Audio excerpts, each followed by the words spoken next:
Sports Talk. Today we are at episode 11. We are covering about a third of the way, or no, I'm sorry, not a third, about a quarter of the way into the MLB season. I've got the panel here with us today. If you may notice, we have it based on the records of our teams so far. So up top, we got Dak Deal representing the Cubs. So he's obviously going to be way up there.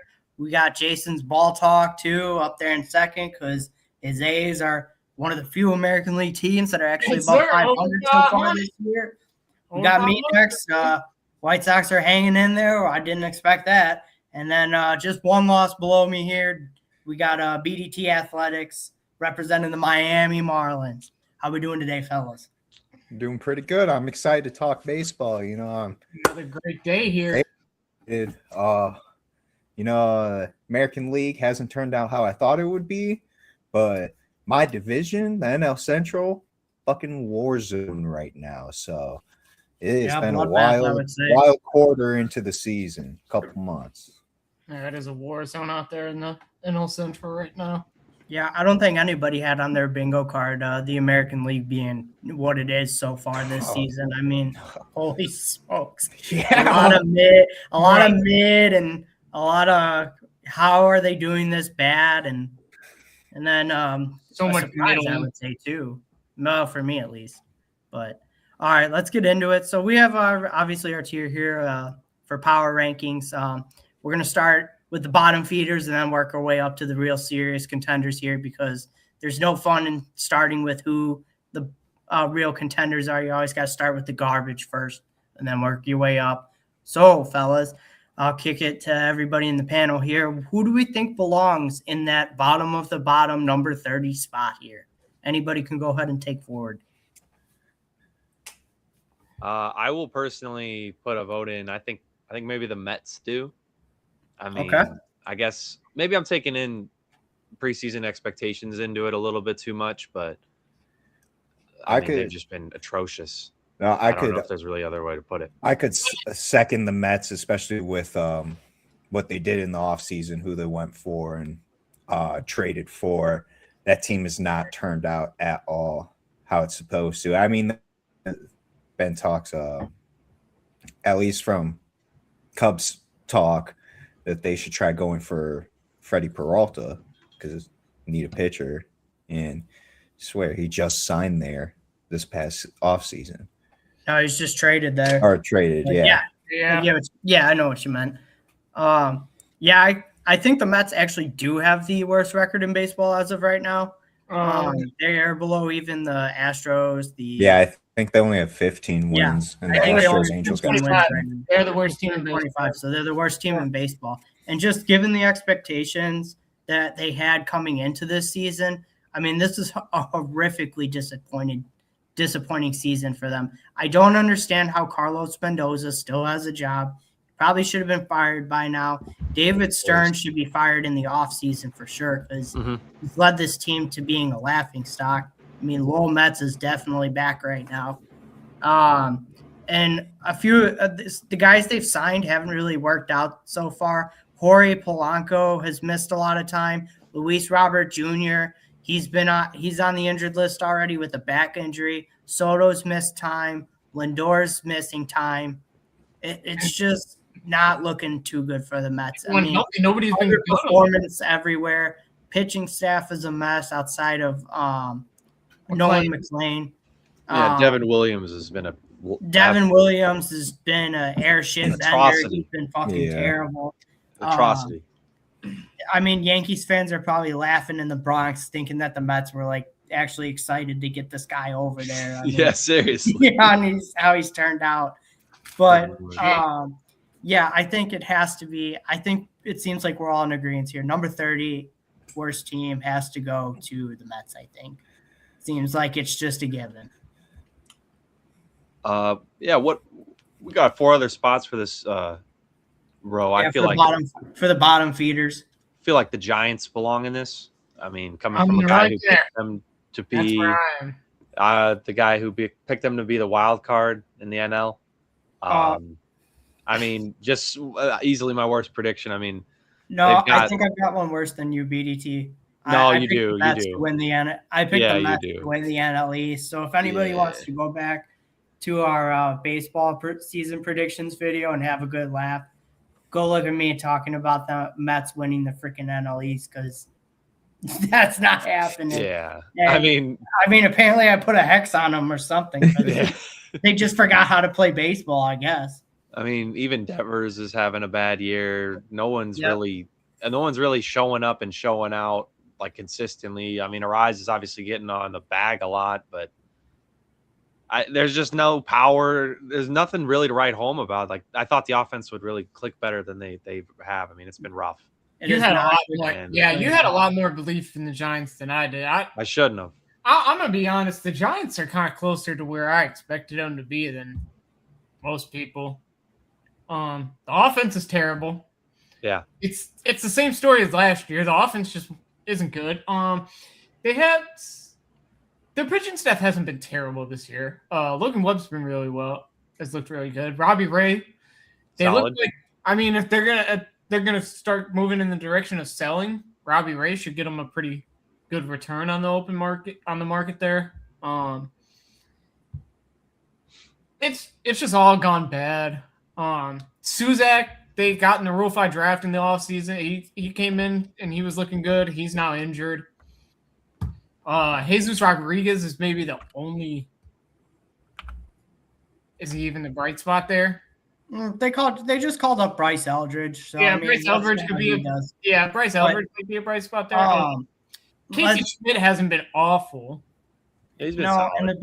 And another big problem too for the Giants is that Willie Adames and Matt Chapman have been struggling so far this season too. They've been Matt Chapman's regression is starting to hit. And they've been struggling hard. Yeah, I always knew the back half of Chapman's contract was always the decline in the bat was going to be so noticeable because he was never a high.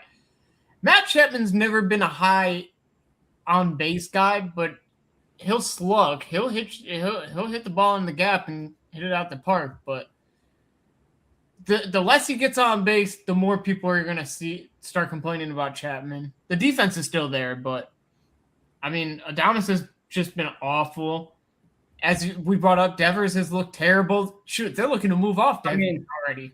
Yeah, I mean, Devers is starting to turn it around a little bit. I would say he's been better. I'd say he's been better the last 2 weeks or so. I guess Jungle Lee's been cool.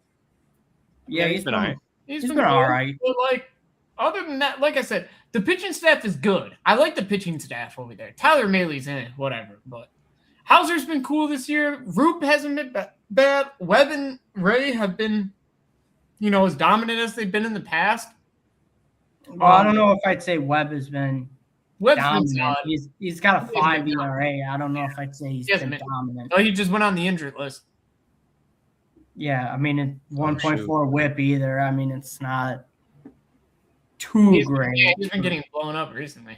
Yeah, I mean, he's pitched a lot of innings, but he's been getting whacked a bit. Makes you wonder if the Giants should, if they're going to tear down their pieces offensively, it makes you think they should probably move Logan Webb, too, at this point. Logan Webb's more likely to stay. It'd be Robbie Ray that day. Well, yeah, I figured Robbie Ray, but yeah, it's just something. No, I'm just saying, it's something to think about. It is. He's still only 29. I mean, they're still. Yeah, you're right. And then, what do we think about the? What do we think about Tony Vitale, the manager for the Giants so far? And his ass. And his ass. You think he's one and done? Yeah, he should be. Time. I don't know. But as soon as I saw Willie Adames have to call in what reliever was coming in for him, watching the guys in the bullpen ask which arm and him just stand there like this, get him gone. I'm good. I kind of always thought it was a bad hire. I never thought it was going to work out, but he's just showing to be a clown. Yeah. It's all good. Let him go back to college. He's going to deal with kids better. But it's just obvious that guys don't really respect him. He's showing to be a clown. All right. I'm laughing about that. I think no, I was going to say, I think the Giants are probably at that 29 spot. We could I got my candidate for 28. I'd say it would be the Angels. That's who my candidate would be too. I mean, what are we thinking? Jose Soriano, Mike Trout. Been fantastic. Mike Trout started out fantastic. Has kind of cooled off a bit recently. Mine would be the Red Sox. I'm not against the Red Sox here. Okay. Well, it's 2-1 Angels. So what do you think, Jack? What do you think, Jack? They're going to piss poor the Red Sox. That is.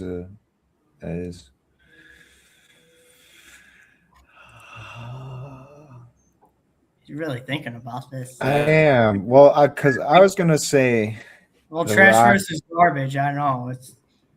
We got the Rockies, you'd say? Yeah, I was gonna say the Rockies because of their starting pitching. I mean, other than Chase Dollander, who has a 3.35 ERA, everyone else has a 4 or above. So it's like even with Mickey Moniak, I think he's hitting like 303.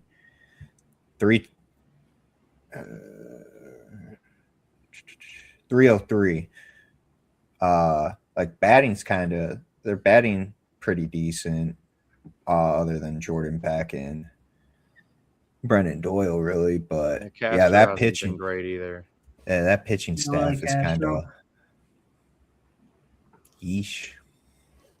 He's like Castro. Yeah, no, he hasn't been terrible, but 660 OPS, you know. Yeah, that's not exactly lighting up. That's not exactly lighting up the scoreboard now, is it? Yeah, their batting's been very. I think but Jordan Beck's been not, irredeemable, but everyone else has been pretty solid, to be honest. But it's pitching. Michael Lorenzen's been really bad. I mean, but what do you expect? I don't know what you were expecting of him. Yeah, no, Kyle I Freeland's wasn't been expecting surprisingly anything. I'm terrible. actually surprised that Sugano's ERA is only at 4. Yeah. He's a guy that throws Kyle like Freeland. Sugano's whip is 119. He really hasn't been all that bad this year. No, that's why it's surprising to me because he plays in 4s and he throws less than like 93. So it's like it's kind of a miracle. Yeah, he's only gave up 9 home runs. Well, I guess only gave up 9. I guess that ain't that bad, but yeah, we'll put it in perspective, you know. Okay, I mean, I think we got a 2-1 on the Angels, but yeah, it. So I think let's talk about the Angels then, since it seems like there's a majority for the Angels in this spot. I want to say Freeland's ERA seems a little bloated too. He has a 1.47 whip. Well, we'll come back to the Rockies real quick, but I was like, we'll get to them very soon. Right. Like they'll be in this. Right, because we have what do you call it? Because me and Ethan have the Angels at 28. We're gonna. Yeah. Well, the Rockies will probably be in this row anyways, but yeah. Yeah. Well, yeah. I mean, Trout. They've had some solid performances. Trout has definitely cooled off recently. Soler's still at least hitting homers, still striking out a lot though. Yeah. Jose Soriano's looked great. I mean, he was the AL pitcher of the month, except when he faced this team here. Other than that, he looked great. But White Sox own him. Just got to say that real quick. Yeah. All right, that's all I got. I'm done talking about that team. But I mean, the bullpen for the Angels has been atrocious. Any Eagles fan could tell you that. Yeah, it's not good. It's been rough. Even Drew Pomeranz, and Jack, you would know because Drew Pomeranz had a pretty good year for the Cubs last year. He's gone over to the Angels now, and he's just struggled. Chase Silseth struggling too. Sean Anderson. Yeah, just not looking too hot. Pomeranz hasn't been good either. Yeah. And I mean the lineup too. I mean, there's some people, there's some solid bats. Yeah, I mean Neto's batting has had a good season. Yeah. So I far, find Neto's batting like 210. Like not exactly what you want to see. Josh Lowe's been awful. Right. Moncada's been bad. Yeah, Moncada's been bad. Moncada's not. I'm surprised there as a Sox fan. I find the bullpen of the Angels really funny because Urano's been solid. Suter's cool, and Bachman's cool. Everybody else, after that, it's just They got 3 guys, and it's like it's all right. Those 3 guys aren't in. It's pretty bad. They're starting pitching outside of Soriano has been. Coach Chenoweth has been all right. Yeah, Coach Chenoweth. Same with Reed Detmers. They've been okay. Kikuchi hasn't been great. Kikuchi has not been great.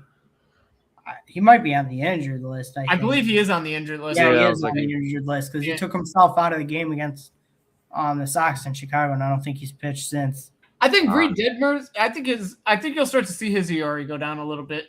1.24 WHIP. That ain't bad, yeah. Yeah, that's not too bad. The thing with I'm seeing. I think it's obviously I haven't watched too many Angels games to keep it real here, but. Well, no, I mean it's just a given when we're in this tier of teams. I mean they're not good. Why would you watch them? You know. It's right. It seems like I mean a lot of their starting pitching, their WHIP isn't bad. It seems they're just a little more on the unlucky side. And then I think they probably press too because they know their offense is they can't not the greatest either. Not hit the ball. I mean they're sitting with a 16-25 record and a run differential of -24, which I mean I guess isn't the worst. I mean here's your telling. Definitely worse offenses out Joe there. Adell is leading the team in hits this year. Yeah. I don't know. He had a breakout last year, so I mean it's good to see. Oh, for sure. He's keeping some pace up so far.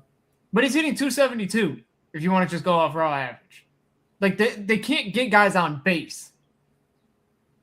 That's the issue because a lot of their lineup doesn't take a ton of walks. I mean, Trout's been good with it. Outside of Trout, it's Neto has 24, and then Soler has 17, McConaughey has 15, Opp and Shanuel have 11. They just don't get guys on base. It's a struggle for them. Their strikeouts are also a problem on this team. Zach Neto's almost at 60 already. Yep. He needs there to they are. Yeah. He started the season a little hot, but yeah, he's getting back down. Other than that, bring some of the younger kids up for them. Start moving some of these vets. And do you think it's finally time to pull the plug and finally trade Mike Trout? I mean, I feel like people have been saying to move Mike Trout. I mean, it's just how many years at this point? If they can, I think. I don't know. Artie Moreno seems to have some it's either Artie Moreno has some unwanted loyalty towards Trout, or Trout just has unwanted loyalty towards him. But one way they just don't want to split. I gotcha. So I doubt it. I think that'd be more of an all-season thing if we're gonna see it happen and let it, let some time have over it. Right, so they can actually get the right deal in place. They'll let him kind of choose where he wants to go. And make him a Marlin. Yeah, I doubt it. Yeah, so. right. But yeah. Angels. Not a chance. All right, guys. Next up, my vote, Cubs. No, I'm just kidding. No. No. I think the Rockies. I'm sticking with the Red Sox. Let me I don't understand what is keeping them out of this bottom 5. I'm willing to put them next. I was gonna put the now I'm thinking about it. Because I just forgot about I can complain about the Rockies. I can complain about the Rockies, but the Rockies have some young guys that I'm intrigued with at least. And they're taking a step in direct. I expected the Rockies to be somewhat bad. They were going to be like this. The Red Sox? Did we really expect them to be firing their manager this early into the year and being as bad as they are? You're kind of convincing me, to be honest. Yeah, but I mean, to be fair though, the Rockies are 2-8 in their last 10, and they have one of the worst records in baseball. I mean, they're tied with the Mets, the worst. Or not tied, I'm sorry. They have one more win. I'm not really gonna let a game, the Red Sox having one more win, really defer my opinion on that. The Red Sox are 17-23. Yeah, they have one more victory than the Rockies. I don't care. They are 500 in their last 10, though. Yeah, they're 5-5 in their last 10. The Rockies are 2-8. I'm still standing. I get that the Rockies and the Rockies are on a 2-loss streak right now. Yeah, like I said, I expected the Rockies to be bad. Right. That's why them being 16-25 is probably better than what people expected. So you're gonna reward them just for being bad now instead of historically bad? I watched another team fire their manager already because of how bad they were. I mean, that seemed like it was coming, though. The Rockies have a worse run differential. Yeah, by a lot. I'm gonna have to agree with Jack here. The Rockies do not have the worst run differential. I mean, if you're going based off between the two, yeah. Yeah, that's what I'm saying. The Red Sox can't score runs. Yeah, they can't, but their pitching's been a lot better. Yeah. Their pitching's cool. Yeah, that's my whole point. I'm going to go Rockies as well, Jason. I'm sorry. No, I'm sorry, bro. Jason's like, this ain't my list anymore. Ethan, get the Photoshop of him in the Rockies jersey again. Yeah, that's what I got to do. Rockies. Get the Photoshop of him again. Oh, my God. I remember you were trying to talk about the Rockies. I don't think you can get much worse than firing your manager pretty early in the season. I'm okay to put him at 26. Yeah, I was going to say, now we can put the Red Sox here at fucking what? Right. Yeah, we can talk about 25? Both. Let's go Rockies first, though. Okay. I mean, we kind of already... I think we've already talked some Rockies. Yeah, we already talked Rockies pretty much, but yeah, I kind of gave my piece. Well, if Jason wants to go in on a couple guys he's intrigued by, if he didn't talk about, I mean, they've definitely. I mean, I'll give them credit; they definitely improved, but at least they're not historically bad anymore. They're just like Hunter Goodman's been fantastic. Yeah, been raking, been slugging, absolutely raking. Mickey Moniak is obviously showing that he's a guy. Yeah, +1+ OPS right now. I mean, that is 1 that'll work so far this year. That'll work. Rumfield, home runs. I've liked Rumfield over at first. Freeman's been cool this year. Troy Johnston. Yeah, he's been batting real well. They have guys over there. It's not like my difference with the Rockies between like teams with the Red Sox and the Astros is I know the Rockies are bad. But taking steps from young guys is what we needed to see from the Rockies. The record does not matter to me. I just wanted to see them see Dolander, another guy. Wanted to see a step from him. So far this year, he's shown that he's taken a step, which is all what we wanted to see from the Rockies. They were, I mean, for crying out loud, they were historically bad. Yeah. Like anything was going to be a big improvement. Like we needed to see something like this.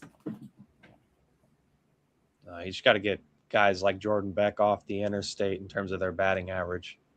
I mean, don't want them on. That's such a great line I heard from Tommy Hutton. You know it's bad when a guy's batting my weight. No, exactly. It's like, yeah, you got to be like, ooh. If a guy batting, you got to give Beck some time. He's only in his second full season. And he's still 25.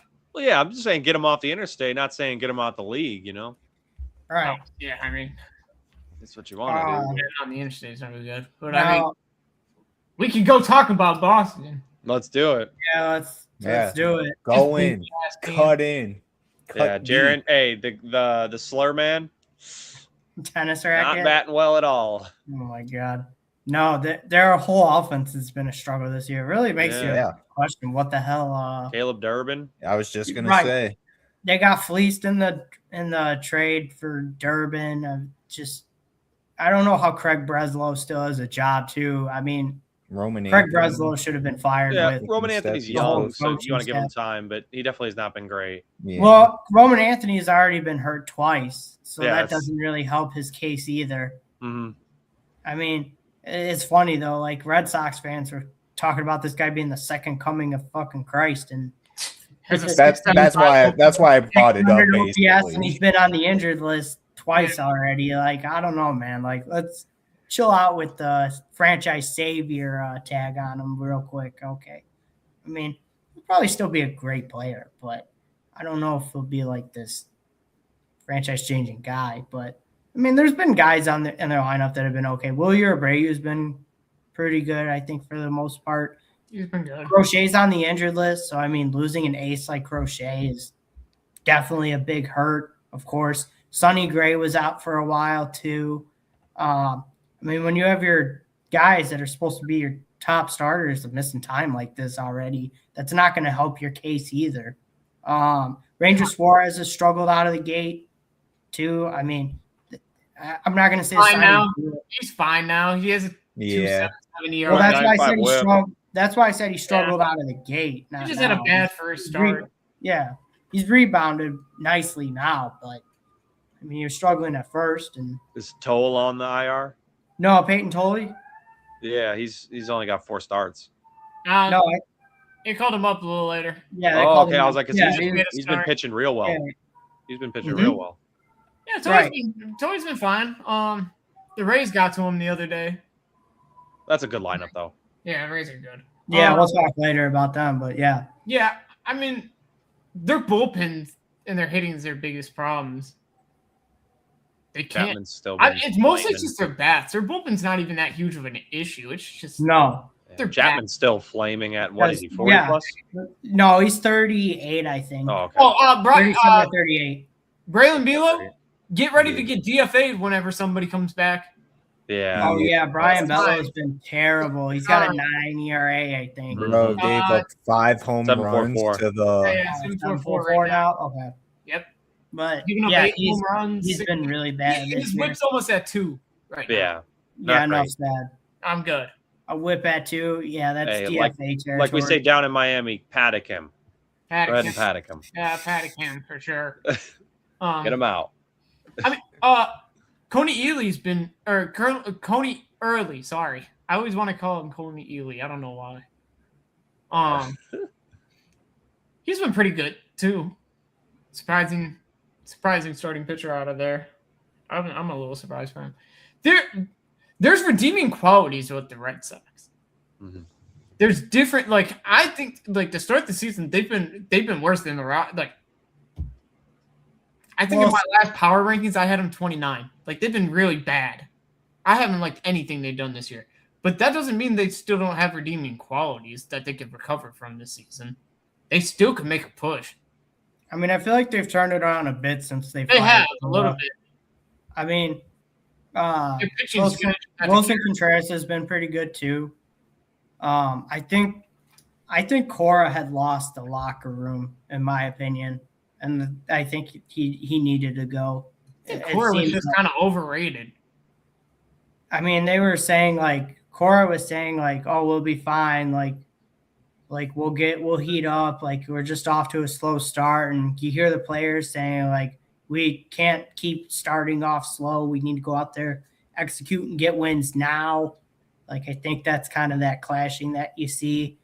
And then after Cora got fired, you saw Wilson Contreras kind of throw the younger guys under the bus, saying that they aren't used to these situations yet, and taking no accountability for the vets. It's I don't know. I know there were a lot of people that were picking them to be definite playoff contenders, and it has been anything but so far for them. But I mean, I don't see them making the playoffs at all. But I mean, they might turn it around, at least have a more respectable record by the end of the year, because I think they'll figure some things out as the season goes along. And I mean, getting Crochet back will be big for them too, as long as he doesn't need a major surgery or something. But, and I mean, I think they still have guys in the farm they could possibly call up too. But yeah, I think they're very giving their expectations before the season started and where they're at now. Yeah, I think they're worthy of being in this bottom tier for sure. It's kind of hard, honestly, that it's only 5 spots that you get to pick, because there's actually quite a few teams I feel like you could throw in the bottom tier almost, because I feel like Houston belongs down here too, but because obviously, there's only 5 spots in the bottom tier, Houston and the Twins, I feel like you could throw down here too, honestly. Let's keep the Twins up. I think the Astros are the team that I think we should talk about next. I think the Astros are – I think that's perfect to lead into. I think the Astros should be 25 for sure. Let's go ahead. Yeah, because this team that – I mean, some positive – we'll go over the positives real quick. Jordan, minimal positive. Exceptional to start the year. Spencer Arrighetti also been pretty good this year. Christian Walker's been good. Christian Walker's been really good too. Oh yeah. And I think is that really most of the positives at this point? I mean, Paredes has been decent. Yeah, they've scored it. I mean, to give them props, I mean, Guerrero hasn't been bad. Yeah, I was going to say, offensively, there's nothing really wrong with the team. No. Nothing really bad. But injuries, you have injuries too. And their pitching staff is God awful. Yeah, Lance McCullers. Worse in the league. Lance McCullers washed. I mean, Ryan Burroughs has been bad. Hunter Brown has been injured, so he hasn't even been able to pitch. He's made 2 starts, I think, so far this season. Yeah, he has 2 starts. Christian Javier is also Javier. Awful. Cooked 12 ERA. He's done. Or I don't know what's wrong with him. Tatsuya Imai. That's another guy. That was supposed to be like a big signing for them this offseason because he got 3 years at $60 million. He hasn't pitched in a month? He made 2 starts and then 2 or 3 starts and he went on the injured list, right? He made 3. Okay, he made 3 and then he went on the injured list and he says that he's quote unquote having problems adjusting to the American lifestyle. So I don't know whatever the hell that means. So it doesn't sound like he's coming back anytime soon. Josh Hader, their closer, hasn't thrown, I think, an inning yet this season, has he? Nope. No. Okay, then there you go. So they've been. Brian it's not Abreu's been Brian Abreu, right? He's been bad. Also, I mean, it's a combination. Like, yes, the pitching staff has been bad, but I mean, look at some of the guys that have been injured too, and it's like, I mean, losing Hunter Brown. I mean, Hunter Brown was a Cy Young candidate last year, and he's every 5th day he's not getting the ball. Yeah, it's hard losing a pitcher in that caliber. I'm not going to yell about Lance McCullers too much because they had him in a reliever role last year and he looked fine, but he's been forced to start this year because of how many injuries they've had in their starting pitching. I think I mean, what are you going to do? But he's been a starter his whole career. He hasn't been a starter for a couple years now, but he kind of just has to. Because he's been so hurt, he just misses time. That's what it is. I mean, like I said, the problem in Houston is their starters have been hurt. So he's been Jeremy Pena's hurt again. Carlos Correa is missing the whole season now. Well, that doesn't have anything to do with Lance McCullers starting again. No, I know, but I'm just saying in general. Like, they just can't. Like the injury rate for Houston. Yeah, Correa's done for the year. Yeah, he's done. Yeah, that's what I said. Pena's out missing time. Which sucks because Carlos Correa was batting pretty well this season. I was going to say Correa was playing well this year too. Yeah, before he got hurt. Pena, I don't know what's up with Pena because I think he was expected back, halfway through April, and he's still not back. What kind of injury did he have? Do you know? An ankle injury. It was an ankle injury. Oh, okay. So yeah, then he must have had a setback. That would be the only thing I can think of. Hold on, I can check. He might be playing now. No, I don't think he is. I haven't seen anything about him playing. Don't believe I have either. He's played 10 games this year. Exactly. Cam Smith ain't batting that well. I'm gonna be honest. I always thought the Cam Smith hype was a little hype to me. I was never believing in that Cam Smith. So you want a damn medal? Who cares? Neutral trade. What were you, Cam Smith believer number 1 down there? The biggest. Start crashing. But honestly, you could have a serious conversation if it's time for the Astros to actually blow it up. I think they're stuck. Fire sale. But I don't know what really pieces. I mean, obviously there's some pieces they could definitely trade. I mean, Jordan for sure. Jordan, Yonir Diaz, Jeremy Pena. I mean, Christian Walker. They got to bring up someone who can run the bags. Their stars that they can move have such big deals. They're going to make them invaluable. Yeah, they have no one who can run the bags. Right. Christian Walker at $20 million is going to be hard for. I mean, if he keeps betting like this, I'll say it will help them, move that contract. Yeah. But based off, year 1, it was pretty hard to move that deal. Altuve, if you want to move him, that deal is going to be pretty hard to move. I don't think Altuve would get moved. He's like the face of the franchise. I don't believe so either, but I think he'll finish his career in Houston. He I doesn't think so too, but you never know. Jordan's moving, but I don't know that they'll be overly willing to move on from Jordan right now. Right, he makes $27 million. But I mean, if you were going to strip it down to the screws and start all over, I mean, that's not really a choice you have. You kind of have to. Well, that's where I bring up guys like that's where you move on from maybe a couple of the younger guys like Diaz and Pena. Well, that's where I think they need to fire Joe Espada and Dana Brown. I think it's time for. I don't think they need to be fired. I just think they need to. I think they need to throw in the towel on this because they just keep trying to patch over things with Band-Aids because their payroll's bloated from their stars having big deals and. Well, see, the problem is they pay window. It's what happens. Part of the problem is they pay their stars, but they pay like the wrong people, too. That's the problem. I mean, look at how much Amai's making. He's making $20 million a year. If Christian Walker didn't rebound like he did this year, I mean, we would have been talking about how bad that contract's looking right now. That comes to my point. That's what I'm saying. It's the end of the championship window here. You're just McCullers makes how much they took on all Correa's contract from the Twins. Yeah, that's how he's out for the whole season. You start making moves to try and keep your championship window open. That's where things like this happen, and it's the end of the championship window. It happens. Astros, I think, just waited a year or two too long to tear it down. Mm-hmm. And it'll be interesting to see what they do. Jeremy Pena will be coming back. He starts a minor league rehab assignment either Tuesday or Wednesday. He'll probably be back in a week or two, I guess. But that doesn't fix the pitching. That's the problem. True. Like their offense will still score a bunch of runs, but they're gonna lose like 10-9 every night. And they don't have ways to really upgrade the pitching stuff. Because their farm system's been depleted for years. That's where going back to the cheating scandal, that actually getting those picks taken away has a long-term effect kind of situation. Yeah. Yeah. Am I supposed to pitch Tuesday too against the Mariners? Oh, he's coming back finally? Yeah. Well, it'll be interesting to see what he does. I think if you're Houston, I think you pretty much play the year out and see where you end up at the end of the year, and you kind of go from there, especially with how this offseason is going to go with the CBA and everything. I don't really imagine the blow up happening during the season. That's fair. All right. Who would we pitch for 24? I'm going to channel my inner Joe Biden here. Minnesota!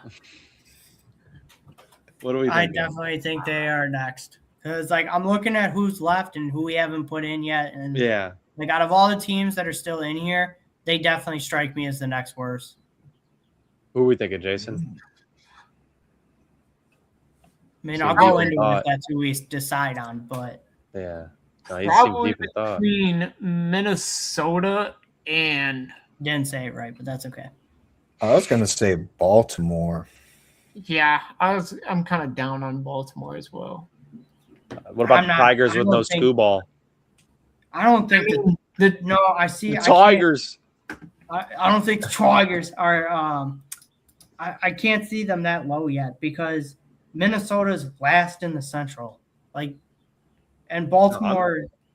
They have the same record, Dylan. They do have the same record. Minnesota's offense has been better than Baltimore's this year, and their pitching staff has also been. Kobe Mayo is batting 158 right now. Well, both of you said Baltimore, so go ahead. Minnesota Baltimore. Good, so I'm not voting. Go ahead. Baltimore hasn't been very good either. Their pitching staff is atrocious. They whooped up on the damn Marlins, bro. I think this is. Can we say Baltimore is kind of like analytic ball not going well? I would just say they're disappointing. That's all. They had some big expectations going into this season. Yeah, Gunnar Henderson's been bad. Kobe Mayo has been atrocious. He's I think. Yeah, he's just not the guy. He's not the guy. Baltimore's offense isn't as big as a problem to me as their pitching staff is. Shane Baz got all that money and Rushman's been great. Poseidon's been pretty good. Rutschman's been really Alonso's starting to heat up. But like I said, but that's where I come from. Like Minnesota and Baltimore are pretty much the same team to me. They both have pretty solid offenses, just bad pitching staffs. I don't know.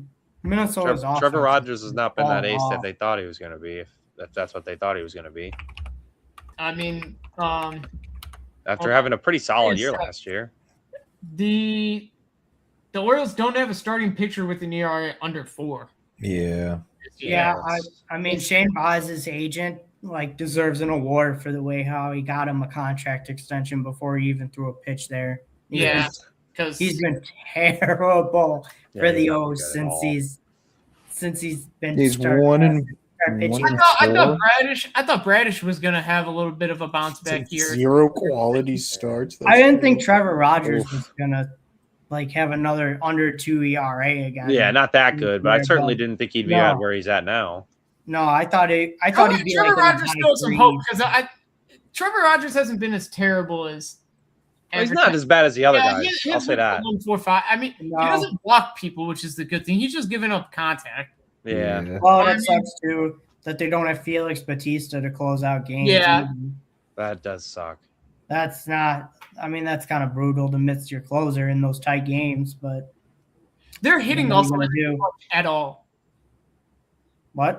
Their offense is not clutch at all. I will say a bright spot of their bullpen is definitely not clutch. Yenye Kano. Yennier Cano? Yeah, Yennier Cano. He's been fantastic so far. Yeah. I mean, Adley Rutschman's having a good bounce back season finally.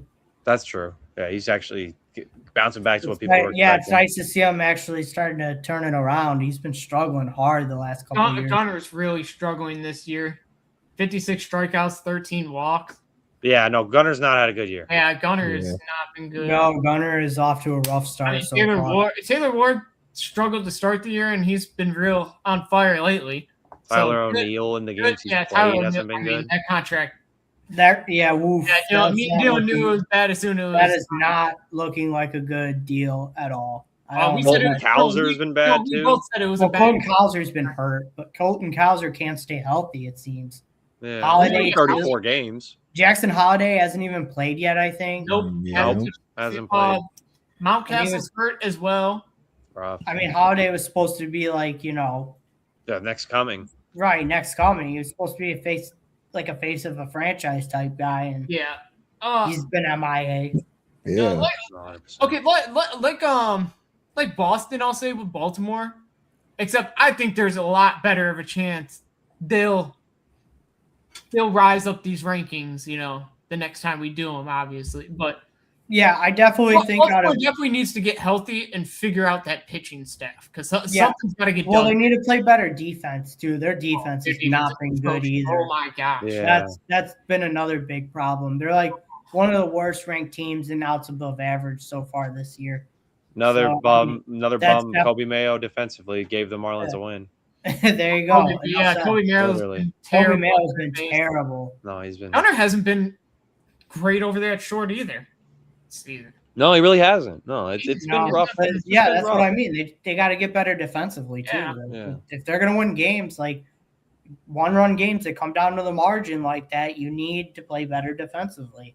Yeah, they haven't. But I will say, out of all the teams we've listed so far, I would definitely say Baltimore's the most likely to turn it around in some sense. I agree. Yeah.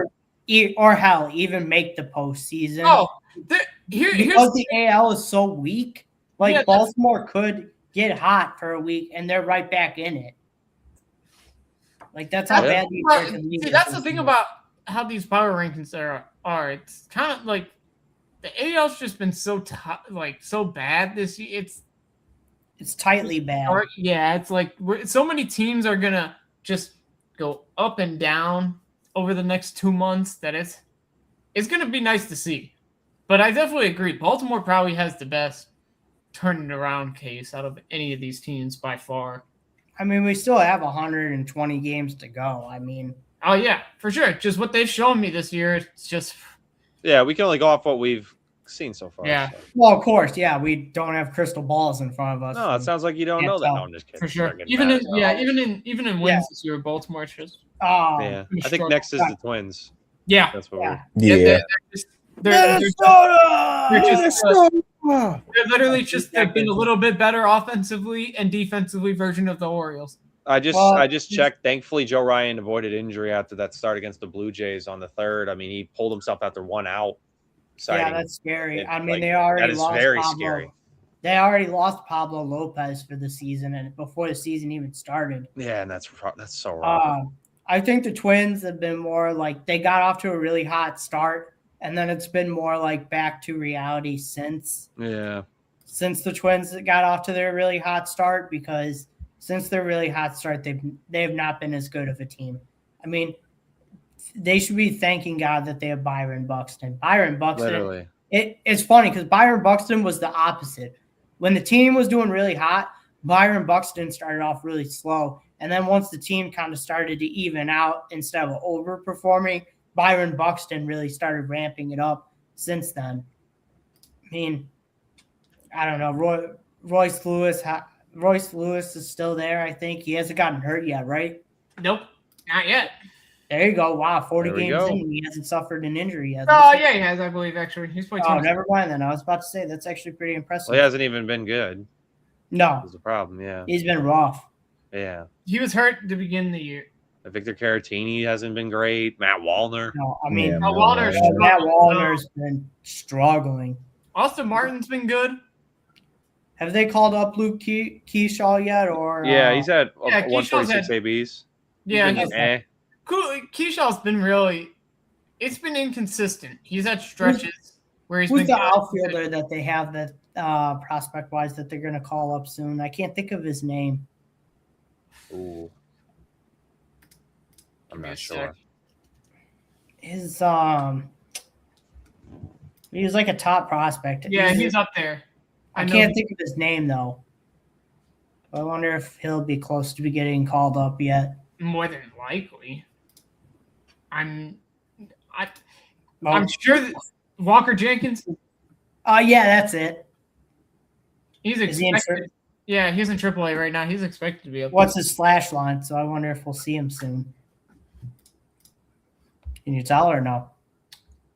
256, 396, 389, 785 Okay. down there. Yeah, he'll be up soon, probably. Yeah, maybe. I mean, they might want him to hit for some more power first before they give him a call up, but we'll see. 19 walks, 18 strikeouts. Okay, that's not bad. Yeah, he's Well, I don't know, but I feel like for Minnesota, like, yeah, they said they're trying to be competitive, but the move, I don't know. they're not I going would to be think competitive. I think they're gonna.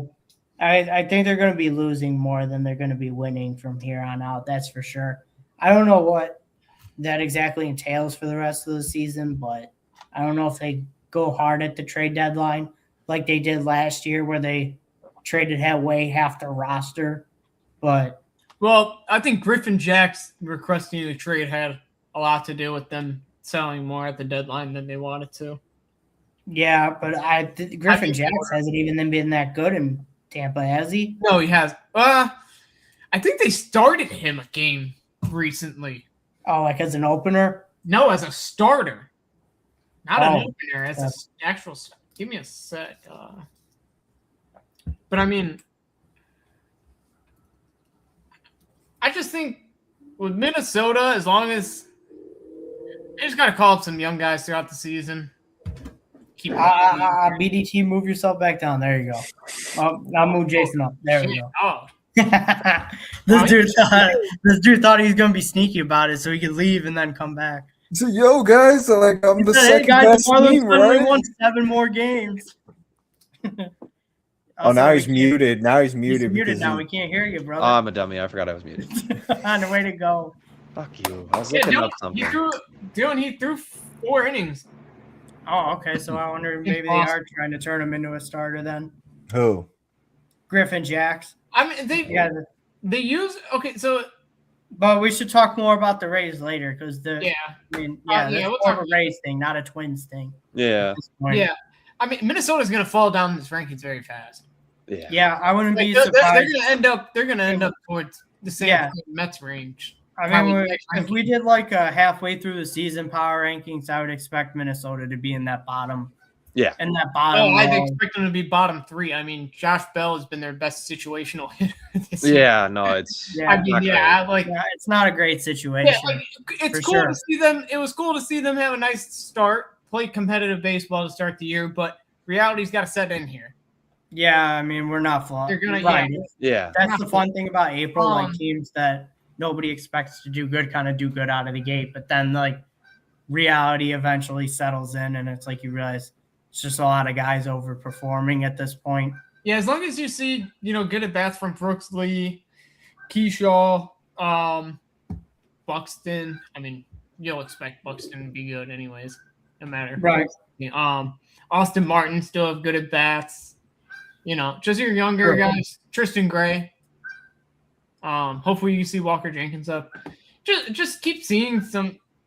Taj Bradley also. We haven't even mentioned him. He's been really good. Yeah, he's actually rebounded nicely because he was terrible last year for the Twins and the Rays for that matter.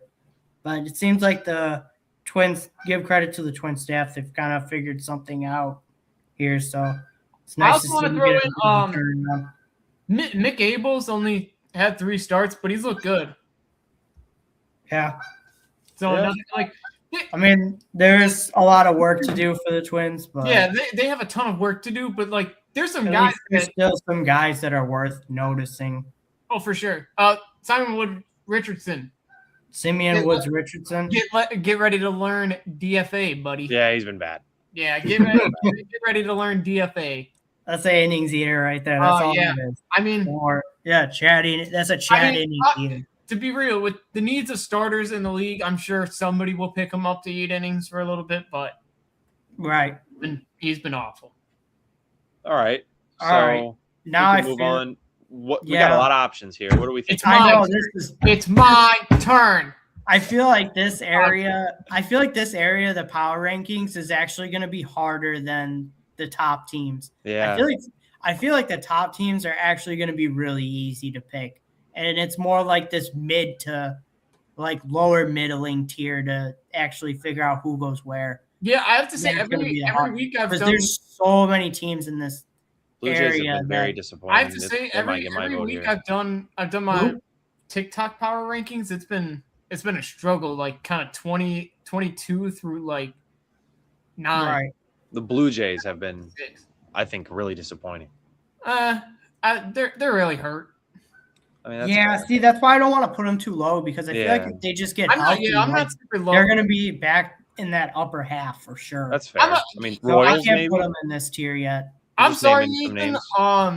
Your Marlins are kind of around this area for me. No, I think we're only a little bit higher. Not too much higher. I don't like the offense there. I mean, we're 8-8 against 500 teams. That's above 500 teams, so we're definitely above the damn Nationals. Yeah, we just beat that's them. what honestly. I think we're above I'm just not a huge believer in. I think we're above the Royals and the Nationals at least, so we could put us at 20. But I ain't taking that. Nah, I'm fighting for it. I'm pulling up stats, dog. I mean, I think we're above the Royals, and I think we're above the Nationals. Yeah. Oh, I think the Royals are. I don't want to say miles better, but I think the Royals are definitely better than you guys. I think we should put the Nats here because their offense is really good, but their pitching is really bad. Yeah, they let up 230 runs. Yeah, that's not good. That's the same as Houston. Listen when I said that. I've been the biggest. The Nationals pitching sucks badly, but their offense is fantastic. I mean, their offense is actually pretty good. Yeah, I love watching their offense. But I think you have to put them here because it's harder to get I feel like that pitching staff is just going to continue to lose. And I'm talking not just the starters. I'm talking about the bullpen. Their bullpen's it's everything in their pitching that's holding them back. It's pretty much the same thing as Houston. We can't have Houston down here. We can't put Washington like in the 15 to 20 range when we have Houston in the 21 to 25 range. And the Nationals are pretty much the Houston NL version of the two teams right now. Yeah, 2 teams got to fit in here. So I think Washington should be the next team. All right, let's do the Nationals here. Because, like I said, I feel like that'd be silly what to are they have doing? Houston in there, but not Washington. And they're pretty much both the same team. They score a lot of runs, but their pitching's been atrocious. I mean, Miles Mikolas takes the ball every fifth day. Enough said. That should put you in this tier automatically. That's not great. I mean, with the Nationals, it's their bullpen that's just their start. I mean, Foster Griffin is working with the. Give me a sec. I just had it up. 2.1 ERA, excuse me, with a 1 whip. Kate Caval's at 4, but his whip's 1.5. They had like 1.5 isn't the greatest. It's not the greatest, okay. But they had like there's guys to work with in the start in the starting. The only good reliever they got is Lovelady. That's it. Yep. I don't even want to mention anybody. I mean, Gus Varlin every now and then gives you something, which I'm sure he'll be moved sooner than later. Right, you're right. There any good relievers they do have, they're just going to trade at the deadline for pieces. So except Lovelady, I don't know that Lovelady will get. If he's any good, they'll flip him for prospects. The offense has been pretty damn good, though. I will give him credit. I mean, scoring 200 runs for a team that was projected to be as bad as they were is pretty damn impressive. Yeah. It's not an easy thing to do quarter of the way in through the season. But, yeah, their pitching staff is the big reason that they're in this 21 to 25 range for sure. I mean, Wood, Abrams, Weimer. Maybe they should be ahead of Houston, but behind Baltimore. I don't know. I don't know. Like, who, Washington? No. Yeah. I'm perfectly fine with Washington right here. Okay. Yeah, we told you to shut up, Dylan. Yeah, I guess so. You should shut the fuck up. The thing with Washington is their offense is going to win them some games, but their pitching staff is going to lose a majority of the games. It's just how it's going to be. I agree. It seems like even after the disaster of last year, with them expecting to take a step with some of their young core that they had last year, it seems like they still found some pieces to still develop another quick young core. Like, right, just 1 year later. Brady House, I liked how he's looked. He's struggled lately, so hopefully he can find some points. Same thing with Dalen Lyle. Started the season super hot, but he's cooled down, obviously. Still has been a good player. Joey Weimer, if we can get him, back healthy, he's looked good in his limited at-bats. Jose Tina, also give him more at-bats. I don't know why he hasn't. I don't know if he's hurt. Mm-hmm. But they need to give him more at-bats too. But yeah, I mean, they got guys that are interesting over there in Washington. Yeah. I mean, that's a lot of promise. By the way, you're over with. We're done with Giebert. Yeah, it seems like the Nats have been done with him for a year. I mean, because there's nothing better in the system to take because over. The big thing about Giebert was his bat kept him around. He's not a very good defensive catcher, and over the past 2 years, he hasn't hit the ball. So it's just kind of what are they sticking? Yeah, I'm not sure what he's right. Yeah, like you said, Dylan, there's not much else. Curtis Meads also looked really good there. To bring him up, I know Dylan doesn't want to hear about it. He didn't have a spot on the team anyway. Yeah, we talked about it. I said Curtis Mead was very obviously just going to be better elsewhere because he was going to odd man out. Yeah. But yeah, obviously, like James Wood and CJ Abrams keep doing their thing. Yeah, they're gonna be they're gonna be fun to watch. That's for sure. All right. Will they keep up this, like 500-ish pace? Probably not. No, the bottom will eventually. Yeah. But I mean, you never know because their offense is so good. Right, for now. But their offense can the offense stay consistent though? That's the thing. Can the offense stay consistent? I think from what we've seen, we can believe it. We know James Wood and CJ Abrams are gonna hit, but how's the rest of the lineup? Are they going to keep it up? That's what we don't know. The thing with their offense being so good, I mean, like Jacob Young's been given 135 at bats. He has a 590 OPS. Luis Garcia has been given 117 at bats. He has a 655 OPS. Nelson Nunez has been given 115 with a 550 OPS.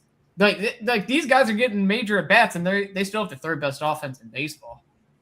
So I mean, yeah, their three-headed monster has been so fantastic. Yeah, like you said, once you get some of these other guys healthy and back in the lineup, their offense can be even better. Yeah. So I don't think there's reason not to believe it can stay this way. I think. Oh, there's reason to believe the offense can keep it up. Yeah, no, I get it. I'm with you there. More guy to probably question if he can keep it up is Foster Griffin. If he can keep up this hot start, if he can, then hey, they already got their ace after throwing Mackenzie Gore away. Yeah. So I wouldn't say they threw Mackenzie. Threw him away. I'm not saying they didn't get nothing for him, but I'm just saying throwing him away makes it sound like you got peanuts back. No, but they were like trading a Marlins player to eat. I'm just more so they were very very fast to just be like, all right, he's not a core guy. We're giving him time at AAA so he can learn how to play defensively. Ask Peter. He needs to learn. We'll cover them in a minute. But I actually think for number 21, I think I would put the White Sox here. Because I don't know. For me personally, I can't put them in that yellow tier yet. They're not there yet. They're close, but they're not there yet. So I don't know how you guys feel about. I hear that. I'll go into it more if you agree with me putting them at 21. But let me hear what y'all think real quick, and I do think the pitching more of a deeper dive into it. Definitely not. There's definitely some holes in that pitching staff. I could see the White Sox at 21. I was going to have them in the 21 to 19 range anyways. So yeah, I could hear. I think they're on the lower end of that. Then I would say. Nobody's going to agree with the Marlins on me. So I'm going to go. They're about to be next probably. So don't worry. I was about to say. I just 21. The Marlins I like the overall makeup of the Marlins, but their glaring issues are just very glaring, and it doesn't seem super fixable this season. I disagree. We'll talk about that after we talk about the White Sox. Don't worry. Well, no, I know, but I'm gonna go the Rangers. I'm going Rangers. Okay. Oh, he says Rangers. Nah, I can't put the Rangers here. I think the Rangers are in that range. Yeah. Yeah, I'm not. I think they're in the next tier. Okay. But at the end Jack, of it. What are you thinking, man? Yeah. Do you think the Sox here at 21? Does that work? Yeah, I can go with that. Dylan just wants the White Sox lower, so when they go on their losing streak, he should be like, "You can say, look at the jump." Have expectations, anyways, at this point, so it's like it's okay. Nah, I don't know what the hell this idiot's talking about. We already had our losing streaks. Oh, is he? There we go. Okay. Well, all right, drag him into that spot. I'll break it down here. There we go. So now, if we had done this like a week into the season, I would have put them at number 30 because they seriously after the first week of the season, they seriously looked like they're the worst team in baseball. Like they were going to lose another 115 games this year. Like that's how bad they were looking. Like nobody could hit, the pitchers couldn't pitch, the defense didn't defense. It just all around so awful. But since then, I got to give this team credit. They've done a pretty damn good job of turning things around so far.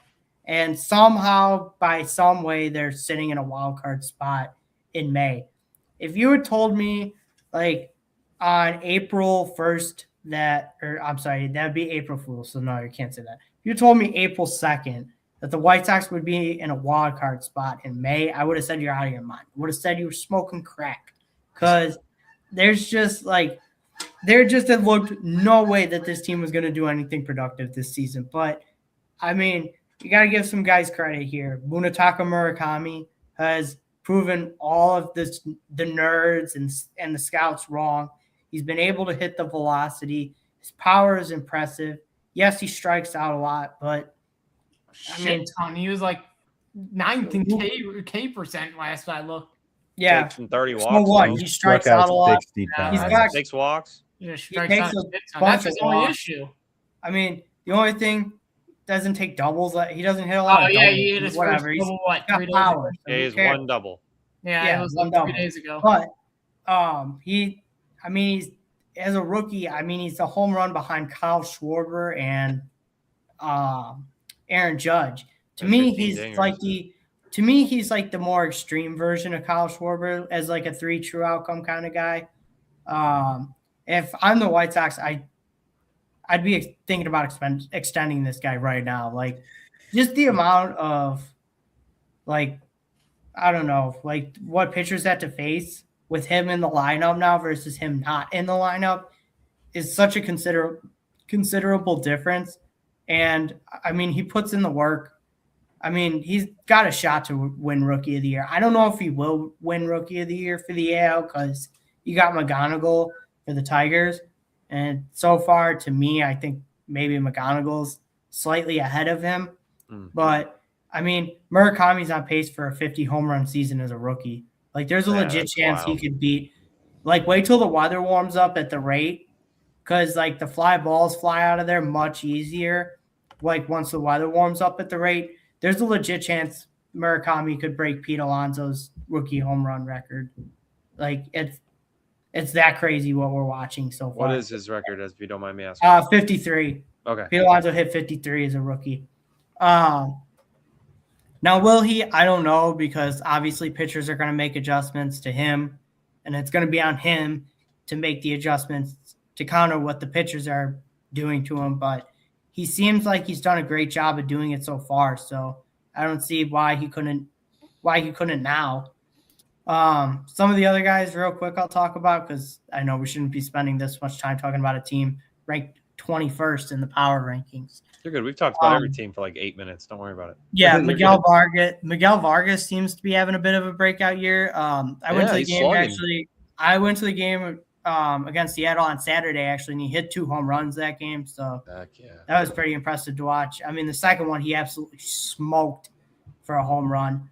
I feel like I've been trying to tell you, like, Miguel Vargas is good for a while. He's got a good eye. He's been having a good eye at the plate this year. Colson Montgomery's been pretty good this year. I feel like for Colson Montgomery, with Murakami in the lineup, I feel like Colson Montgomery's been the biggest beneficiary of having he's been slugging having Munetaka Murakami in the lineup because, like, now some of the pressure of driving in all the runs has been taken off of him, and he doesn't have to go up there thinking about, going up there and hitting a home run every time he's up to bat. I mean, he still strikes out a bunch. Don't get me wrong.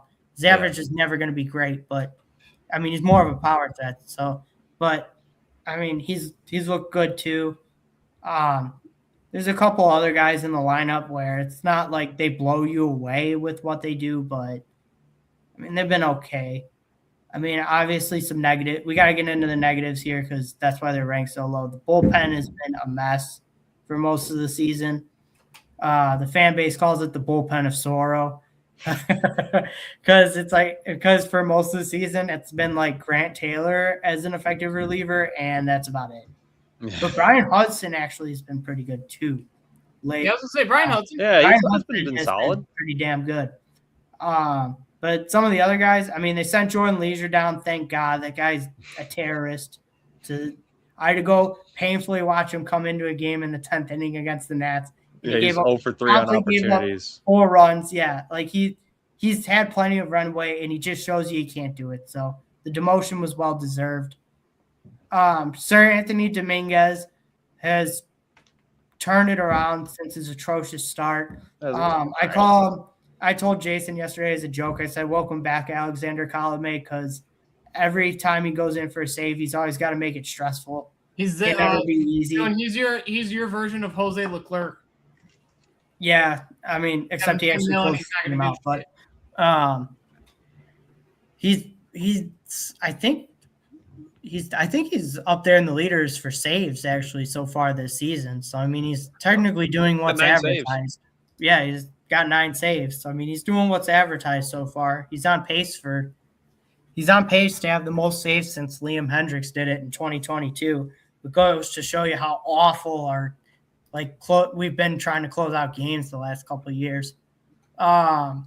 Luis Angel Acuna, let's just call it what it is. I know Luis Roberts on the injured list, but Chris Getz got utterly fleeced in that trade. This guy's terrible. I mean, There's nothing else to really say. Because Luis Robert really wasn't good when he was on the field, anyways, for the Mets. I mean, I guess, but I mean, they could have traded him to someone other than the Mets, and like Chris Getz coming out and saying that he's a switch hitter is just embarrassing too. I mean, I don't know. Maybe he should learn to hit from the left side because maybe then he'll actually be a better hitter. I don't know. Maybe they should try that. No. But he's been utterly atrocious. He's pretty much a bench guy to sub defensively to run the bases. That's it. That's all he's good for at this point now. Edgar Carroll's been awful too. He hits less than my weight, I think, at this point, which goes to show you not a good season. But I think he's still really young. So if they send him down to AAA, I think he can get back on track. He just needs to get he needs to get shit figured out in AAA because in the majors it's not going to work. So I think when Kyle Teel comes back, I think he'll be the one that gets demoted, not Drew Romo. No, especially with Drew Romo, and very limited at bats is one dotting. Very limited. 174. It's very funny. Yeah, that's very limited. I'm not taking I yelled that very limited. Yeah, Kyle Teel has been out, so hopefully it'll be nice to get him back and get some production out of the catching spot. And then Noah Schultz has come up. Outside of that start where he got roughed up against the Angels, he's looked pretty good for the most part. Yeah, 191 batting average against. I mean, that'll work. That's pretty damn good. That'll work for sure. He just needs to get he just needs to work on his control, I think. He gives up two walks for my liking, but once he gets that under control, I think he'll be a really good starter in this league. Yeah. Our opening day starter, embarrassing, sent down to AAA after 3 starts because he can't get his control figured out. He's out with the wrist sprain. I mean, that's embarrassing to have a guy fall off a cliff that fast. Yeah. Davis Martin, though, has looked like a damn Cy Young candidate. Who saw that coming? Nobody. Yeah. I mean, he's been fantastic so far this year. 2.5 WAR already this year from Davis. Yeah. You could argue. I mean, you could argue he might be an all-star this year. Like, yeah, you're right. He keeps it up. Obviously, I'm not trying to say he's going to win an all-star nomination or an award. No, you did. That's what you are saying, bro. No, I'm just kidding. No, bro. Get out of here. If he keeps it up, though, I think I don't know. He might be in that conversation. I don't think he'll win it because he plays for the Sox and small market team. But I mean, that doesn't really matter. I don't see us. I don't know because I mean it's like they still have some guys they could call up to make a difference. I mean Braden Montgomery just got promoted to AAA, so I mean he's not far away. They just need to get some real outfielders. If this team had real outfielders, like legit, they'd probably be in first place in the division.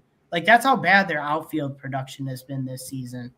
Because they rank like pretty much dead last or like a couple spots above last in all the offensive categories for outfielders. So for me, it's like if only they had a couple real outfielders, we'd be looking at a strangely enough a first place White Sox team, I think, in the Central with how bad they've been. But because they don't have that production, and it's like, is Miguel Vargas's breakout? Is Munetaka what he's doing? Is that sustainable? It's like we don't know. How's the pitching going to hold up throughout the season? Are the reinforcements that are supposed to be coming, are they going to be good?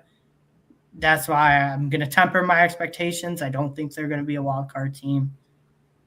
I think they're going to finish, though, in that around like 70 to 75 wins, though. I'm thinking now.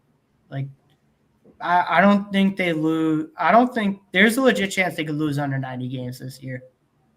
Like, I don't think postseason's in their calling, but definitely in the right direction this year. That's for sure. They've become fun bad. I'll say that. Like, when Murakami's up to bat, everybody stops what they're doing and they lock them. Right. Right. He's that kind of guy. Like, you don't – like, have we had a guy like that in years? Absolutely not. So, at least, like, they're fun to watch now in that retrospect. Like, they have some guys that you actually root for and you want to see them do well. So, playoffs, no, but step in the right direction, absolutely. Now, go get some real outfielders instead of freaking Benintendi. Yeah. Yeah, I mean, That's all I got to say. If anybody else wants to say anything about the Sox, I know I just yapped about it for 15 minutes, so I don't really know how much else. Yeah, I was like, you kind of touched everything. If Jason, you want to do something quick, you can. Yeah, go ahead. I'm sorry. It sounded like you were going to say something. Yeah. I mean, they're probably another team probably looking just. I mean, I would probably say stick around this 20 area most of the season. The outfield production, like Dylan said, is atrocious. I mean, combined between Peters, Pereira, Benintendi, Acuna, and Derek Hill, all guys who have pretty much, been given all the at bats in the outfield, they have a combined give me a sec, negative .2 WAR. Combine all of them, yeah, terrible. Thanks, Chris. Yeah, Jack's hype. He's up there pumping his fist. Weirdo behavior. If I'm the White Sox, I'm pretty much just continue. I'm not really looking to upgrade this roster right now. I'm just kind of looking at who can I call up to make a bit of a difference, and just kind of keep going with the guys you have. Dylan said, Murakami's been amazing. Probably a little unsustainable with this home run rate, but it'd be cool to keep him see it up. The strikeout's a little concerning, but I'm not super concerned yet. It's always been part of his game. As long as he's still taking walks, I'm not going to be too pressed about him striking out a lot, because the plate discipline stays. Yeah, the plate discipline. Yeah, he does walk a lot, so there's still there's still something there. He's not just a free swinger up there, so that's good to see. Would really like to see him get some more extra base hits outside of his home run, so get him into the gaps a little more. I think that could be. It's still early for him, so right. He's only played 40 games in the MLB. Yeah, obviously, there's a difference. There's an adjustment between the Japanese and American game. So, right. I mean, he could have came out here and had like a 160, 220, like 250 slash line. Yeah, so exactly. What he's doing right now is incredible for us. Other than that, like you said, maybe you bring up Braden. See what he's got. You get Kyle Teal coming back soon. You just keep, bring your guys back and see where the team's at. I don't really think you go. Even if you have a winning record towards the deadline, I don't think you really go in looking at it as like, let's go buy. Like, no, just see what you can do with the group of guys you got. Players got you there. Let them see where you go from there. But I probably see a bit of a regression from this team, but yeah, like I said, they'll be fun to watch. They're probably not going to win more than they lose, but they'll at least be fun to watch. Yeah, they'll be fun to watch for sure. Except when they play like the big boys, then they'll probably get stomped. But no, I agree. Other than that, when they play the rest of the jobbers of the AL, at least they'll be fun to watch. All right. We've covered them enough. I think we can move. Yeah, on. I think next. Your team. I think it's either Marlins or the Rangers. So I'm open to either. I was looking at the Rangers. Initially, I was honestly going to say Marlins, but I think the Rangers have been pretty bad. So I'm open to the Rangers being here, but I'm open to the Marlins being at 20. Either one. They're pretty much a tie for me, essentially. Okay, so what are we thinking? We could go Rangers first and Rangers 20, Marlins 19, and just for my ego, but I don't care either way. Just for your ego. Just for my ego, we go Rangers at 20. You're gonna put another disclaimer on TikTok. Okay, Jack said Marlins at 20. I said Marlins at 19. What are you at, Dylan? Oh shit! I'm honestly open to the Marlins at 20. I'm not gonna freak out. I'll go with the Marlins at 20. I think I'm at Marlins. I think it's impressive. Right.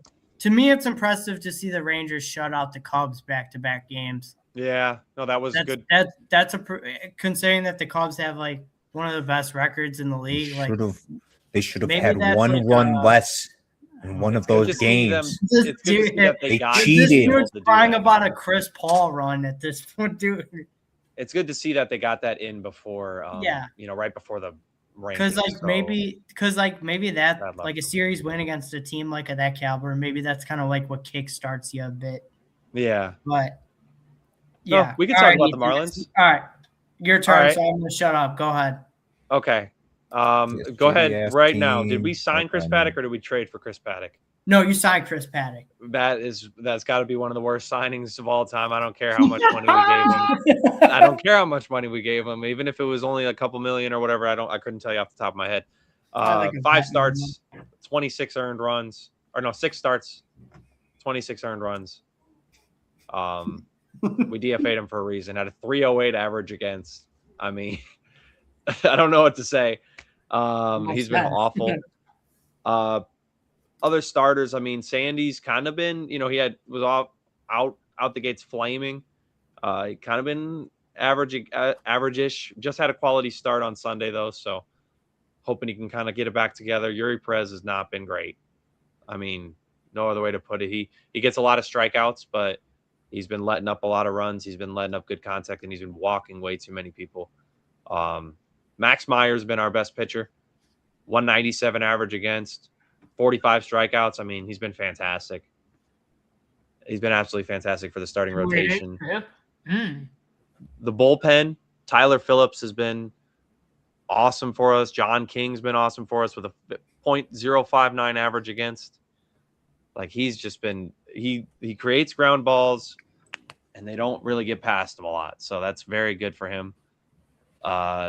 Unfortunately, the downside of the bullpen, Fairbanks has been all right. He's hurt right now. Yeah, I was like, he got hurt is the problem. He started out good, and then it's on a 15-day. Started getting lit up after he had his kid. So yeah, I did see that. Yeah, as soon as he had his kid, he became a father. He started getting lit up. He did start getting lit up. Unfortunately, that kind of sucks for Pete. Nardi's been bad. No other way to put it. Bender's kind of turning it around, but he started off awful.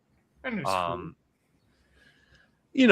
pitching staff's been decent. You can't really complain too much. We just pulled up Josh Eknes. He's been all right. So Bender's FIP is 284. So I mean, there's some turnaround ability. Yeah, I was like, he's been doing pretty good, decent recently. He started off awfully. His ERA plus is 97 as well. So yeah, it is pretty good.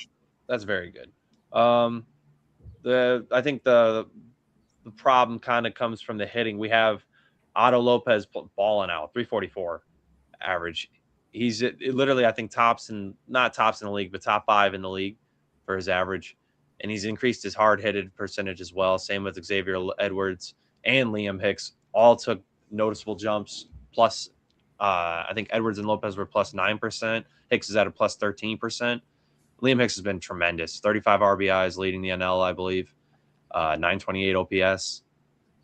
I mean, it's been a revelation. Only struck out 12 times as well. Other positives, I mean, Norby's been all right. He started off pretty bad, but he's actually kind of turned it around, starting to strike out a little bit less. Still strikes out a lot, but he was at like a crazy rate, so he's at least gotten that down. Owen Casey has not been great. He's still striking out a lot. 571 OPS is not great. Graham Pauley, we finally demoted. He's been horrible. Roberto Hernandez has been bad. We pulled him back up for some reason. Kyle Stowers obviously he had a bad injury, so right, he's coming back. Oh my God, Hernandez has a 42 OPS plus this season. Oh, jeez, he's bad. He's bad, man. Oh my. Kyle Stowers has been, he's getting it back together. He's taking walks, so I like that. What do you think just about hit his Robbie first home run of the season. You said what? What do you think about Robbie Snelling? I was like, I was gonna get into that we should call up some certain people. We finally did call up Robbie Snelling. About time, yeah. Yeah, he got the first inning was rough, let up a 3-run shot, but other than that, he was actually very good. And cool, yeah, he was pretty cool. Especially against a good Nationals offense. So I'm not going to complain about that at all. So I like to see that. Obviously, he was a rookie, so give him some time, and I'm excited to see what he can do. Yeah. So I like that. Another unfortunate is Jacob Marcy. Is that just not started off well at all. He's taking walks still, but he's striking out a lot. He's good on defense, which is a positive, but we finally took him out of he was leading off for a while and in the 2-hole for a while. We finally moved him back in the lineup, so he started to bat better. 8 OPS plus in 148 at bats. No, he's been bad, man. He's got a decent hard hit percentage, slump. but That's he's slumping. He's having a sophomore slump. Yeah, and he's gotten his average up. I know it was in the 150s for a while, so he's at least at 182. He walks a lot. I guess that's the positive I can give. He walks a lot. Yeah. He does walk. So we gotta give him time, and I think taking him out of that early spot is going to be only. That's going to be beneficial for him. You haven't brought up Augustin Ramirez. Yeah, we had to demote him, and we pulled up Joe Mack, who's actually been very good. And Joe Mack's defense is on another level than Augustin Ramirez. Augustin Ramirez, the only thing defensively good he does is his ABS calls. He has very good percentage on that. Yeah, he's not good on defense. I remember listening to your color commentator call him out last year. Yeah, like from the box. He's like, "What? Do you remember that?" Yeah, when he got all pissed off at Augustin Ramirez, he's like, "You see," he's like, "Don't try and frame that." Oh yeah, don't try and frame that. Tommy Hunt He's gets like, angry, bro. I love Tommy Hunt. Whoa. I mean, I get it. I mean, Ramirez. I complained last year. Ramirez got to like slightly below league average as a defender last year, and I like celebrated like he was a literally. But I think from the minors, we should be looking to pull up Kemp Alderman.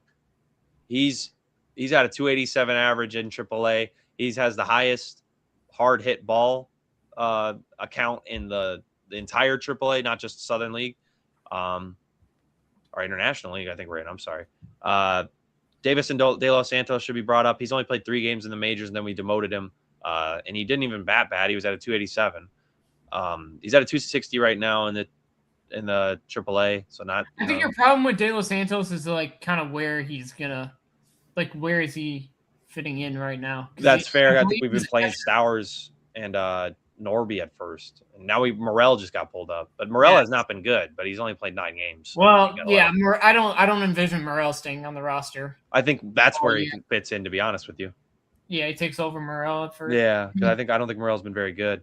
There's a lot to do with your lineup, especially with Augustin being as bad as he's been, because you have your DH spot opened up. Mm-hmm. So I mean, Stowers can get back out there in the outfield. That means you can, like you said, you could bring up De Los Santos. You can DH him for a little bit, or even play him at first if you like his defense more than Norby over there. Right. Norby also can move over to third base. Yeah, he used to play third, so yeah. He's got that in his bag. I mean, because Graham Pauly's not, thankfully, is not he's up bad anymore. Yeah, he's bad. Sanoha's good though. Yeah, I like Javier Sanoha. Yeah, there's a lot of options with this lineup. I don't like it. Also, Liam Hicks. You just don't like it? That was your reasoning? There's nothing that excites. I mean, Norby's cool for now. He has a 106 OPS plus. No, he's not awesome. Yeah, I've never been super high on Norby. Hicks is obviously, really hot right now, which creates another problem. He's going to have to DH because Joe Mack needs to be behind the plate because defensively he's better than Liam. He has to DH, yeah. Liam Hicks' bat has been good enough that he needs to be in the lineup. Too good, yeah. But you move Casey out. He's just I don't mind moving him down. He's still young. Lopez and Edwards are cool, but other than that, it's just a lot of struggling out. And Stowers is still just kind of get back. Right, he's getting his feet wet. Yeah, he's still getting his feet. It just this lineup doesn't. I think their power is their biggest problem for me. Outside of Stowers, they just bring very limited power. And he just now hit his first home run this week. Yeah, and he's been struggling with the power himself. Yeah. So I think that creates some issues within the lineup. No real power threat there. So I think teams are going to just be willing to, real pound the strike zone on you guys. I do think there is a lot of hope, especially in the minor league, like you've kind of alluded to with this team. There's a couple call-ups that have been needing to happen, like Robbie Snelling. Braxton Garrett he needs to come up. Got a 0.8 whip right now. Joe Mack was another guy that people have been talking. He needed to come up. Santos needs to come up. It's just, they just I need think you move Yuri Perez out too. The Marlins last year overexceeded expectations. True. And I think may have led us to believe their young guys were going to take a bigger leap this year than expected. And then some of the young guys that we expected to be in the major sooner haven't. So it's just been a little awkward so far this year in Miami this season, I think, especially with Stowers going down early. Their pitching your pitching's been really underwhelming to me. Yuri Perez hasn't been. I think it's time we put Braxton Garrett in that spot, if I'm being real. I think there's still redeeming qualities about Perez as a starter. He throws a lot of strikeouts. Yeah, I just think he gives up a lot of hard contact, and I agree. I mean, he gives up a lot of 7 home runs allowed so far. 8.5 hits per 9. Only a homer and a half per 9 too. Yeah, not great. Just hasn't been a great year for Yuri so far. Obviously, he's still young, so and there's plenty of time to turn it around too. Right. Yeah. Just the starting pitching has questions still. Other than that, though, I think the team still is really young. There's room to grow, you know. So yeah, there's room to grow. At least you guys actually knew when to pull the plug on the Chris Paddock experience. I should have been one start in. Bendix credit. He was very quick. At least you guys knew that it was not working and he needed to go instead of trying to be like, oh well, he's a. I do feel like Paddock was kind of just brought in to kind of ride over till Snelling was ready. They probably just service time. Just for service time manipulation. Yeah, essentially, they probably just wanted to give Snelling an extra few starts in the minors, and it is what it is. But I mean, if he's really ready. Yeah, hopefully for the Marlins today, if they're trying to be competitive, the offense needs to heat up. Marcy's got to get it together. Call it what it is. A lot of the lineup just needs to get it together. Hernandez needs to get it together. Marcy outside of that big three. Yeah, hopefully Owen Casey down in the minors figures some stuff out. Get him back up there. You're gonna have to be prepared for Liam Hicks probably to cool down some. I know. If only Griffin Conine could stay healthy, man. Yeah, that too. Conine can't stay. There's just hopefully guys can start stepping up in the lineup. It's mostly that's mostly the big thing with the Marlins. Also, close games they have not been good in this year. Yeah. So we really have not. We haven't been able to get we got to walk off from Casey to early, and that's where you feel quite strongly about Clayton McCullough. That's for sure. Clayton McCullough. I'm with Ethan. I've been kind of on his side. Clayton McCollum has not done a very good job this year. Yeah, he pulls people at the wrong time. He doesn't know when to pull people as well. He's left guys in too long for multiple starts this year. Yeah, exactly. It's been bad. And sometimes his lineups haven't been great as well. I hear you on that one. I don't know, man. I don't know. Yeah. So we'll have to see. I think the only reason Marcy's been up so long is because his defense has been really good. So. Yeah, I was going to say Marcy's a really good defender. So that's what's going to keep him up in the majors. But like I said, I think he's been recently starting to turn it around. He had for Marcy having an OPS plus of 68 with 148 at bats, he still only has a minus 0.2 WAR this year. So the defense is still valuable, obviously. Right. Well, we've yapped about the Marlins for a fat minute, so we can get on to the next one. What are we thinking? The Rangers? I think the Rangers. Yeah, Rangers. Yeah, I think that's a good one. I think the pitching, other than DeGrom, has really just been, especially from the starting staff. I wouldn't say Evaldi's been bad. He's been like Jekyll and Hyde this year, I would say. I mean, he hasn't been great. He's let up 22 runs. Yeah, if we go, I mean, he hasn't been awful. Like, he hasn't been bad as Mackenzie Gore. I mean, most of that's Mackenzie Gore and Kumar Rocker. They can pitch. Corey Seager's got to be better. Oh, jeez. Awesome. Corey Seager's been 6 for his last 50. He has a 102 OPS plus this season, Dylan. A what? 102 OPS plus. I mean, he's still an above-average hitter at that point, but he's just been slumping hard for the last. He has a 6.79 OPS. Oh my God, Ethan! Completely, I had to. Brandon Nimmo's been pretty good for the Rangers, though. I bet the Mets feel pretty stupid for trading him away. I don't really get why they did that, but I guess what Lindor says goes. But okay, we're not talking about the Mets though. But I mean, I don't think we have to dive too much into the Rangers pitching. I mean, Mackenzie Gore, I think, has been pretty underwhelming so far. His FIP's only at 3.99, so some bad defensive luck probably in there. Yeah, there's probably some positive regression that's due. I think there's still some qualities there. Jack Leiter hasn't been bad. He's been up and down. Kumar Rocker has really been the only one that's like, yeah. I'm not huge on Kumar. It's the same story. It's pretty much been the same story as the last few years. Their offense is pitching's good and the offense just doesn't show up. I want to go through Jock Peterson. Dylan, I want to hang it up. I want to bring this up real quick. Evan Carter could still. They have 2 hitters with an OPS over 7 this season.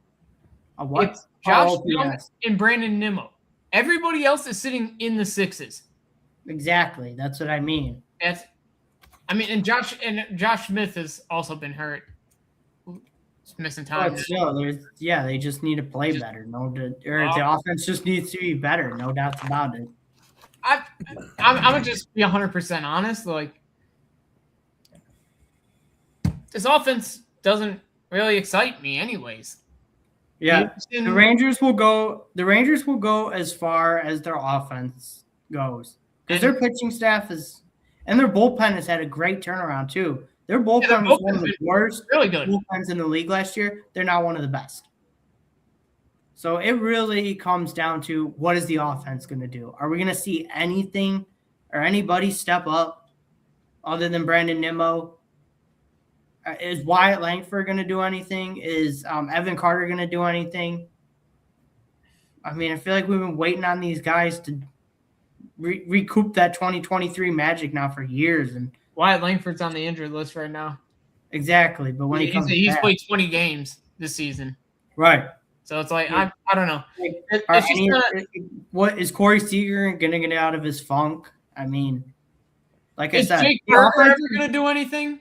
Yeah, he hasn't been great. Yeah, he hasn't been great either. Yeah, he has OPS. Evan Carter's only been good defensively. Yeah, 6 OPS, 78 OPS plus. It's like I said, if the offense can click, there's a chance with how weak this division is, they could win it.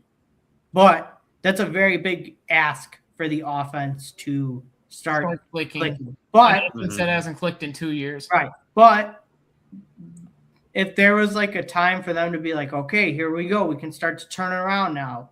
A back-to-back shutout against one of the best teams in the National League, that if there's a way for you to be like, all right, let's turn our season around, this would be the spot to do it. Yeah, you have some momentum now. This team just doesn't really give me that they're gonna just turn it. No, I know, but I'm just saying in the hypothetical, like especially time for you to get on your ass and start going. Yeah, for sure. I mean, especially in Texas, where that heat's really gonna start blaring in the middle of the summer. Your two best pitchers are 36 and 38 years old. I mean, getting further and further in the season, it's gonna start to wear. They're a bit of an older roster. You can't keep counting on guys to kind of, just, hey, we need you to start heating up. I mean, Jock Peterson hasn't heating up in a couple years now. Jock Peterson hasn't done anything since he left the Diamondbacks. Yeah, that's what I'm saying. Danny Jensen's been bad there. There's not much redeeming about this team where I can really be like, hey, a turnaround could happen. Outside of also, outside of DeGrom and Evaldi, Gore's been underwhelming. Kumar's been underwhelming. It's just, if those two guys start to struggle, especially in the middle part of the season where, like I said, it starts to get, hotter out, and they're a couple older guys with a lot of mileage on them. Yeah. It can start to get really – yeah, it could start to get really scary for the Rangers. So, hopefully, their bullpen can maybe help shoulder out this load a bit, but yeah, you don't want to overwork them though. Yeah, I don't want to overwork. I don't know. I don't see much with this team. Just haven't really shown anything. Okay. No, I feel that. Okay. Well, okay. Okay. Okay. What are we thinking next? I think the D-bags should be next. I think Arizona. I'm at Arizona or the Phillies. That's what I was thinking too. I think Arizona and then the Phillies, because the Phillies, since they fired Rob Thompson, have been playing much better. Much better. Yeah. Yeah, we can go. What is it? Arizona. D-backs. Arizona, Phillies. Start with the Arizona first. Offense. I was gonna say they're fun to watch. I'll say that. Well, their offense. Every game they have is very intriguing. It's fun. There's something always happens. I'm not saying it goes the Diamondback way ever, but something happens in their games. I'll say that. That's fair. It's pretty much the opposite of the Rangers. The offense is there, but the pitching is not. Pitching's bad, and Cattell Marte hasn't been great. No, he needs to turn it up. They just DFA'd Alek Thomas to call up one of their top prospects, but don't count on him to be the one that turns the whole offense around. Definitely a good idea to DFA Alek Thomas. He was awful. Oh yeah, it was time. His best days were behind him at this point for the Diamondbacks. But yeah, Ethan, you're right. Ketel Marte does need to turn it up. Geraldo Perdomo hasn't been as good as he was last year, but I think most people kind of saw that. Kind of expected that, yeah. Yeah, Corbin Carroll's been pretty good. Ildemaro Vargas has been good. Lourdes Gurriel Jr. Since he's came back, has looked pretty good. Yeah, he's been solid since he came back. He's a trade candidate. Gabriel Moreno can't stay healthy. Right. He's in and off. He's on and off the IL list all the time. No, and it sucks because his backup is James McCann, and James McCann has not been good. No. The pitching obviously bad. I don't think we need to really dive into it too much. They're not good. Oh, Rodriguez hasn't. I'm sorry. You're right. Yeah, Eduardo Rodriguez has been good. My apologies. His FIP is 4.2, so some regression probably coming. Is Merrill Kelly hurt right now, or did he just come back? I believe he just came back. My boy's been struggling. He hasn't been good anyway. So yeah, my boy. I think they probably prefer their problem, like Dylan said, is definitely their pitching. Their bullpen's not bad actually. Yeah, Paul Sewald. Sewald hasn't been bad. Murillo's been good. Taylor Clark's been good. It's funny you say Sewald because Benintendi took him deep, and honestly, if Benintendi takes you deep, you're not a good reliever. Ryan Thompson. Luasiaga. No, I'm just kidding. He's been fine, I think. Luasiaga. I don't know.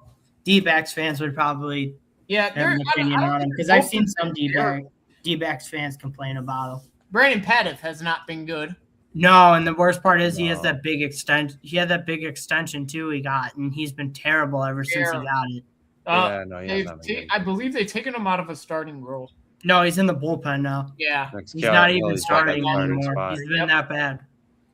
Yeah, so they gotta figure something out with that starting pitching. Also, the Zach Gallen, I don't think has been as atrocious as we thought. I just think it's time for him to get out of Arizona. I don't think he's as bad as pitcher as he's been over the last season and a half. I just think the rumblings about them trying to, them moving on from him, and then the long off season where he couldn't really find a deal. He almost got one with the Cubs and then ended up back in. I think everything, just all the noise has kind of affected him, and it'd just be better to find him a new home finally. Yeah. But their offense is going to be fun. We'll see if it can kind of keep them around. There's the thing with their pitching staff is they have guys that can step up and be solid pitchers. It's just for some reason it hasn't worked there. Right. Well, think about where they play too. The Desert Heat. For sure. But Zach Gallen Zach Gallen in the past has been, he's got a track record, of course. Same thing with Merrill Kelly, though. Merrill Kelly has a track record of being solid. I think Merrill Kelly's just kind of, the age is catching up finally. I don't like that slander. He's 30. I'm all right on that. I'm all right on that. No. Not appreciating that one. Yeah, Soroka, Ryan Nelson has proven he hasn't been a bad starting pitcher in the past. It's just It's funny too because all these guys have been good in Arizona before. Right. They just got to get it together, really. Yeah, something's just got to be figured out there. Yeah. Yeah, we talk about the Phillies now. Yeah, let's go to the Phillies. If this was the funny thing is, if the Phillies were like, if this was 2 weeks ago, I think the Phillies would be like probably where like Houston's at. You want to know? Give me a sec. Since they fired Rob Thompson, I think they have the third best record in baseball. The Phillies? Since Mattingly took over. Yes. How long ago was that? I don't remember the exact date. In their last 20, they're 11-9. And their last 30, well, if their last 30, well, duh, yeah. They still have Rob Thompson. 17, but I mean, they're 7-3 in their last 10.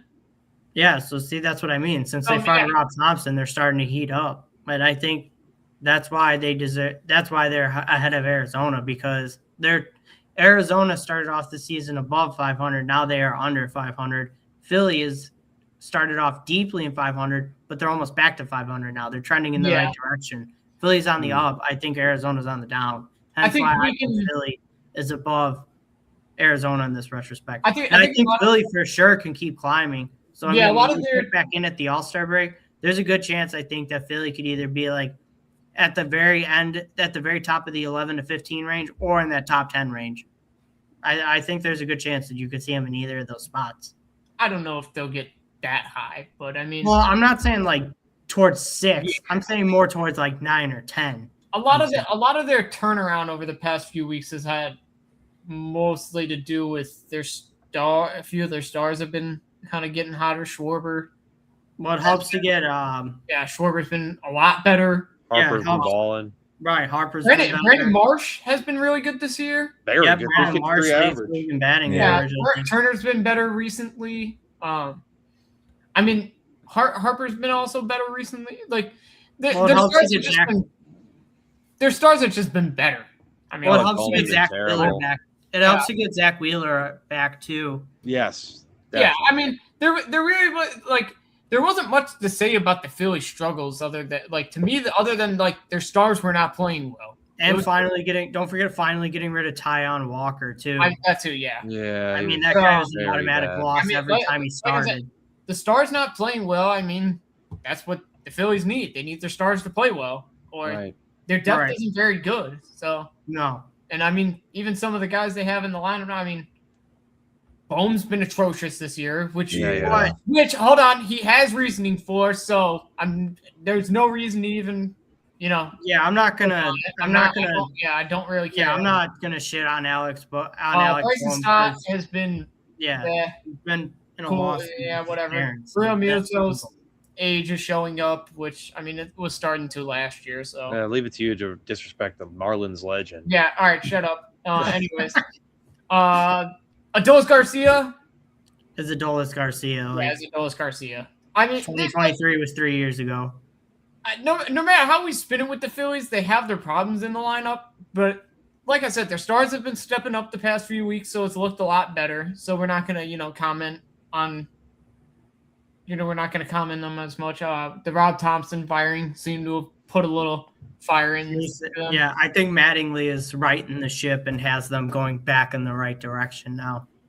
For now, I'm gonna say obviously what they're showing. Their pitching staff still sucks. Andrew Painter's been awful. And Wheeler's back, so hopefully he can continue being. Jesus Luzardo's been rough. Luzardo. He cooked us. Nolan's been rough. That doesn't count. That doesn't count. The Phillies own you. It's not really that much. I know, they really do. Yeah, they do. They own the fuck out of you. Oh, shut your mouth. We own the Sacramento Athletics, and we'll see it soon. We haven't played this year. We'll see it soon. You haven't owned the first place team this year. Nice one. Oh, yeah, that's why we got an 8-8 record against 500 and above teams. What do you got in a record against 500 and above teams? 3-3. We went to New York. You play in the National League. What'd you do when the Yankees played you? 1-2.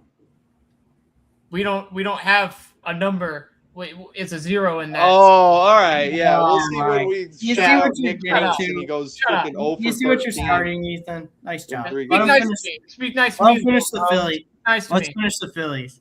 Really again. Yeah, I mean, if you want a turnaround with the Phillies, their pitching staff needs to turn it around, and some of these other guys other than Harper, Turner, and Schwarber are gonna have to step Need to up. contribute. Yeah. That's gonna be a big leading into. I think Justin Crawford can be. Oh, don't forget Marsh too. Oh yeah, for sure. Marsh has been fantastic. Only against right Marsh isn't going to play against. Yeah, Marsh is. The problem with Marsh is like in the playoffs, he can be taken out of games because you can go to a lefty early and they're gonna pitch hit for him.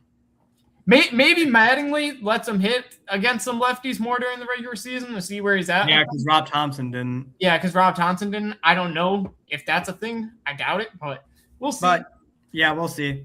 Definitely trending in the right direction, though. Yeah, I'm with you on Justin Crawford. He could definitely. I mean, he's intriguing. With rookies, I tend to look more at batting average than I will look at their OPS because I just want to see if they're seeing the ball. Right. If they're hitting a bunch of singles, okay, cool. They're seeing the ball as rookies. That's fine. Yeah, their OBP that would be their OBP. I would pay attention to. Yeah, I want to pay attention more to that. I mean, Crawford gets on base 3.44 on OBP. Not terrible. Yeah, not for a rookie. So I mean, I'm with you. Crawford can definitely, there's definitely guys in the lineup that can step it up. That can. Turn things around there in Philadelphia. I'm just really not a big believer in it happening. Right. Especially with how bad the pitching staff has been, and they really don't have depth in the pitching staff is another problem. Yeah. Andrew Painter is getting pretty close to DFA territory, and it's like they don't have. No, he has options. You would not. They wouldn't DFA him. They would send him down. I'm saying like that's how bad he's been.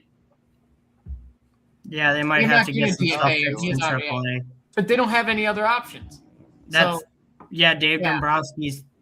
Yeah, they're pretty much hasn't helped keep the farm system stocked for reinforcements. No, they're kind of stuck where they're at. Yeah, they're just stuck. So, hopefully they can, Nola and Luzardo can maybe step up and fill some. Yeah, once they get Johan Duran back too, that should be a big help.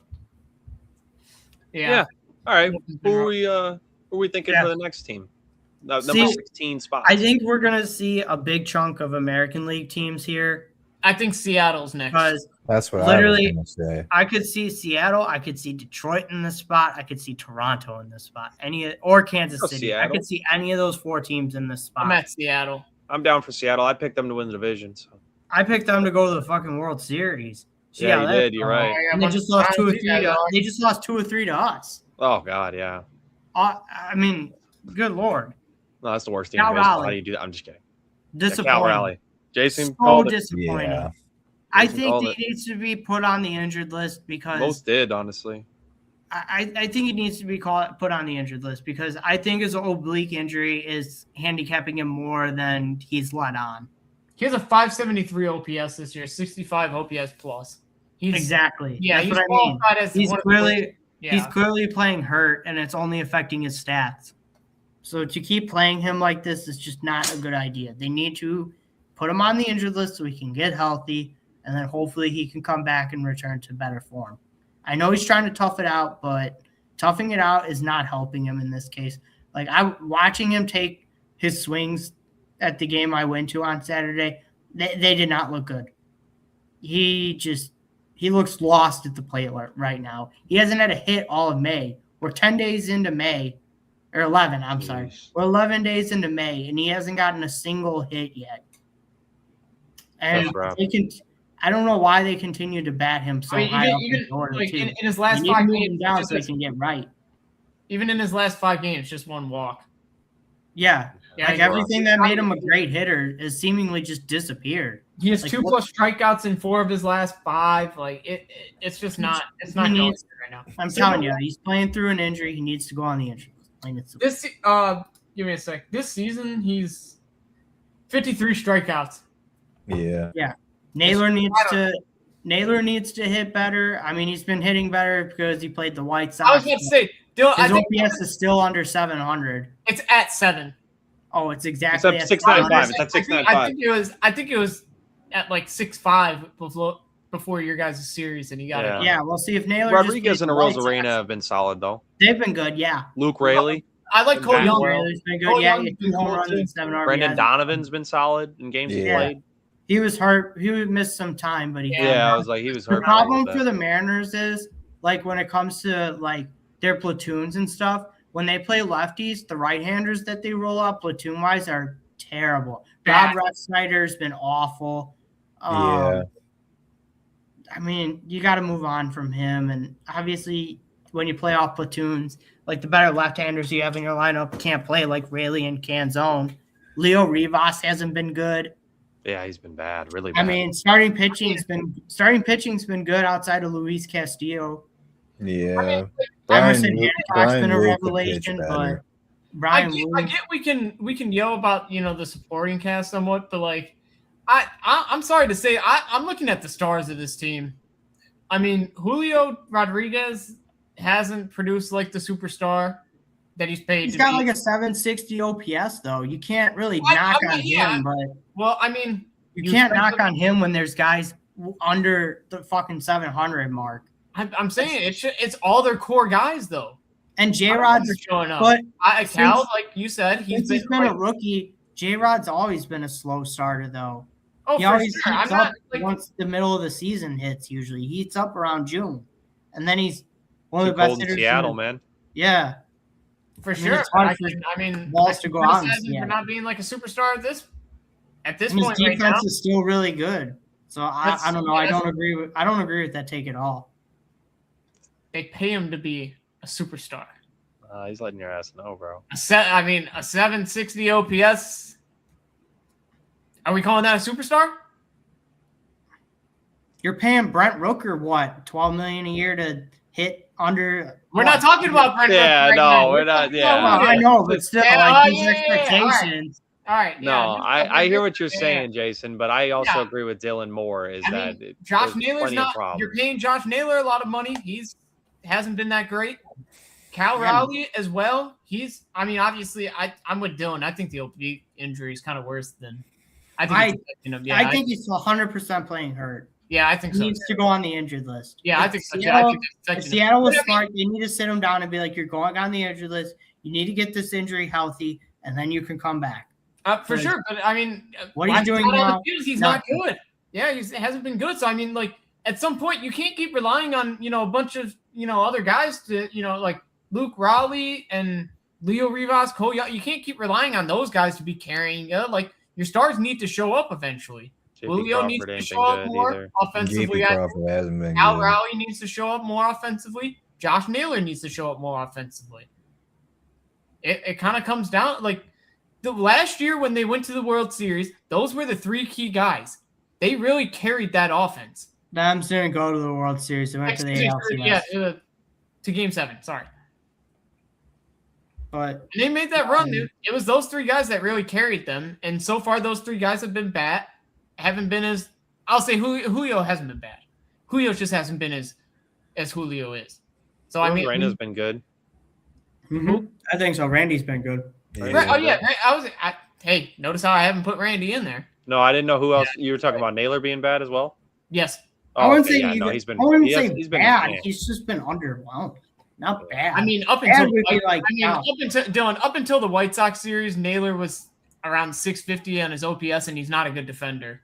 So if Josh Naylor isn't hitting, he's a negative 4 player at that point. This is definitely a team though that I could see like moving up in the rankings when we do the. For sure, they have turnaround ability. Their starting pitching can also show more. The last couple of years, the Mariners always seem to turn it around once you hit like trade deadline. Right, July, August. It's funny. Always get hot. They always decide to go make a move, and it's paid off each year that they've made a move. So, there's definitely bounce back ability with them. Yeah, get Castillo out of the starting rotation too. He's done. Yeah, and move Munoz out of the closer role, I would say. For now, yeah, until he figures it out. Their bullpen outside of Munoz hasn't been bad. So no. There's other pieces. But 7 for 9 in opportunities. Yeah, you're right. Yeah. I mean, that's the thing with relievers, though. They're so volatile. Like, one or two blow-ups, yeah. blow-up appearances inflates the ERA so And it much. just looks So much awful. that Yeah. you just Right. Exactly. I mean, he could certainly be better. I'll agree with that. Yeah. He could certainly be better. But offense just has to, it's always been an offense thing with me with Seattle. When I came in preseason, I said I don't know if the offense would sustain what it did towards the end of last season. I didn't think so, and it hasn't so far this year. So we'll see if that turns around. But I'm willing to probably bet that it doesn't get much better offensively for them. I think, I think same thing. Offense needs to be better. Get Luis Castillo out of the rotation. That'd be the two big things. What are we thinking for the next team? This is probably going to be like the rest of the AL right here. I think I'm at Toronto here. Yeah, I was going to say Blue Jays. I'm going to say. I guess I'm already outvoted, so I can't say anybody else. I would have put Detroit or Kansas City there. Dylan just hates the AL Central. Well, no, I'm not saying that. I'm saying it because the Blue Jays are so hurt. If you get these guys back, they're going to play a lot better than Detroit or Kansas City. Oh, for sure. But I mean, this is a power rankings based on the first. I guess. This is what's happening. What do you mean? I get.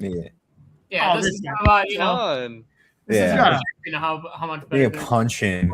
Like that fucking Jack's finally saying something for the first time in 30 minutes. Fuck you. I have been chiming in. I've been chiming in. You just wake up over there, buddy? Oh, my God. I've been chiming in. Welcome to the show, pal. All right. Sorry, guys. I'm with you with Toronto. Once they get healthy, they'll be a lot better. But I mean, right now they're not. Yeah, for now. And they're losing 6-3 to the Rays as we they are down. But don't diss Tampa though. We'll get to Tampa later. I will. Vlad has not been raking the way you'd like to Vlad's see. power is not there this year. Yeah. No, it's kind of worrying. At this point, it's kind of worrying. Like, where is 2 home runs at 148 ABs is a little concerning for sure. That's awesome. He's got as many home runs as Arnie Clement.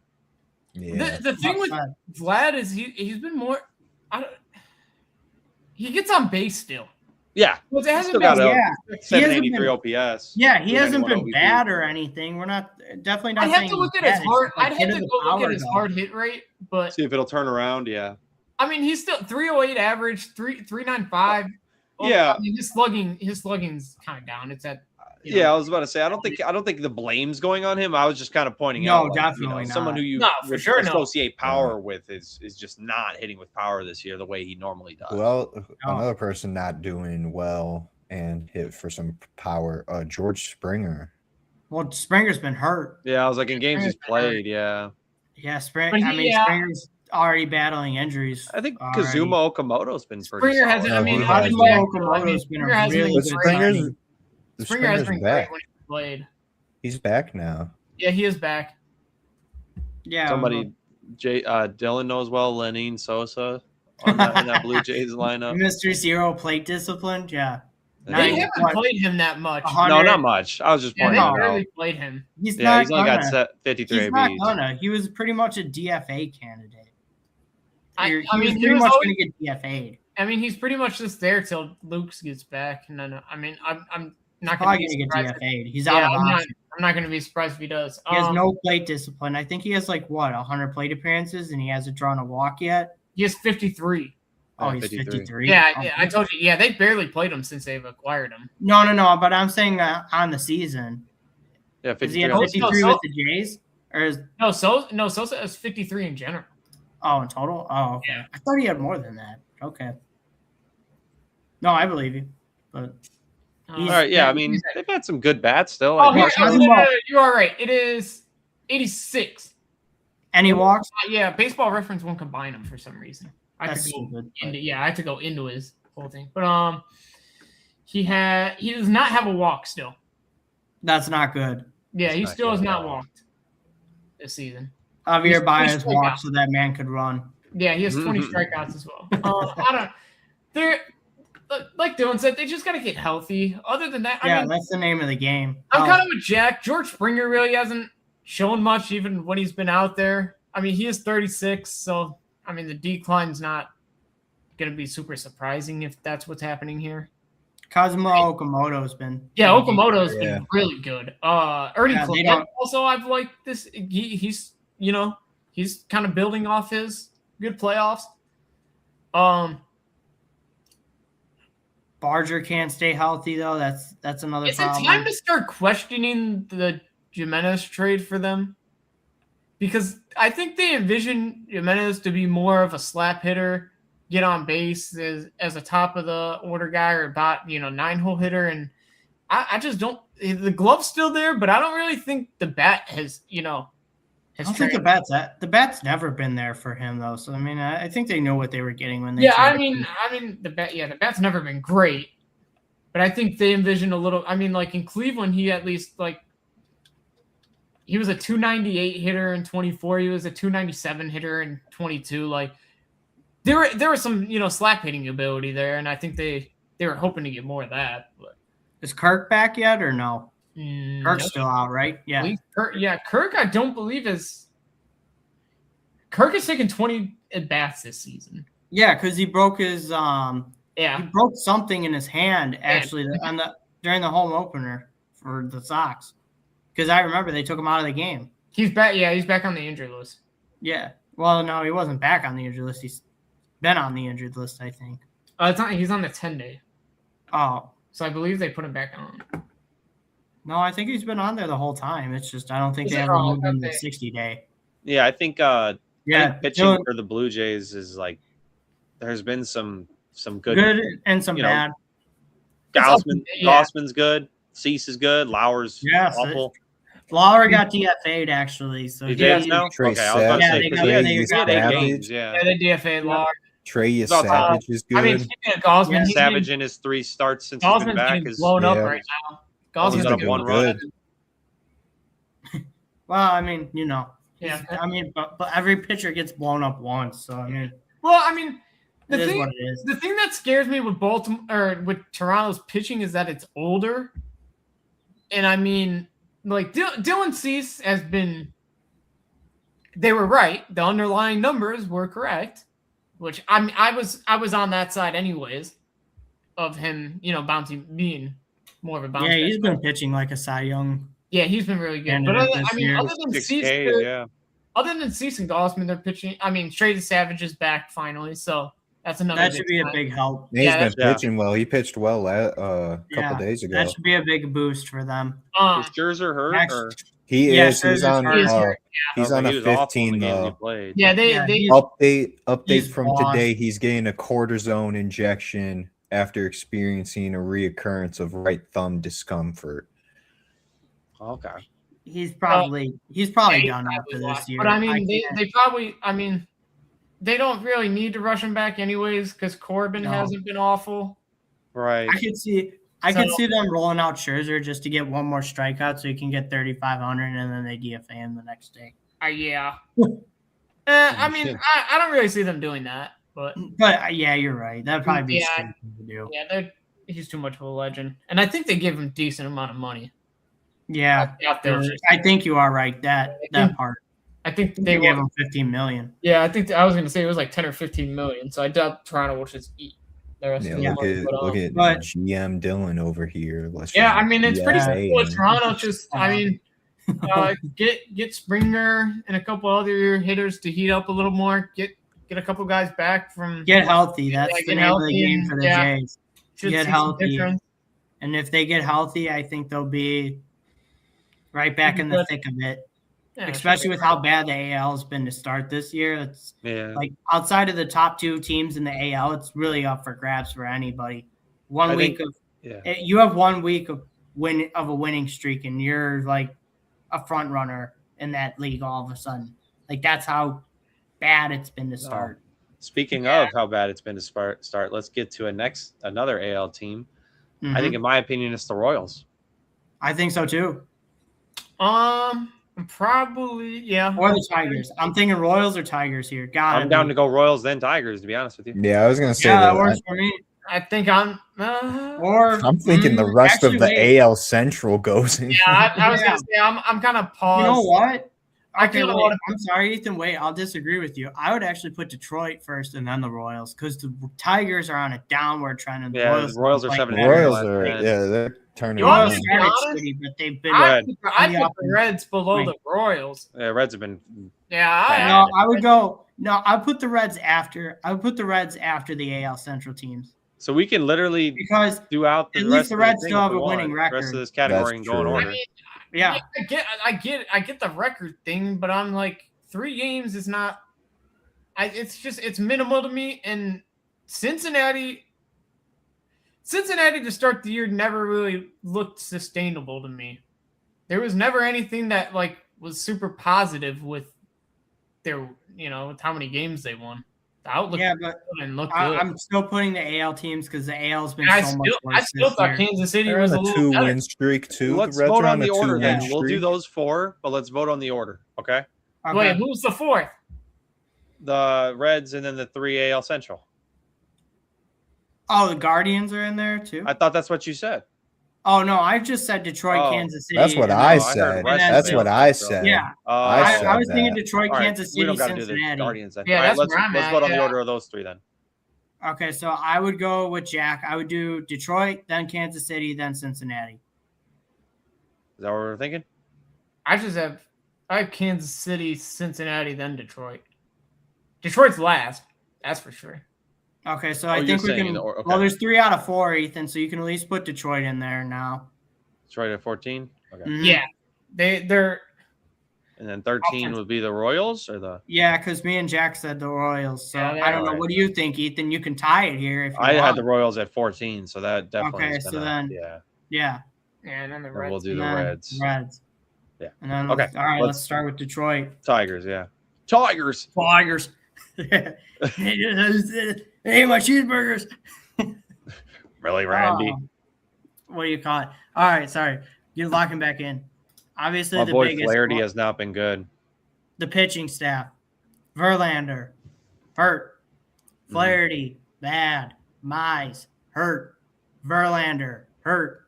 Skubal, hurt. This said Verlander twice. Yeah, Skubbal's been hurt. Did I say Verlander twice? Yeah, that's your boy, bro. Oh, Framber. I'm sorry, Framber. Piece of shit. There we go. Framber, piece of shit. Swap out one of the Verlanders with Framber. My bad.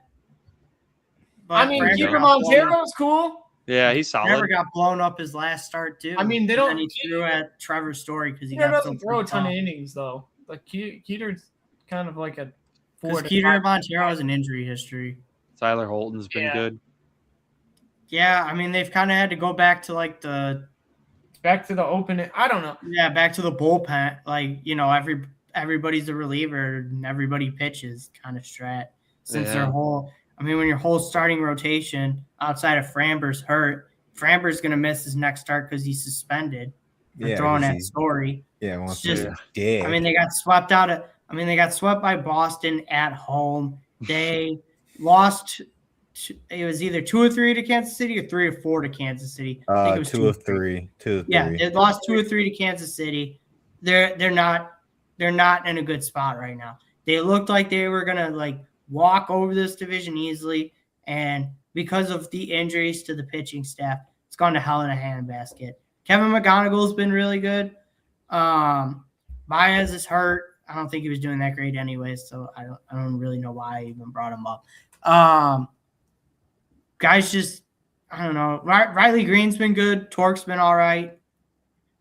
Dingler's been okay.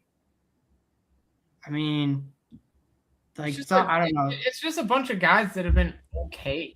There's nothing really I mean, Detroit.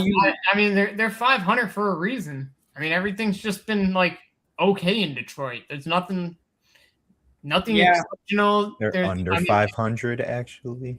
Yeah, 3 games under 500.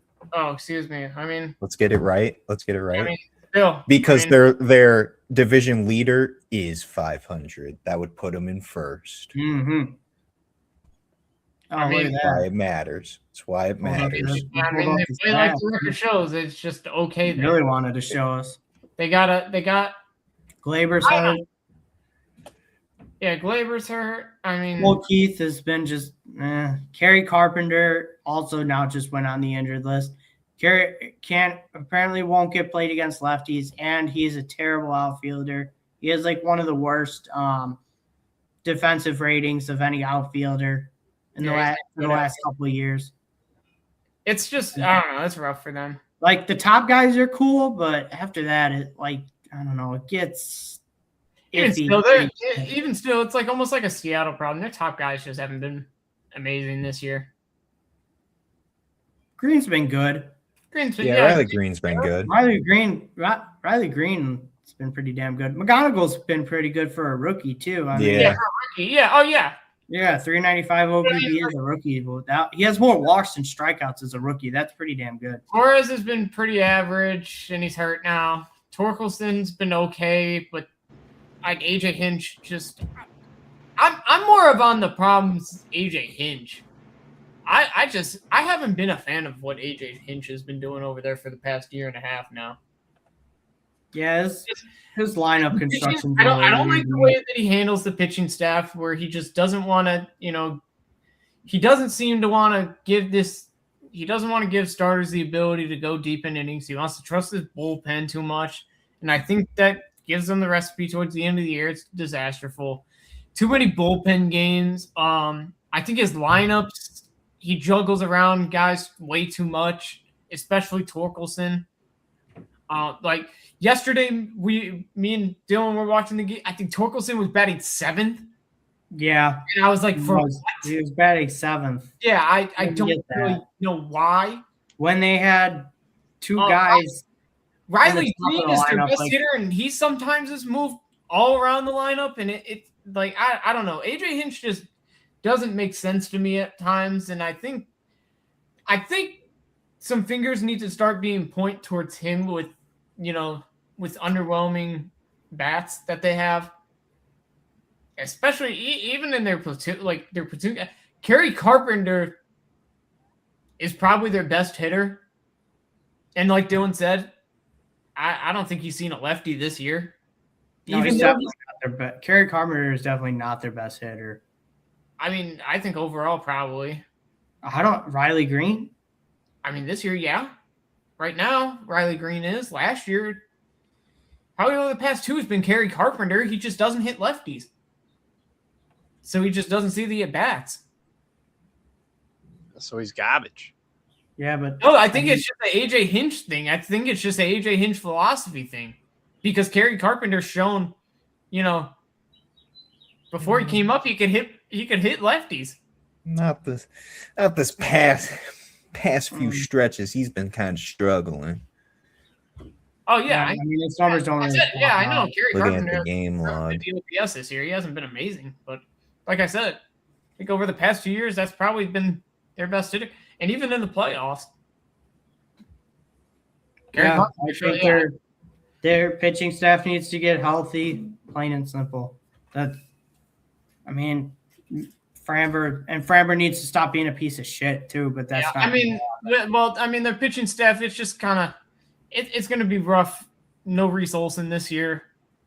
Mize Scooble needs to get back for sure. Yeah, Scooble. Flaherty's I think. No. I think a lot of Flaherty has to do with just a 165 whip. That's not good. BDT. He's going to get it together though. I think Flaherty's been given inconsistent rest days this year because of them having bullpen games. So I don't know. Just the way AJ Hinch does everything, just kind of, I'm not a fan of. So might be time to move on then. Yeah, I think you can start if you start. They missed the playoffs this year. You could consider it.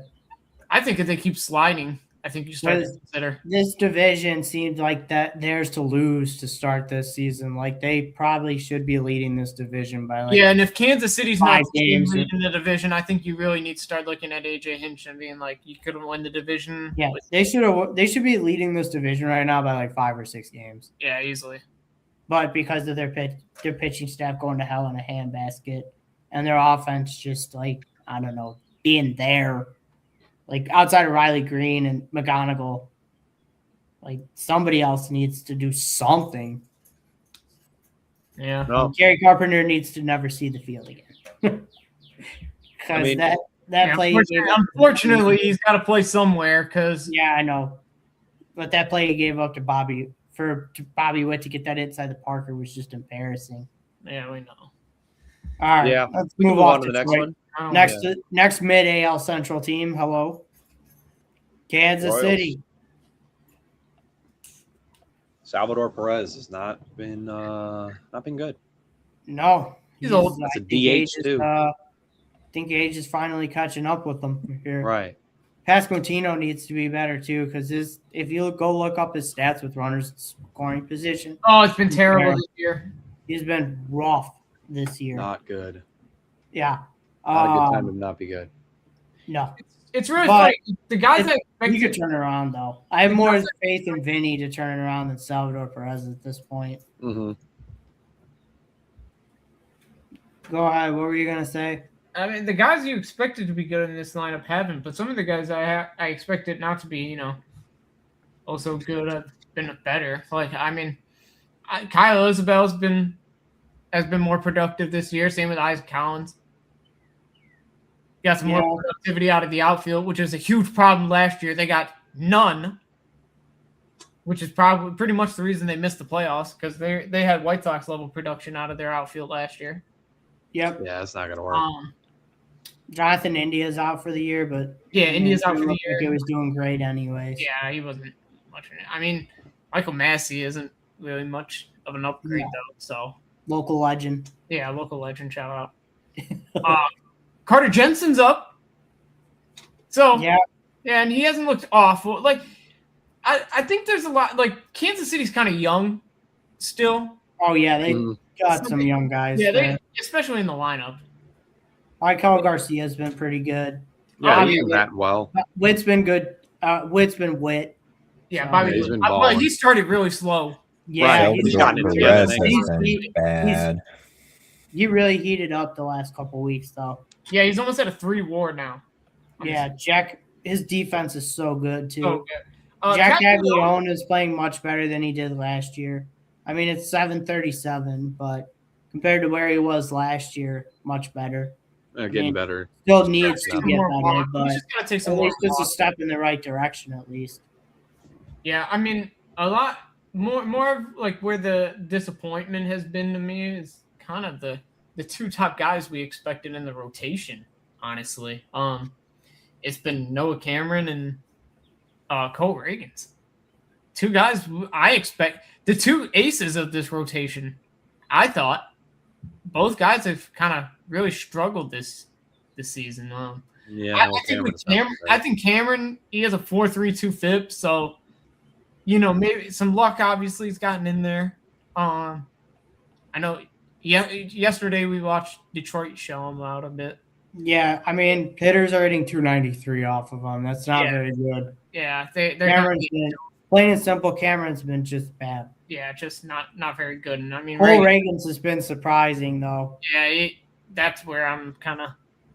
I think that's where the kind of like the struggle's been with this team. Like Lugo and Waka has been fantastic this year. Yeah, Michael Waka's been really good. Michael Waka, since he's got the Kansas City, he's been fantastic. Mm-hmm.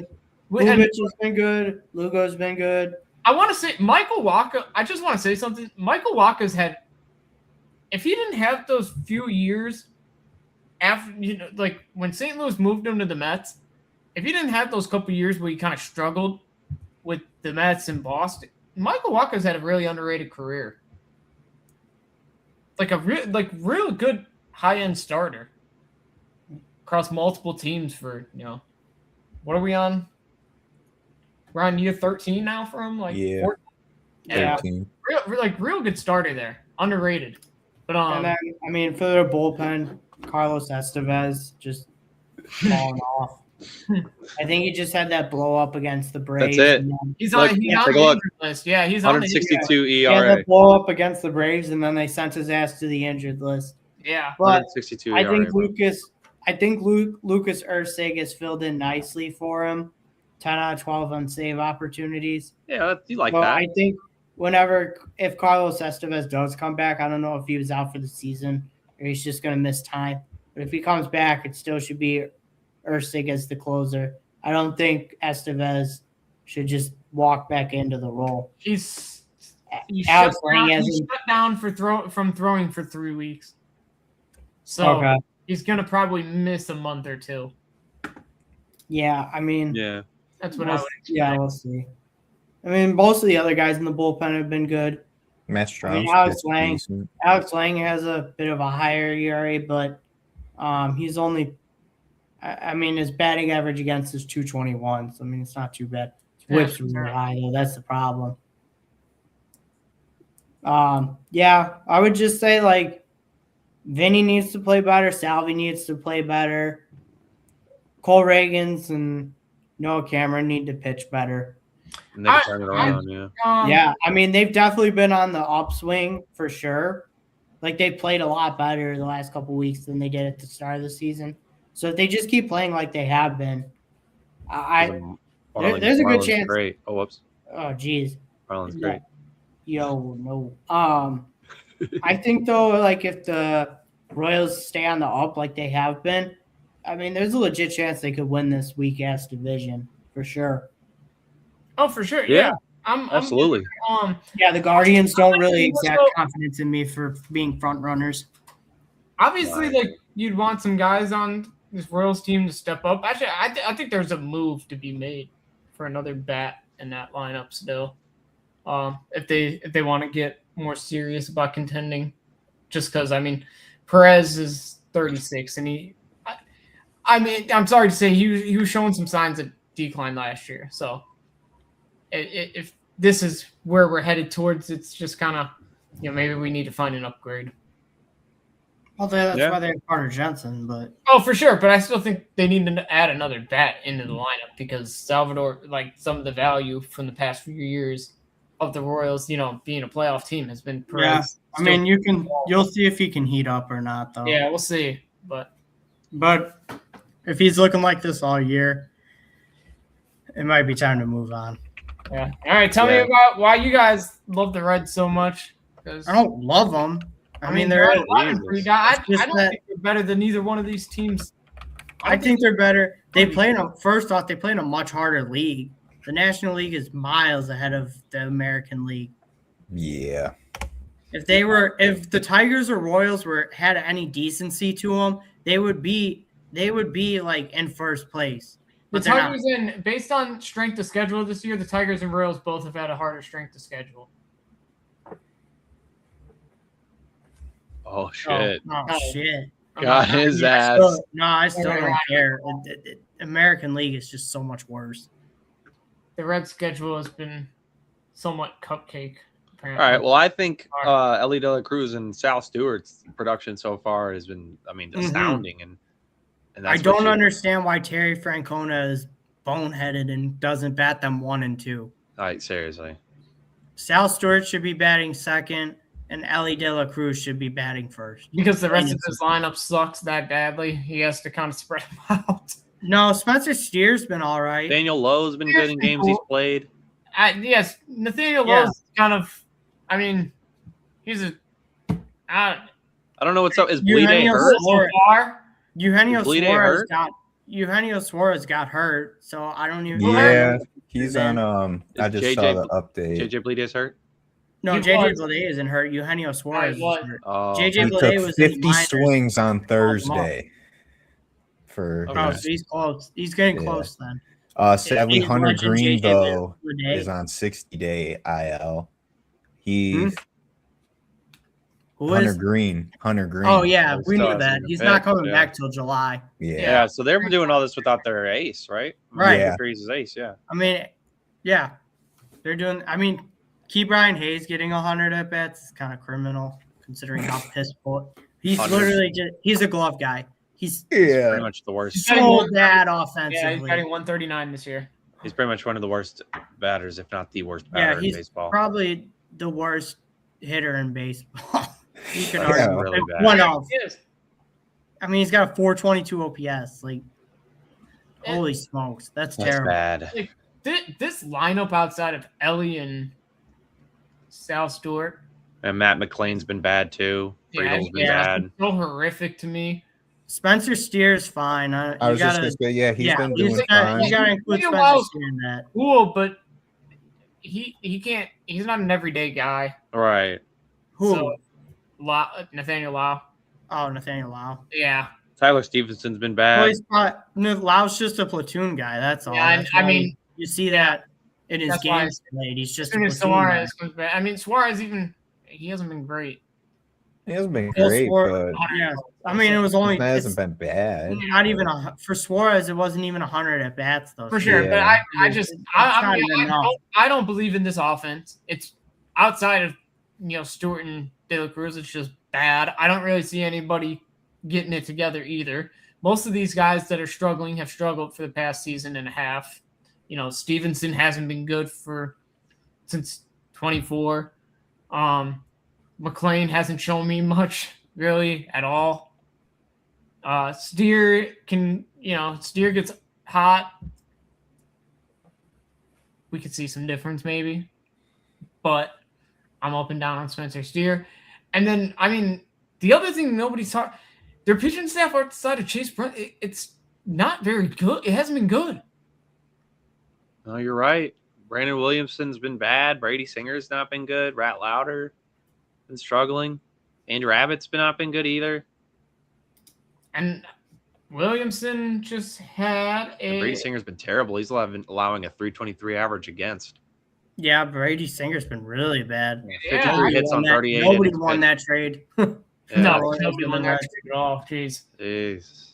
You could just rip that up and pretend like it didn't happen. Yeah, I hear you there. Do they have anyone they could possibly call up?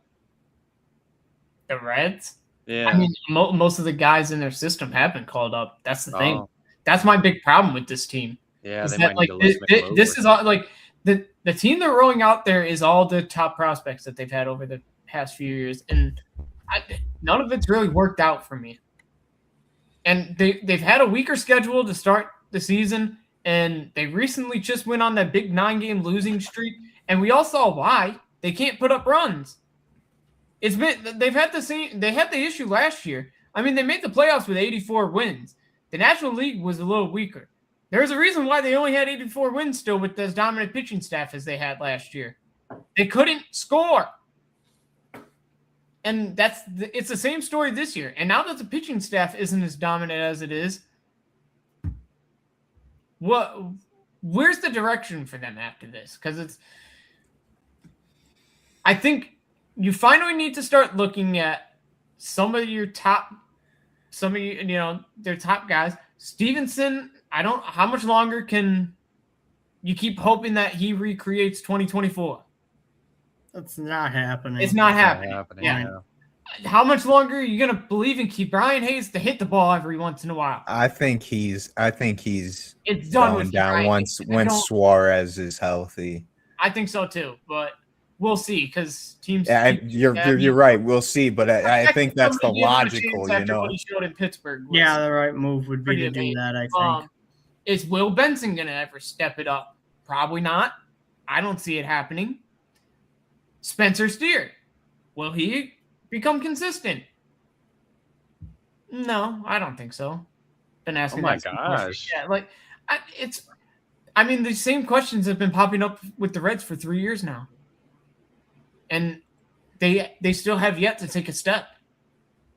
They got into the playoffs last year because the NL pool was, the wild card got pretty weak with that last wild card spot, but so far this year, I mean, they started the season hot. It's really cooled off, and we're starting to see how bad the lineup is outside of Stewart and De La Cruz. So we'll see. Maybe they can find something that sparks them, but I don't really believe in it. I think they're going to be a big dropper on this list. I think if Suarez comes back and can start hitting again, that'll help them. Yeah, that's what I think too. That'll help drive them. So then you could tell Brian Hayes, hey, keep the pine ready, Yes, I mean Suarez wasn't getting much. Water, a lot, so. Also, who knows? Maybe JJ Bleday keeps it up. I mean, Maybe they'll play him more so. I mean, he's at a 1.002 he has 42 bats this season. They just won't put him out. That's because he has a very small sample size, Ethan. It's not actually. I know. Impressive. I was just saying that's like a good. He's at least playing good in the small sample size. He had like 40-something doubles with the A's 2 years ago. So I mean, there is a track record. 44 doubles. It was 44 doubles and like 22 homers. Something like that. He's got 4 homers and only 43 at bats. Yeah, he could be a good extra bit. Like, if they actually figured something out with him, there's no reason that he shouldn't be playing right now. Well, like I said, they still believe in TJ. They got to keep believing in Friedel and Benson because these were top prospects for them. Right. They failed to make a move when they needed to. So they're kind of – that's where I've been with the Reds. It's kind of been the same questions for 3 years. Are we gonna keep going with this, or are we gonna finally, right? We're gonna do all right. So I think the last AL Central team, obviously, for the Guardians. Cleveland does not deserve. Yeah, Cleveland does not deserve to be top 10. I don't think. Yeah, I can't. No AL Central team deserves to be top 10. All right, I can get down with that. Let's see how many we have. I'm looking. We have 3 AL teams left for the top 10 and 7 NL teams. That just goes to show you how it's been so far this year. Yeah, I mean, Cleveland's interesting.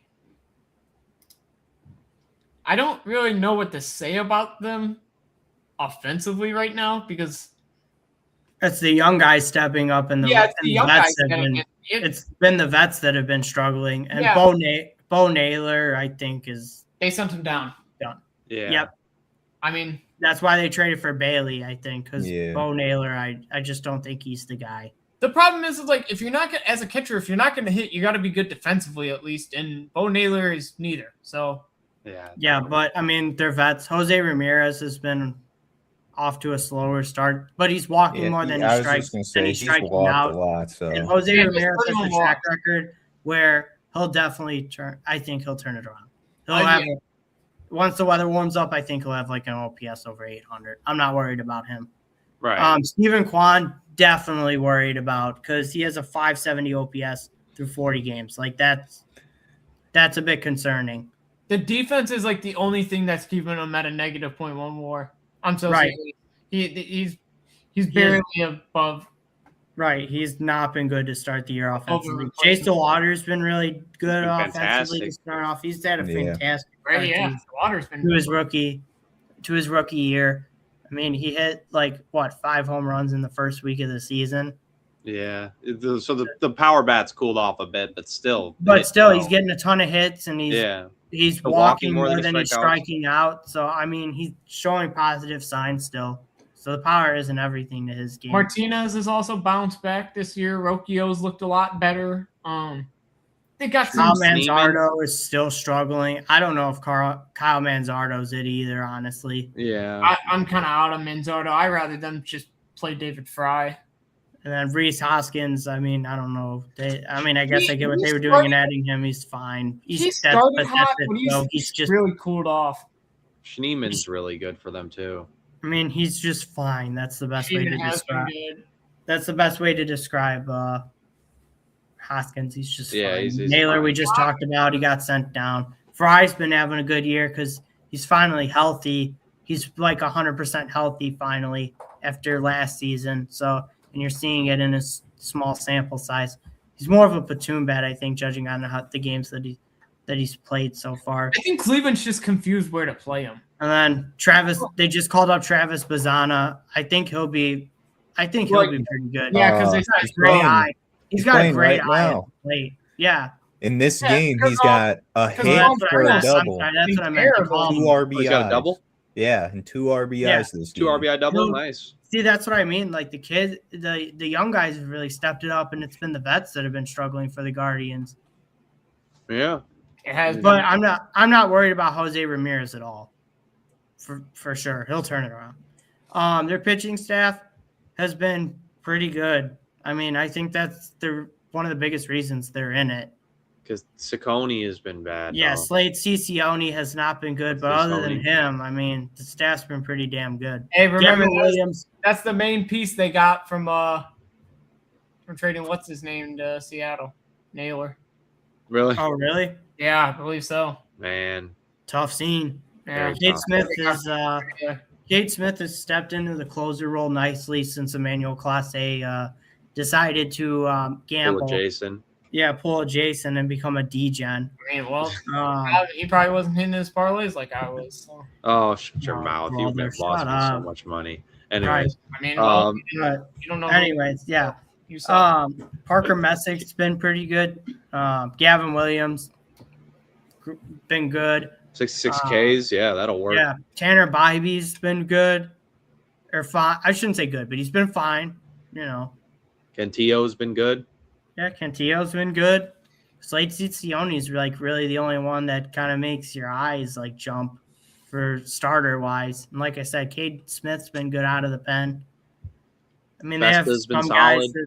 They have some guys out of the pen that have been more solid than others. I mean, reliever numbers are, like I said, have been are always volatile because all it takes is one appearance to get blown up and your numbers look like exactly. I was like, that's why I'm looking at his whip. It's whip solid for Festa. Right. That's why especially for relievers, I'm looking at whip over ERA. Yeah. I look at do you allow a lot of traffic on the base paths or not?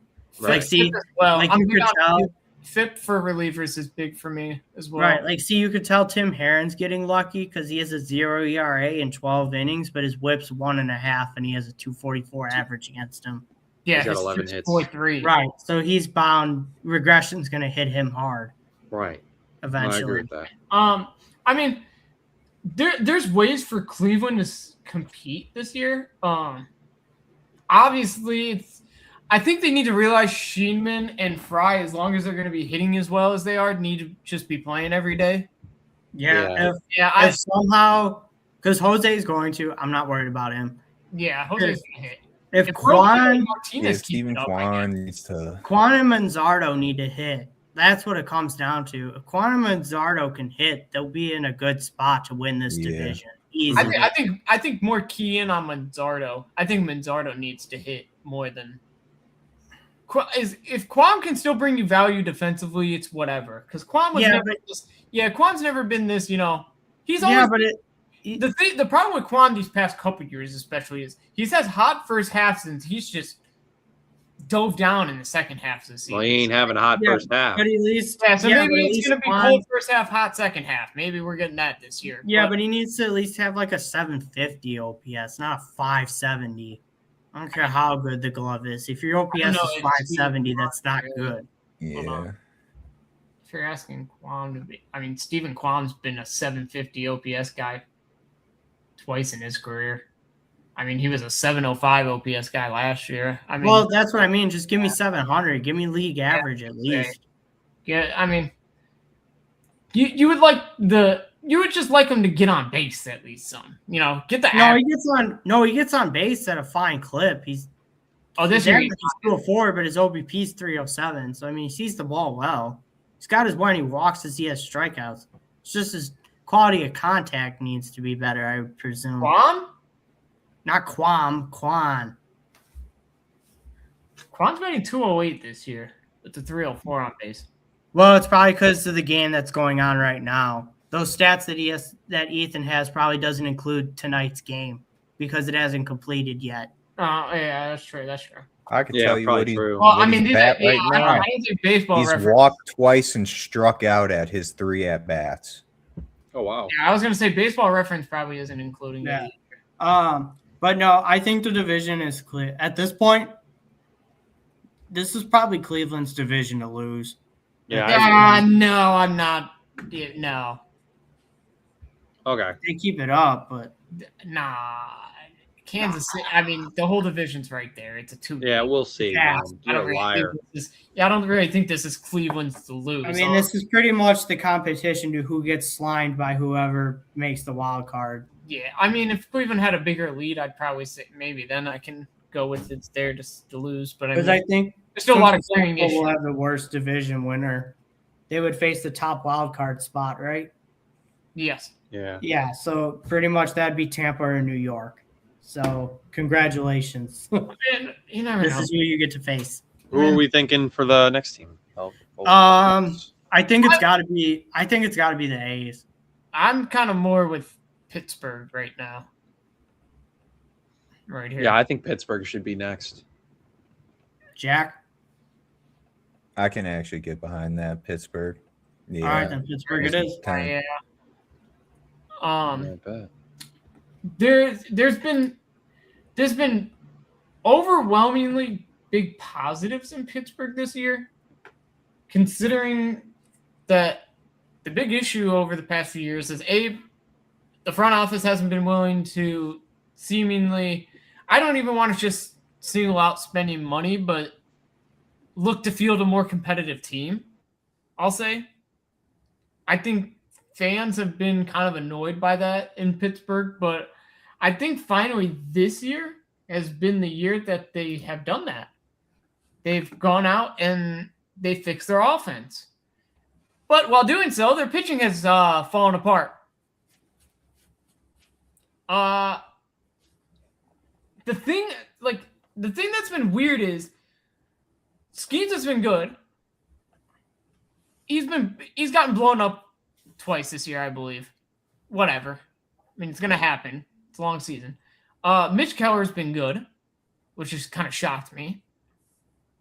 I've never been. Ashcraft has been good. Yeah, and Ashcraft has been good. Other than that, kind of been a struggle in their starting pitching. They have. I mean, Molinsky and Chandler have been fine. I mean, they're not. It's not like they've been egregiously terrible. Up and down, yeah. I mean, Bubba Chandler. I think it's more just the Bubba Chandler's FIP is, 5.53. I think it's because the Pirates were just struggling to figure out who's like closing out games and stuff. Yeah, that's clearly the problem is it's closer by committee there. It's clear Dennis Santana, I think, had it, and then he lost the job. I think it's clearly Gregory Soto, but I think I don't know. Just won't use him as a closer. They were rolling Jose Urquidy out there for a minute, and he wasn't that guy. They sent him down. Yeah, exactly. They sent him down. Don't believe they Hunter Barco, not good. Justin Lawrence, not good. Cam Sanders got blown up. Yeah, it's like it's depth. It's more of the bullpen. I was about to say it's more the bullpen than the starting rotation. Because, I mean, your top three starters, their whips are either under 1 or not very high other than 1. And their batting averages against are real low. I mean, I like what Mitch Keller's done this year. Just the past is showing me much. I don't really believe in Mitch Keller for a full year. I think Bubba Chandler will turn it around, too. I think so, too. I think Bubba he didn't have very many starts as a rookie, and I think he's just got to readjust. I think that's all for him. Yeah, well, this is actually and then eventually they should get Jared Jones. Eventually they should get Jared Jones back too. And then have to say though, Marcell Ozuna was a terrible signing. From the Pirates, huh? I said I do have to say Marcell Ozuna has been a terrible signing. Well, he's been a bit better as of late. He had a really bad start to the year. Yeah, I was gonna say he's been bad. He's been better. Me and Dylan had a discussion about this. His start to the year was so horrific. It's just like tanked his numbers. Yeah, his numbers. It's just like O'Neal Cruz. Like O'Neal Cruz's numbers look really good, but he doesn't tell you the full story. O'Neal Cruz has been slumping hard since the start of May since the end of April. Like the last 2 days of April, I want to say. Yeah, Don Kelly moved him down to the 5 spot now since he's been slumping that bad. To show you where he's at right now. Yeah. Like that's the thing. I think some of the numbers these Pirates players have are misleading. Like example, like and O'Neal Cruz and Ozuna can be the examples exactly of that. Cruz hasn't been, really, he hasn't been great lately at all, but Ozuna's I like Connor Griffin. I think he'll be good. Yeah, Griffin's been. I like Connor Griffin. Brandon Lau. I said he was going to be a great addition to that lineup. He's been really good. I told everybody he'd be a good addition. He's been probably their best addition, I think. Yeah, he's a 9.25 OPS. There you go. Brian Reynolds has been better this year. Yeah, he's got a great OBP. His OBP is almost 400. Yeah, He was. The slugging's under 400. They needed him to be better this season for sure. O'Hearn's been good since he got there.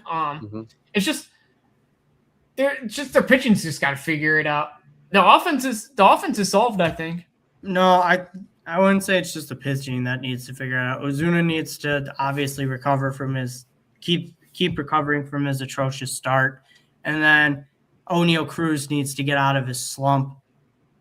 I mean, I'm not overly the bench bats. He's got 61 strikeouts.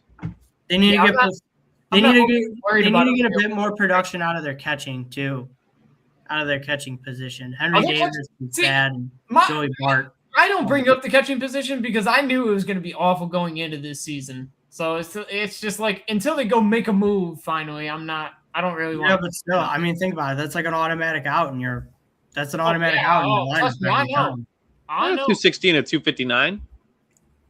I mean, I know their OPS is bad, but I'm saying they're not like atrocious. Yeah, I mean, Bart's slightly better. Joey Bart's slightly better than Davis, but I think Davis has a better glove than Bart. So I was going to say it's. I think that's why Davis. Oh no, yeah, you're right. Davis is Henry Davis is much younger. That's why he gets the majority of the. I mixed it. I was mixing it with Mangum. No, yeah, Davis. Henry Davis is 26 now. I mean, Jake Mangum's like purely a contact guy. There's no thump in his bat at all. No, yeah, Henry Davis. He's a good defender too, though.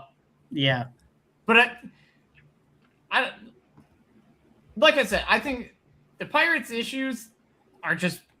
I think majority of their pitching wise. I mean, obviously, like Dylan said, you probably want some more production out of the catcher position, but I knew it was going to be awful anyway, so I'm not really expecting too much out of that.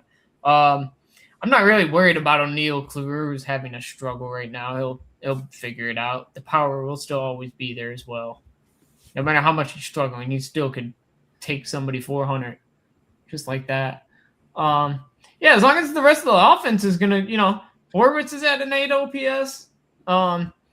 Nick Gonzalez is sitting at 750, which is pretty good for Nick Gonzalez. Reynolds is at almost an 8. Cruz is at 8 pretty much. O'Hearn's at 8. Like, they're going to be fine offensively. Just figure out, some more depth pitching wise and, stop blowing games late. Yeah, that would help. Yeah. Finish out games. Yeah, finish your game. They were up 6-4 on the Giants literally on Sunday. They're in that was pretty back and forth, I'll say. I'll cry some more. All right. I think that covers the Pirates. Yeah. Big turnaround, though. They're looking much better this year than compared to last year, for sure. Yeah, for sure. What are we thinking here? A's? A's or Cardinals? I was going to say either A's or Cardinals. A's or Cardinals. I don't know. I'm down for either, yeah. Either sounds good to me. I think it's going to be those two next for sure. I don't know just what order you want to put them in. If I go A's. A's at 9? I don't know. I mean, they're kind of the same team almost. I don't know. I mean, the Cardinals have the better record, but I think the A's have the better run differential. I think the A's are just a better team. Oh, no, never mind. A's are -6. Yeah, I was going to say the A's definitely don't have a better run differential. And the Cardinals are blown out at home. Yeah, we get blown out at home sometimes. You got to remember that. Cardinals are 6-4 the Cardinals are 23-17. Okay, never mind. The A's should probably be next. Because if the Cardinals played in the American League, they'd be like right under the Yankees for the third best record in the American League. The Cardinals have a a solid record against above 500 teams too. Yeah, I think we should go.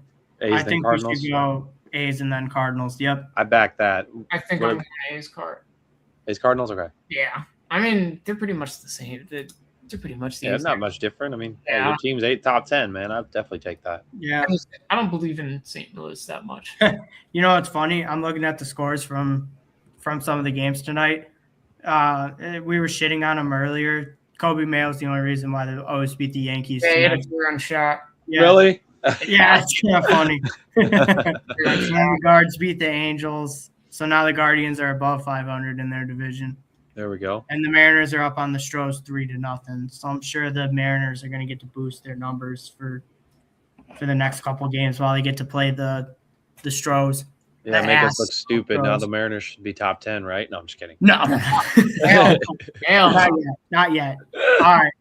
All right. Now that we covered the scores from tonight, all right, Chase, this is your team, so go ahead and take it Yeah, away. where do you This want to is all start? you know. Bats or pitches? I mean, Go wherever you want. we don't really. I'll get into the pitching in a minute. Offensively, this team actually hasn't really gotten to what they expect to be. Their offense has actually been pretty mid this season. Not what you expected, yeah. No, their offense has actually been kind of mid, which is kind of encouraging, knowing that they're 2 games above 500. You're smiling at that? No, I'm like shaking my head. The A's offense was expected to be top 10 this year. But you said that. You said you thought they were going to be like top 3. Yeah. Yeah, I thought they'd be top 3. I mean, No, I'm not shitting on you. I'm just saying. Yeah, I like know. That's what I'm saying. I believe you. Pretty nice to see that they're above 500 team when their offense has been pretty middling and they have as bad as pitching staff as they have. So doing something right. Obviously, Kurtz has been amazing. He's walking a ton this year because pitchers are scared of him. We know. Mhm. Everybody, a bunch of pussies in the MLB nowadays. 5 home runs. That's it. Real scary. No, I'm just kidding. I know. Yeah, like I said, I mean, teams are. If you watch a Nick Kurtz at bat, everybody's just trying to make him chase. They barely. Well, the problem is too, in my opinion, from No. from the few A's games I have watched, they would bat him lead off, which I get what you're trying to do. You're trying to get him a bunch of at bats. Oh. But the problem is, if he's starting the game, nobody's gonna pitch to him. Trust me, I know you're You'd telling rather me. just Don't pitch tell around. Mark I'm not Kotze. telling you. I'm telling Ethan. Yeah, Mark Kotze isn't. I'll get into him in a minute. He's an idiot. All right, but keep going about the offense before we switch over to the pitching. Yeah, Jeff McNeil, great pickup. Yeah. Got him for scraps, and I mean, Getting on the bag. he's never been much. I mean, in the past, he's been a better extra base hit guy. He hasn't been that this year, but he's getting on base, and he's been a good situational hitter. So we'll take it, which is something the A's had needed. They needed a better situational guy in the bottom of the lineup. Max Muncy, I really thought he was playing pretty solid until he got hurt. We'll see what happens with him when he comes back. Jaloff's been playing really well over at between third and center. Past couple weeks, his bat's back. From How's what your it boy seems Denzel like. Clark doing? He's down in the minors, Yeah. and he's not Makes getting sense. another chance. Done. Yeah, that's fine. I mean, the A's have like 6 outfielders that are pretty solid. So Has Brent Rooker been hurt? Well, hello. hold on, we can get to Yeah, that. whoa. Wilson's been all right. He just strained his shoulder, or he sprained it. It was either strain or sprain, one of the two. Is that a contusion? No, Kotze said no. Kotze ended up saying it was a strain Oh, or a sprain, one of the two. But we'll have to see how much time he misses.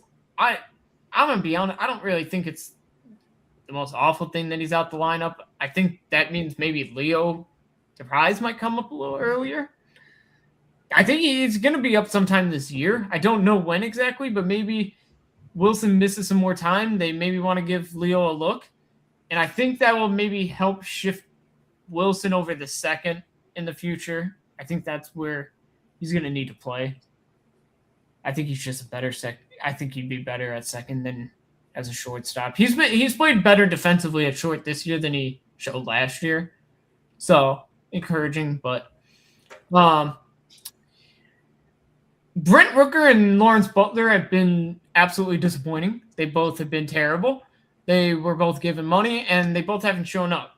I believe both have to do with injury-related stuff. Lawrence Butler had knee surgery in the offseason, and they talked about he wasn't going to play every day to start the season. I think the knee issue is still – I think it still kind of bothered him more than expected. Rooker still seems a little uncomfortable up there at the plate too, coming off his injury. So, I mean, I think later as we get deeper in the season, they'll get better. Butler defensively still has been fine. So I have no complaints about that. His base running and his bat have his base running has been really boneheadish this year. And I get that he's trying to be more active on the base path, but just been awful on the base path. They just called up Henry Bolt. He's expected to play this weekend. So that's going to be really exciting. 5th best prospect in their system. Was just 12 for 12 over a span this weekend.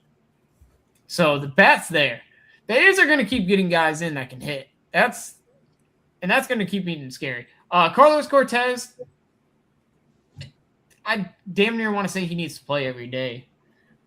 He's almost 1-dotting in 93 at bats. Small sample size, but got to get him out on the field more. Soderstrom also could be better. He's been better as of late. So the defense also, Gold Glover, might be a Gold Glover again out there. Might have to watch out for that. Now we can get to really what the problem with this team is, which is the pitching staff, which is funny because the starting pitching isn't terrible actually this year.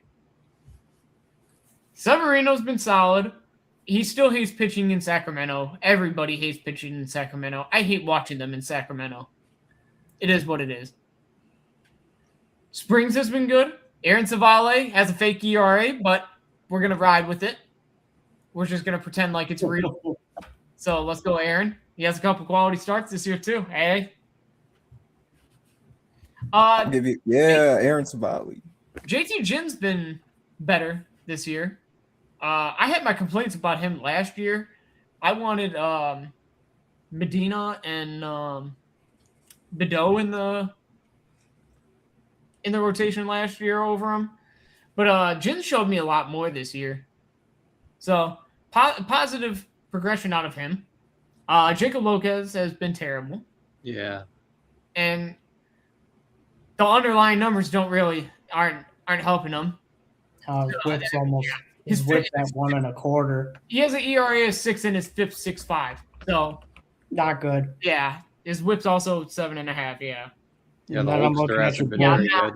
I mean, I'm not screaming yet about him just because I know he's coming off. He had elbow problems last year, so might just need some more time. But some of the guys in your bullpen too. Surprising. It hasn't been the Achilles heel as everybody thought. It's not as bad as it's the bullpen that's just god awful. Yeah, Mark Leiter's been terrible. The whole that was like Hogan Harris really good. Every time we give a reliever $10 million, he's just not good. So we should probably avoid doing that. Let's start with that. Because this is 2 straight years. Mark Leiter Jr. gave him $10 million. He's been bad. We gave Jose Leclerc $10 million last year. He was bad, and then we put him on the injury list, and he was done for the year. So we need to say we can stop with this experiment.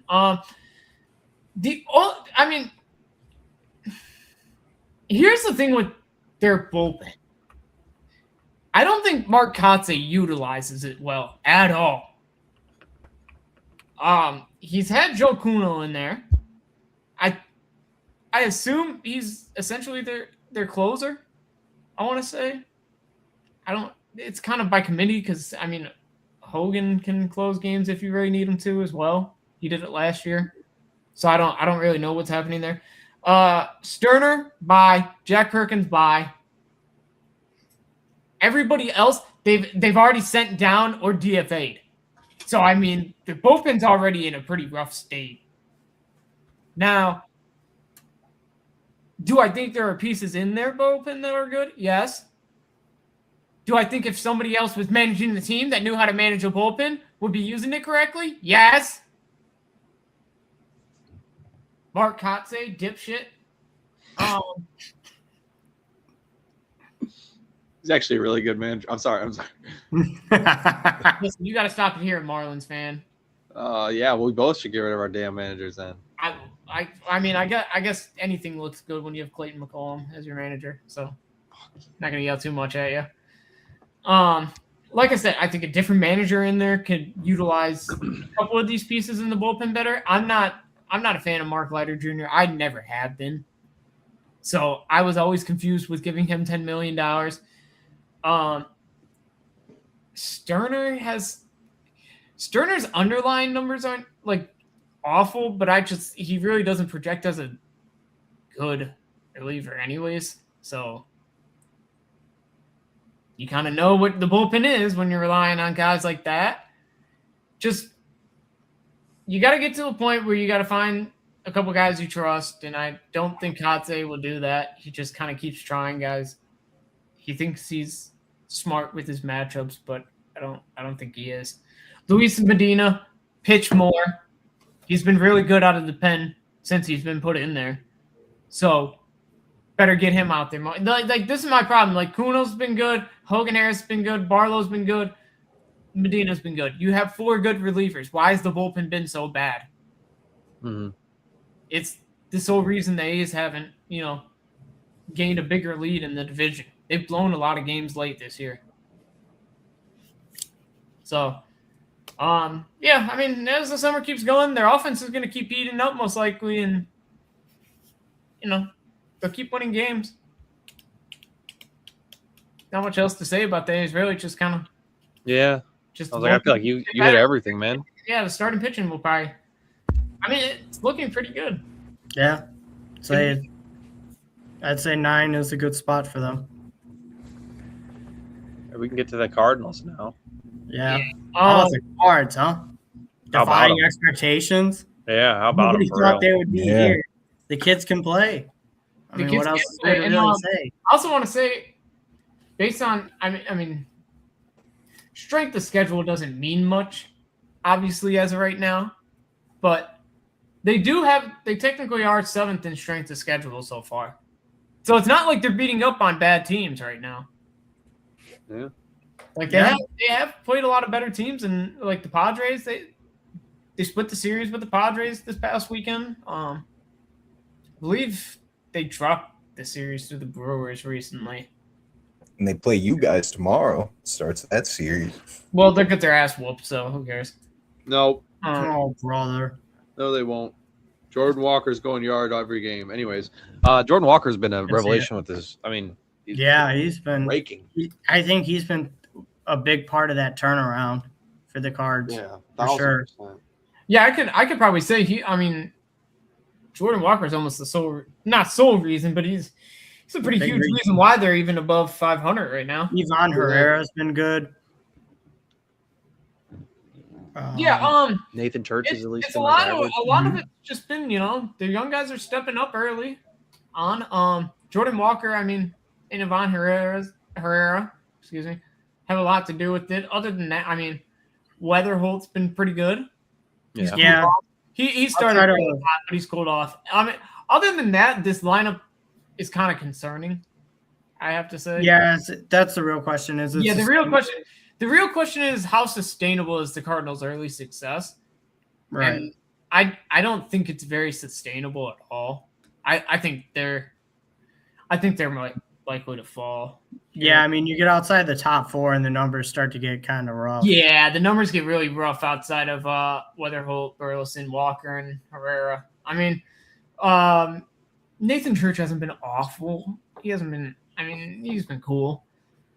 Gorman, whatever. Mason Wynn hasn't been good since his rookie year. Pages is cool behind the plate, but he's not hitting much. Mm-hmm. Burleson, like I said, Burleson's been good. It's just how sustainable is Jordan Walker, his start to the year? Is there going to be any drop off from that? Same as Herrera. Are you going to consistently get the same play out of them? And I don't really see any of the other guys that they have really stepping up from what they've been, to be honest. I've kind of Mason Wynn kind of what he is to me at this point. Same with Gorman and Church. I don't really see much. And then if you even want to, then you want to go to the other side of the ball. Pitching wise, it's Michael McGreevy's been. I was going to say McGreevy. Who do you like outside of McGreevy? Because I'm not a fan of much in their rotation. Leahy has been okay for them this year. I thought he was going to be more of a Miles Mikolas innings eater for them, but no, he's been solid. Yeah, he hasn't. Yeah, he has something there. Dustin May is Liberatore. Yes, he's like Liberatore's underlying numbers show he's due for some more progression, and I don't think he's been that great. I don't really like their starting pitching. It doesn't. McGreevy's been good, but other than that, it's not. Yeah. It looks a lot of more regression coming out of that start. Looks iffy for sure. Yeah, I wouldn't be surprised. I would not. I mean, their run differential is only +3 too. That should tell you something that should too. tell you They're just like the Reds. I would not be surprised if the Reds and the Cardinals are much lower in our next power rankings when we do like middle of the season. Yeah, Matt Manson, one of their top bullpen arms, has been awful. Same with Ryan Stanek. Yeah, I was going to say their bullpen's it's not amazing either. So it's just, I mean, the Cardinals. Ryan's been good, other than that been a good closer. Save against San Diego. Yesterday. I think the Cardinals probably have just early benefited from some early season heat from some guys and playing with a younger team, kind of having a little more. I mean, they're worthy of their top they're worthy right now, but they've been good. But is this sustainable? Probably not. Yeah, I don't think this is sustainable. But I mean, once again, shout out to the guys that have started off really hot, like Walker and Herrera. Weatherholt's been he started off really good. Shout out to those guys, but I just don't really see sustainable. Right. Being this. And now I think we're now starting to get into more obvious territory, I think. I don't think so. I think this is where some arguments happen. Where we have Brewers? Yeah, I think Brewers. I think this is Brewers here. I agree. No. So no arguments yet. No, not this one, Dylan. I knew this spot was coming. Brew Crew? Yeah. I think they're kind of similar with the Cardinals to me. I think there's been spots they've overperformed in this year. Example, I think their starting pitching, and I don't really want to specify it. I think just overall their starting pitching has kind of overachieved a little early on in the season. Kyle Harrison has been really good. Been pretty fantastic. The underlying numbers once again. I mean, for most of their Karowski's been fantastic. Yeah, the Miz is the only one. His underlying numbers say he's Aaron Ashby's been really good out of the pen. He's been really, really good. So kind of been closer by committee right now. I wouldn't be surprised if Abner Uribe takes the job over from McGill, or I don't know, maybe McGill's getting it back. I don't know. They should get Woodruff back. Sproat's been rough. Yeah, Sproat has been rough. Logan Henderson's been.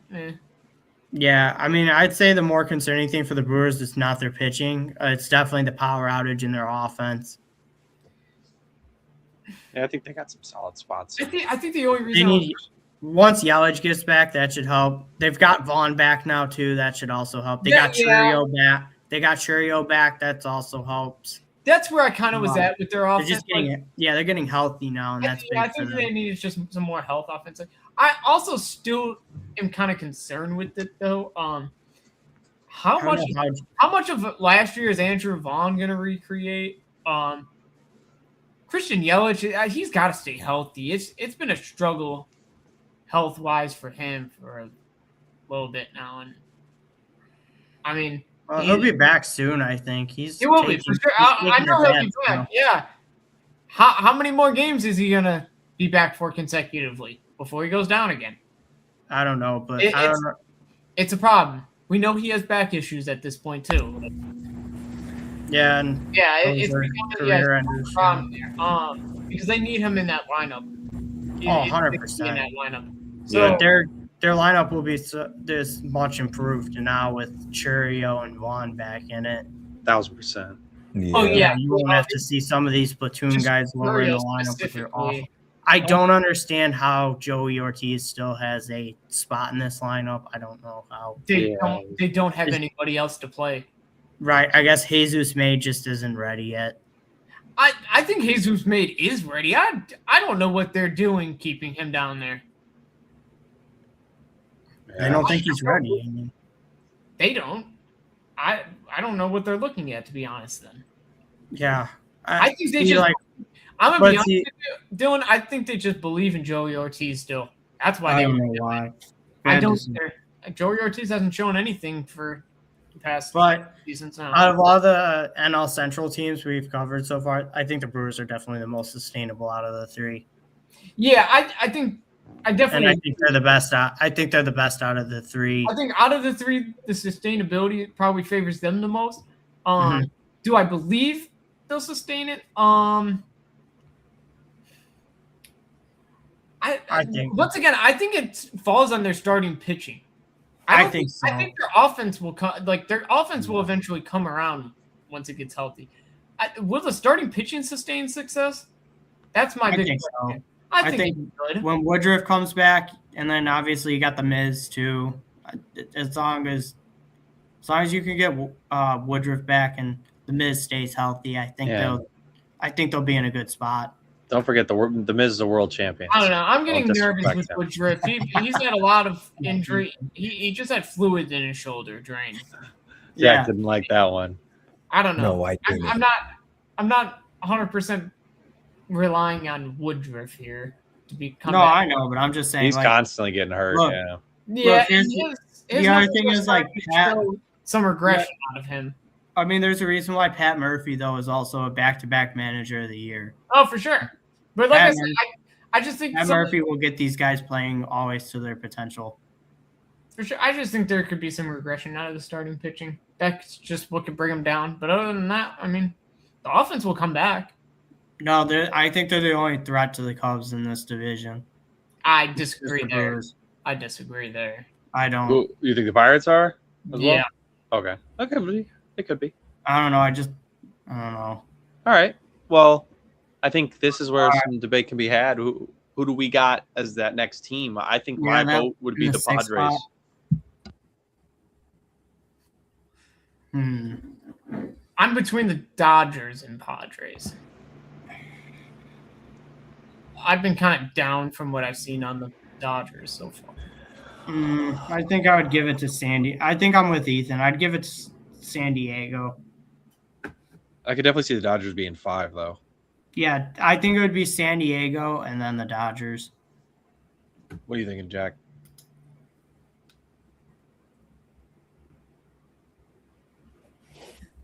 Here's the best way I can put it. One team hits pretty well and the other doesn't. Then the other one pitches pretty well and just doesn't hit. Yeah, well, the Dodgers have given up less runs than the Padres have. So I wouldn't say that the Dodgers don't pitch well either. It's the Dodgers bullpen.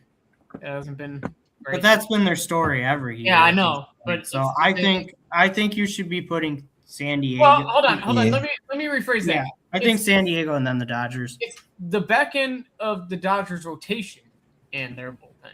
Because the back end of their rotation has sucked this year. I think we got 3 for the Padres here. So yeah, sorry, buddy. Padres here and then Dodgers at 5. Yeah. Right, let's go with the Padres. Plain and simple. Pitching's been great. Offense, not so great. I mean, they have like one guy. They have 2 guys in their offense with the OPSs over. He's at a 611 OPS.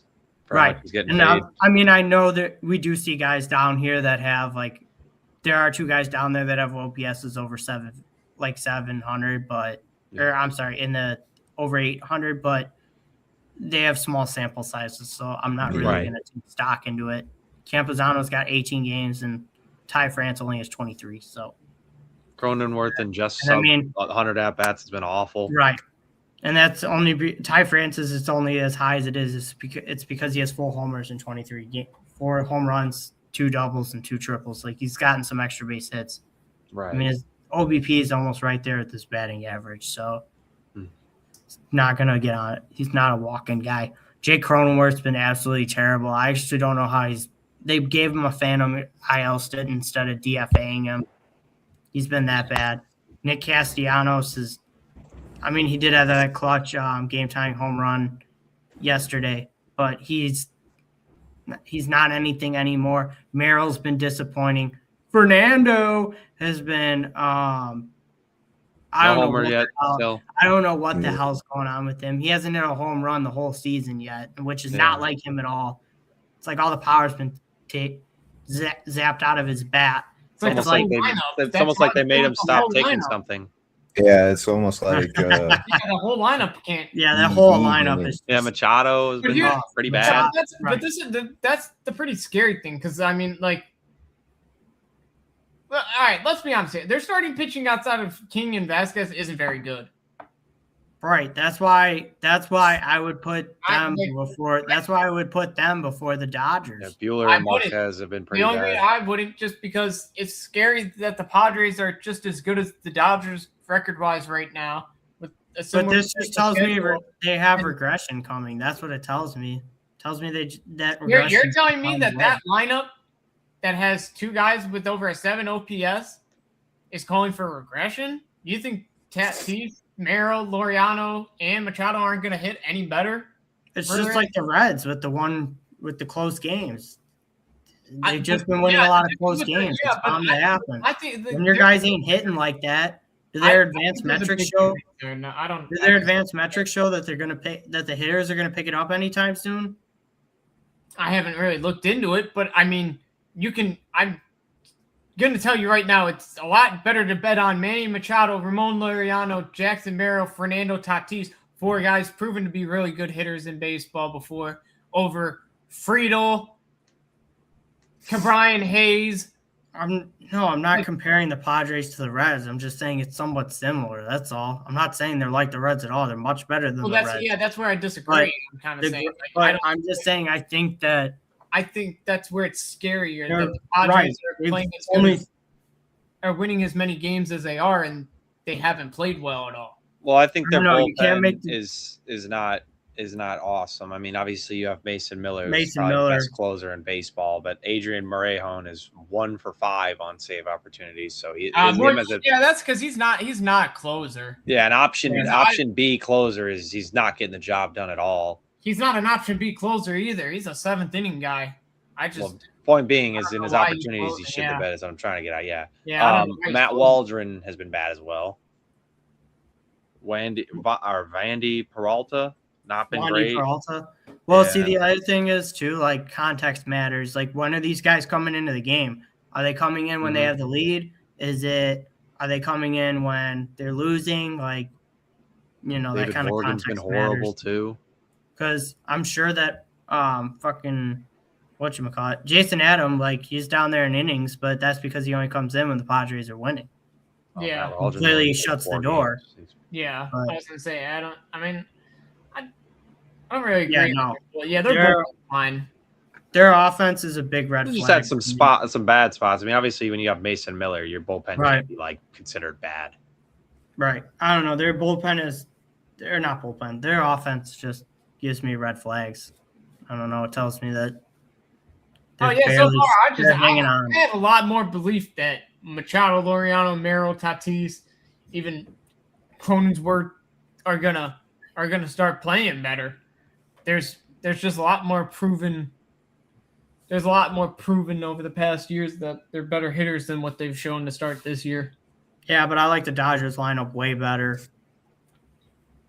I'm not really. Yeah. Well, that alone, I think, should tell you why they're over the Padres. Speaking of the Dodgers, let's get into them.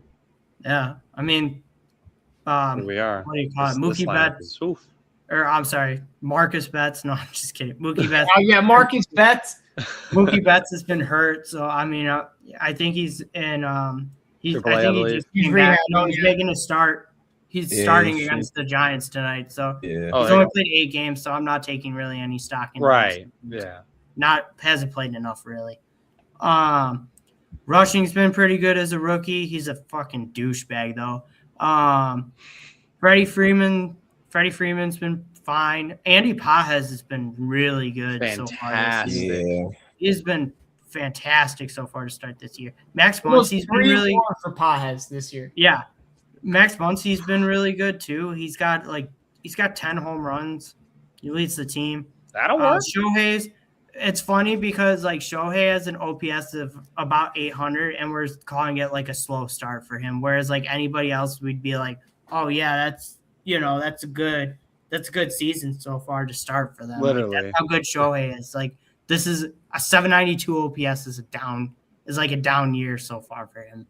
Yeah. Like that's how good the guy is. Yeah, I was gonna say. I mean, unfortunately for Ohtani standards, this is a down year for right now. Yeah, Teo's been, like Will Smith has had a slow start. I mean, he's hitting 261 though, but just the power's not there yet for Will Smith. Easong King. Hassan Kim's been all right. Yeah. Miguel Rojas. Right. Alex Call's been pretty good in the outfield so far too. Yeah, games he's played, he's actually been batting pretty well. I mean, it's the Dodgers. I think. Yeah, they're the Dodgers. Yeah.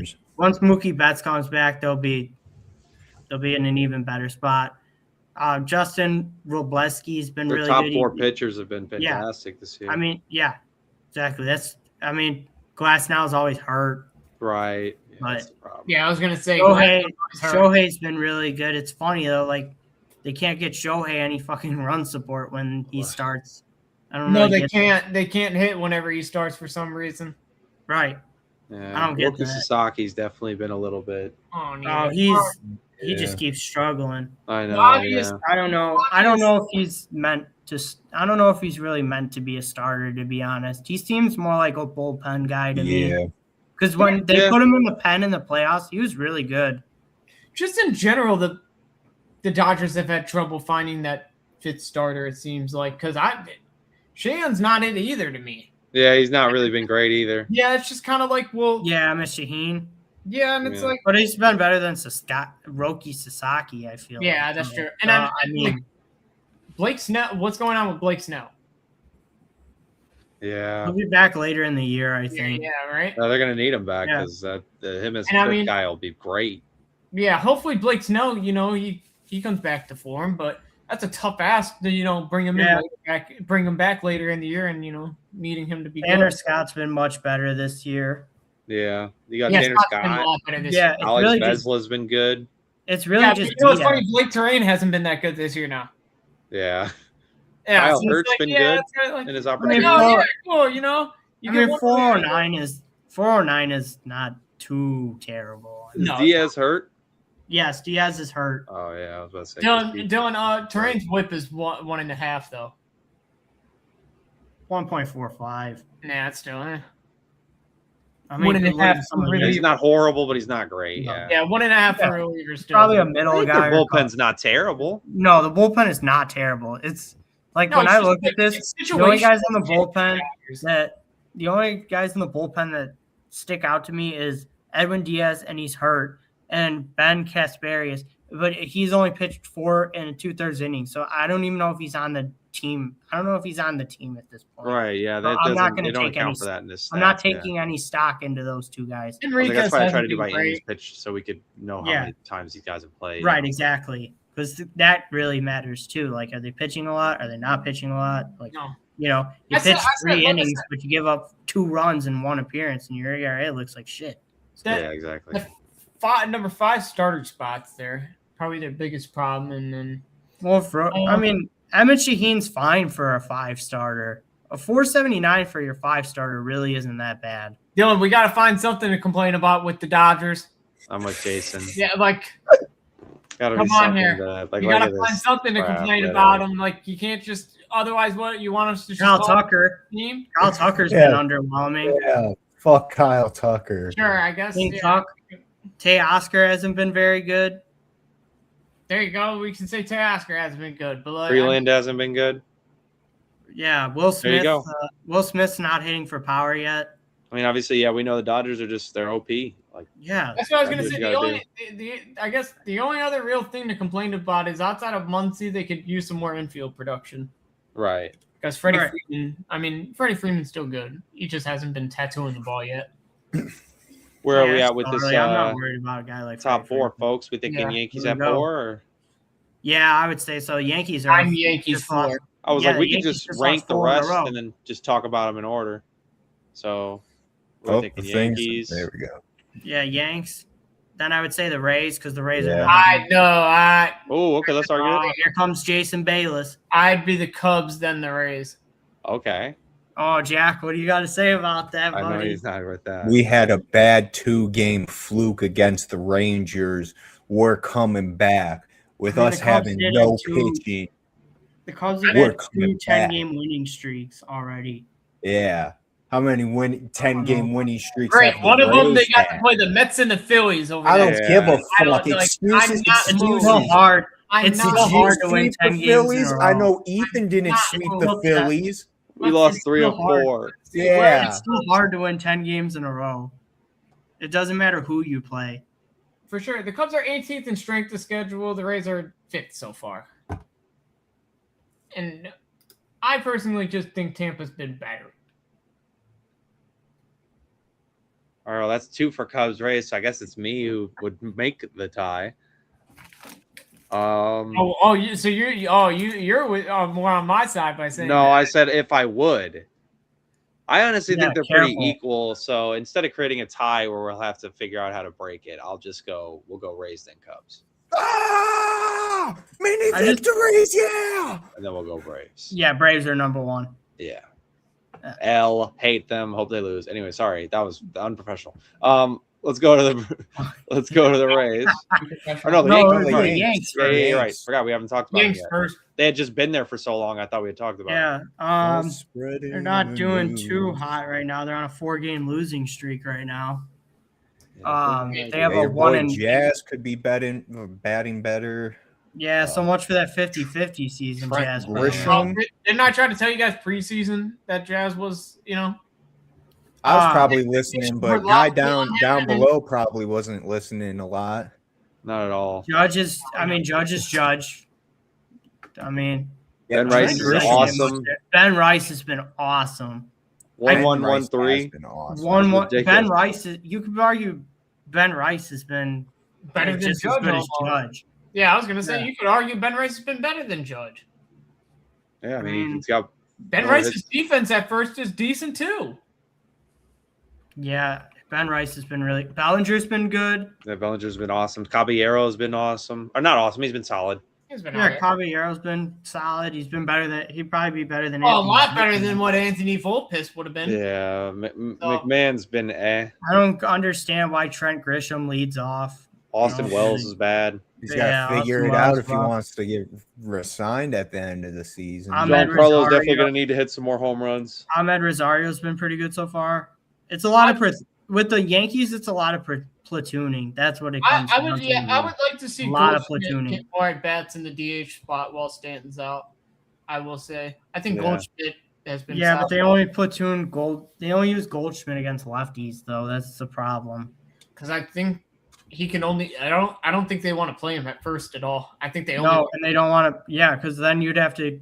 What do you do with Rice then? Exactly. Right. No, I Rice know. has But, played, I know Rice has played some catcher this year. I think, yeah, I was gonna say but Rice, not a ton. you can have him catch every now and then, but they don't. No, Goldschmidt, I think defensively is just that bad at this point. They don't want to put him out there. I don't think it even has to do with Rice needing, taking Rice out Yeah, there. Chisholm needs to be better. Because Goldschmidt's bat's been solid in, the sample size this year. It's not like you're destroying your, offense taking out Rice for Goldschmidt. It's just Yeah, Goldschmidt's got 847 OPS. Goldschmidt's Yeah, it's not defensively- terrible, but I mean, it's Goldschmidt been Rice. defensively, it's just probably that bad at this point. It's kind of, it's hard to get him at bats, No, I Yeah, hear that. Ben Rice has just been that much especially better. when you need to, Rosario's is another guy you kind of need to DH. Yeah. Yeah, he's not great. Yeah, so it doesn't really work out there. There's not really much. Pitching's been really good too. Yeah, Max there's Lee's not- been really good. really Cam safe. Schindler could be Cy Young, honestly. Yeah, I mean, he's only got 9 walks.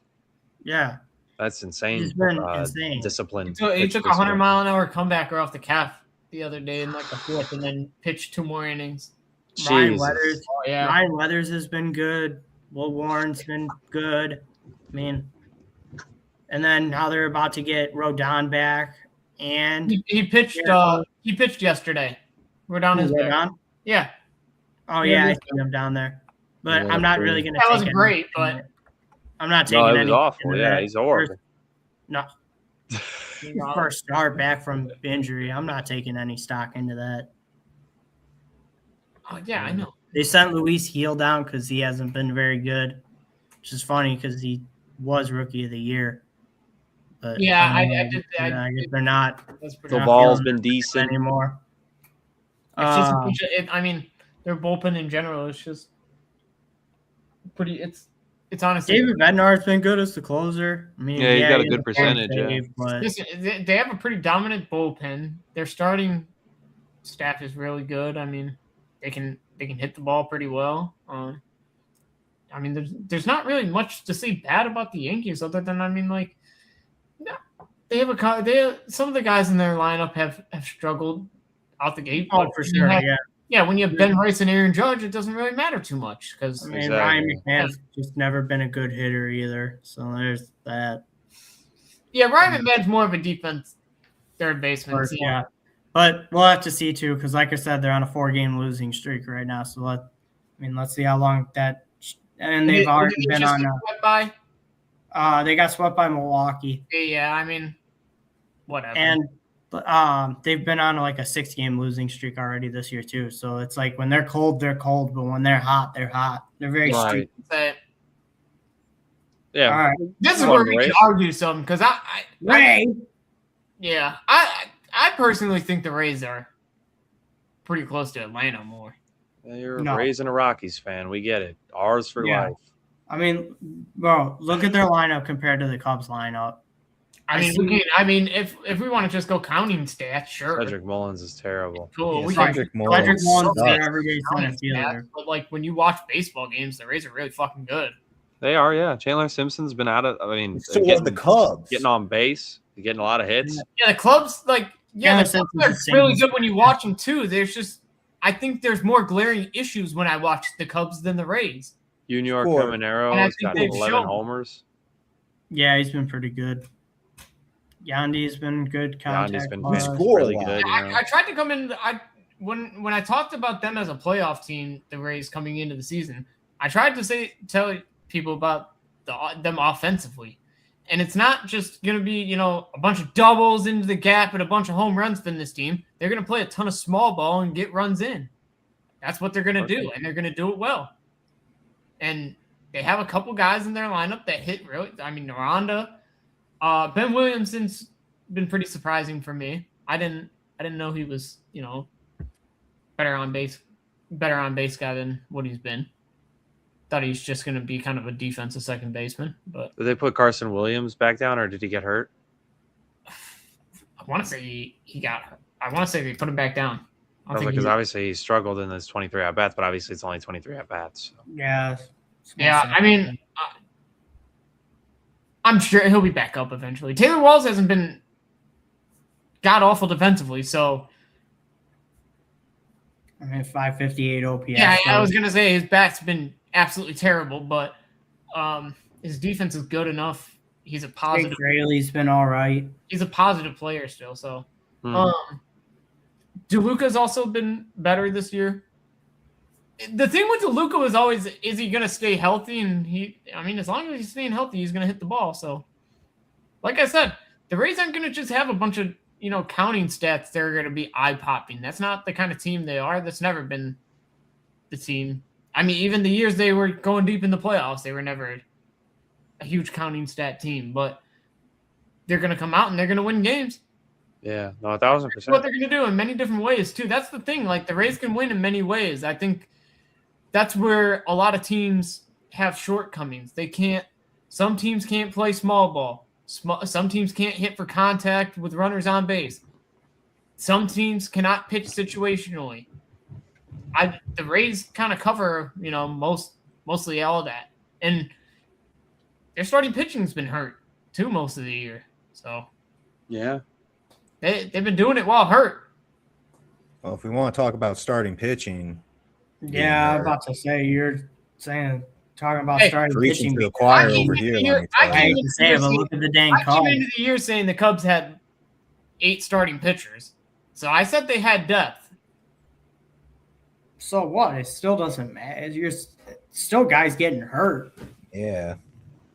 I think the bigger problem has been Just because the Cubs are better prepared for pitching injuries doesn't mean anything. Just And means they have their eggs in- Colin Ray I had think to bigger become a starter last year I too. think the bigger problem has been the guys that were overachieving in the pitching staff for the Cubs last year haven't really been that good this year. Are we Who going was to Cubs? Should I swap overachieving it? last year? Matthew Boyd. He's hurt. He's been hurt. He would have been hurt more than Yeah. pitched, I would say. Yeah, he hasn't been good when he's pitched though. He has a 6 ERA in his 5 starts. Are we His going to the Cubs? obviously, I'll his switch pitch this shows that it hasn't. I think so. He's been kind of unlucky. So hopefully, when he comes back from injury, he's better. But I mean, Boyd hasn't been good. Colin Ray is getting starts, which he hasn't been terrible, surprising. Shota's Because been he had to really do good. it last year too.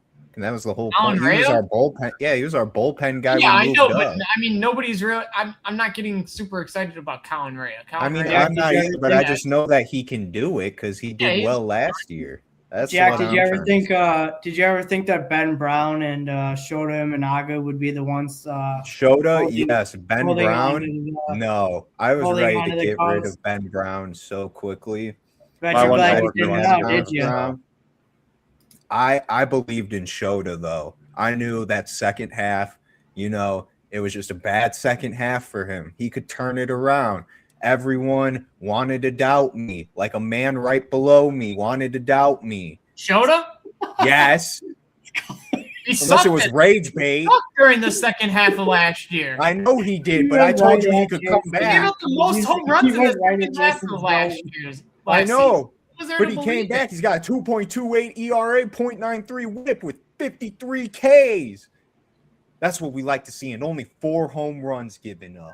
I mean, fantastic. He's He'll got be fine when he over the faces year because the he Sox. started the first half of last season really good too. Yeah, Yeah, so Jacob Webb that's- has- Yeah, that was Great. that was the Came big back. issue with him. That's why they didn't want to give him a deal because he struck this out is in the second different. half of the season. This is different.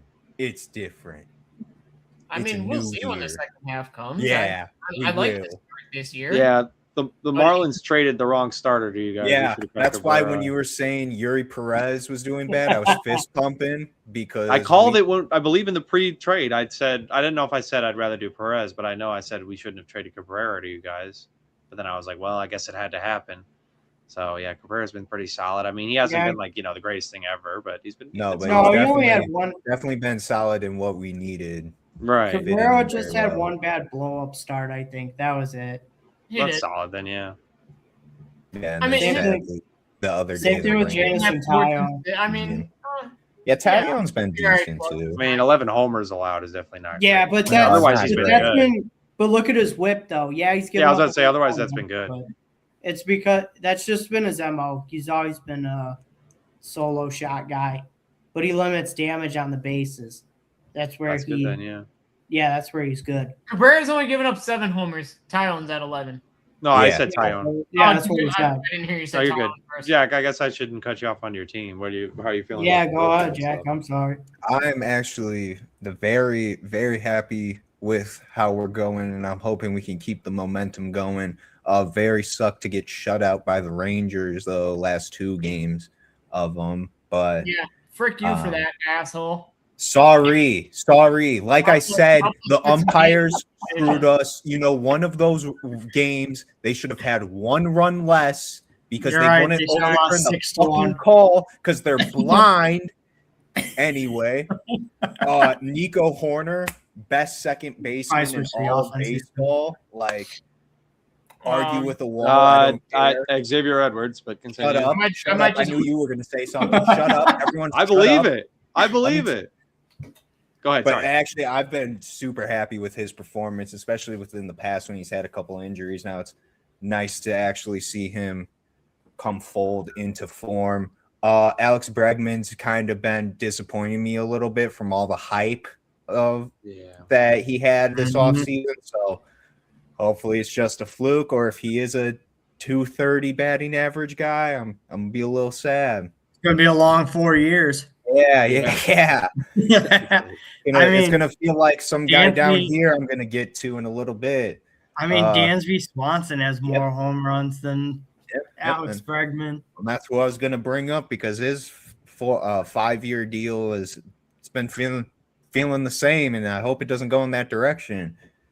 But at least Dansby has been hitting home runs. That's something, so I'll take that. I wish his average was up a little bit more, but he was never really known for a high average, so we'll take what we can. Wait, y'all wanted to yell at me about the Rays counting stat lineup. What the fuck is the Cubs counting stat lineup damn near the same? Oh my God, shut up. Damn. Yeah. We don't have anyone batting 194 here, okay? So over 100 game or 100. Nobody's on the interstate, to be fair. Yeah. I mean, he's close, but he's not there. He's close. Swanson makes half of the payroll of the Rays, and he's batting 201. You know what? Context matters though, because Michael Busch has been way better the last couple of weeks compared to the start of his season. There you go. I mean, we can go context for context. Same thing with PCA too. Yeah, Jason's gonna just be at the end. We're gonna be closing. And Jason's gonna be like, "I had the Rays above the Cubs, by the way." Yeah, you gotta put him in the Rays gear now. Too. Look at him; he's fuming him. He's fuming right put now. Him in a Rays hat. He's steaming. You can see the steam coming off his head right now. All right, Jack. I'm sorry. I keep cutting you off. Go ahead and get what else you want to talk about with the Cubs, man. I don't want to stop. PCA is actually kind of surprised me with a 245 average. I was average at the OPS too. Yeah, I was expecting him to strike out a lot more. And Ian Happ being our strikeout leader, that was shocking too. But when you watch Cubs games, it's like he's just trying to hit a home run, and then it doesn't matter within 3 pitches unless it's like way outside. So I don't know if he's been told like, hey, keep trying to swing more or some shit, but yeah, 54 strikeouts. Yeah, which I don't know if he's trying to save it. I feel like they would try to bring Ian Happ back anyways from his still defensive ability. Like, it's not like he's a liability in left field. But I also know you have Alcantara coming up, so it's like if you plan on just re-signing Suzuki, then you move Kevin to left, and then that solves that. Let Ian walk. So yeah, let's see what happens in offseason. Ballesteros though, Mo Baller, Mo homers, Mo Baller. I'm happy with him. I wish Craig Counsell would let him hit against fucking lefties though, because they trying to correct Craig. He won't. He'll either pinch hit Carson Kelly or Miguel Amaya starting that day, and then Ballesteros doesn't get an at bat. So I don't know. Hopefully there'll be one game where there's a lefty and Craig's like, oh fuck, I forgot to pinch hit him in, and then he hits like a grand slam and just passes the bases and goes like, I told you I could hit lefties or something. So Craig can get it through his thick skull. Matt Shaw as utility has been Charlie Kirk. I'm like your boy Jack. At least every time I saw him play second and I saw him play right field, and he had an error in second that really pissed me off. Because it was a simple scoop right there, and he let it bounce and hit him in the hand and couldn't make the double play. And then in right field, he was chasing the ball to the right, and he couldn't fucking get there in time. Like, let's run, let's sprint. But other than that, I guess like Charlie told him not to. Definitely way better than Willie Castro as your utility man that we had last year. Yeah. So I will take that. Michael Conforto, if we go back to my preseason thing, I said he could be the man to get a roster spot, and just we did laugh at you for that, so I guess apologies. Yeah. And it happened. Yeah. Guess the Cubs guys brutal to listen to now, I guess. I don't know. It has been. You talked about letting Ian Happ walk again. Well, you know what? We have Kevin Alcantara just cooking. He's not gonna. I'm sorry to tell you, he's not coming up at this point. He's probably gonna get rule-fied. Rule He's 5. probably We'll take him. going to get traded, man. To No, be we honest, we're will. going to probably trade him for a No. starting Yeah, pitcher. more than likely. Unfortunately, That's going to be your I new love- New I York love Met him, but as we get Freddie Peralta or some shit, Yeah, or I'm trying to tell you, another Miami Marlin, and then we're taking Sandy. Ian Happ's been the most important Cub for the last, like 4 years. He's not going He nowhere. didn't like that one. He didn't like that one, Oh, Jack. Ethan Look at doesn't him. like trading Sandy? Oh, why He's not? crying No. through- He's Oh. crying through the pain right now. Oh, now Ethan, he's when pissy. the Now team's he's all pissy. when the pants. team's offense just keeps shitting out for the rest of the season, Oh yeah, and when Jacob Marcy doesn't continue to bat like a 150 batter, we'll see how it goes. Anyways, we still got one more team to get to. My Yeah, apologies. you're right. Okay. But yeah, overall, Thanks, I'm Jared. very happy with the Cubs. I'm hoping that the 2-game losing streak is just a little fluke against the Rangers. We do play who we put at number 1 as our next series tomorrow. So Beat them, please. Hey, please. you I play. love you. Hey, you play number 21 this weekend. Watch out. Watch Oh. out. oh yeah, we do. Facts. Oh yeah, Facts. and Facts. Hey, remember the last time Shota faced the Sox? They cheat off. Oh, yeah. Wait, I gotta see who. can't wait to bet who's on the pitching White Sox that. that day. Let's see. Please don't, because then they'll lose. Let's Here see. goes It's like Dylan. you bet on Dylan, the Do Mariners. it. Bet on It's like them. you bet on the Mariners on Sunday and they lost. Oh, the first games, it's Cabrera versus K, and then Tyone versus Martin, and then Ray versus. Oh hell yeah! I'm going to the game Saturday, so I get to see a Davis Martin start. Let's go. Yeah, against All right, Jameson. I'll jump Tyone. into the Braves to start. Best Okay, team in yeah, baseball for sure. They've been you guys are good to talk. I'm just gonna do it while Yeah. you're looking that up. I mean, They've been fantastic. Best team in baseball to start. Drake Baldwin Easily. has continued from his rookie sensation campaign. He's been absolutely balling out of his mind. Ozzie Albies is at a 300-plus average, 862 OPS. I mean, can't complain about that. 1 dotting from Matt Olson with 14 homers. Austin Riley's been it's been okay. he got a really slow start. Yeah, but he started his off track slow, but record would say that he can turn it around. I was about to say he's definitely not awful. Michael Harris has been pretty damn good batter. Yeah. Ronald Acuna, obviously, I thought he had He's on gotten the hurt at injured some list. point. Yeah, I was about to say I thought he got hurt. He is. Obviously, he wasn't quite playing up to superstar standard, but he wasn't bad. No, I mean, Yastrzemski's been bad. No other way to put it. he's a bench guy, though. I mean, he's only getting this much playing time. I was about to say, yeah, He's only certainly getting not this much playing time because Acuna's hurt. No, they don't really have anybody. I was about to say, Dylan. I mean, look how many AB he's got. I don't think that's accurate. Yeah, at all. unless they want to play UI White He's every an over. day. He's a That's pretty what much I an was everyday saying. Unless player. they're going according to to his play ABs. Eli White at Yeah, left. Yastrzemski's playing, Dylan. Sorry to tell you. He's not good. That's really, but to be honest though, that's really their only hole Yeah, in that's the the only lineup. hiccup. That's not. Everyone else is people you can count on, and Riley you can kind of count on to at least bat better than what he's been at. I'm not saying he's going to Right, be his track an record excellent would batter, say. but he'll certainly be better than that. in my I think opinion. we're finally at the point where they're gonna. I think Sean Murphy's gonna get moved. Yeah, I mean, He's played in 4 games this year. Yeah. I think, Oh, yeah. Jake yeah, Baldwin's the guy. Yeah. I think no need for him. gonna get moved here soon. And Jonah Heim as a backup isn't horrible. No, Jonah Heim Heim is on actually the A's just now. recently got traded to the A's, so Oh shit! Well, He is not there. This damn MLB.com, man. No. It's okay. That is accurate ESPN because had it's him on showing there you- too. No. It's accurate because it's showing you everybody who's taken it at bat. Oh, that's Yeah. fair. I guess I Oh, wish yeah. there was like It I'll happens find a that you're website going to have next guys time. that aren't on that team anymore. Like, I'm sure if Yeah, you went to, like, I would just assume they probably move Murphy because they still can get value out of him. And I'm sure. What are you sure, Dylan? Trust me, some team will definitely give you something good for Sean Murphy still.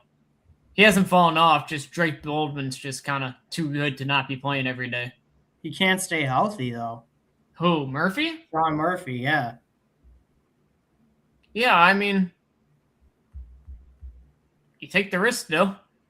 Cut your ass. The Braves did. Well, he wasn't Braves have getting been hurt fantastic, consistently though, like that. Yeah, when- their pitching's been great too. Oh, yeah. Chris Sale is absolutely whooping Yeah. Yeah. behind. Yep. Yeah, Bryce Martin. Elder's Braves, been Chris really Sale, good. Braves legend. No other team before that, Martin Yeah, never Perez. played for another team. Martin Perez. I mean, what was the old meme? Unk still got it. Is Strider out for the whole Yeah. year? Yeah. Bryce Strider's Elder Strider's too. back now. Bryce Elder's been smoking Where is this Strider? year. Oh, there he is. Okay, I'm blind. There he is. Gotcha. Yeah, Strider's back. Yeah, Strider, Elder, Sale, And I mean, Yeah, they've got that. Perez. Strider's got to just hold up his form. Yeah. You Strider put holds Holmes or up. Lopez into that fifth spot. That's a very good starting rotation. Yeah. Dylan Lee out of the bullpen has been fantastic.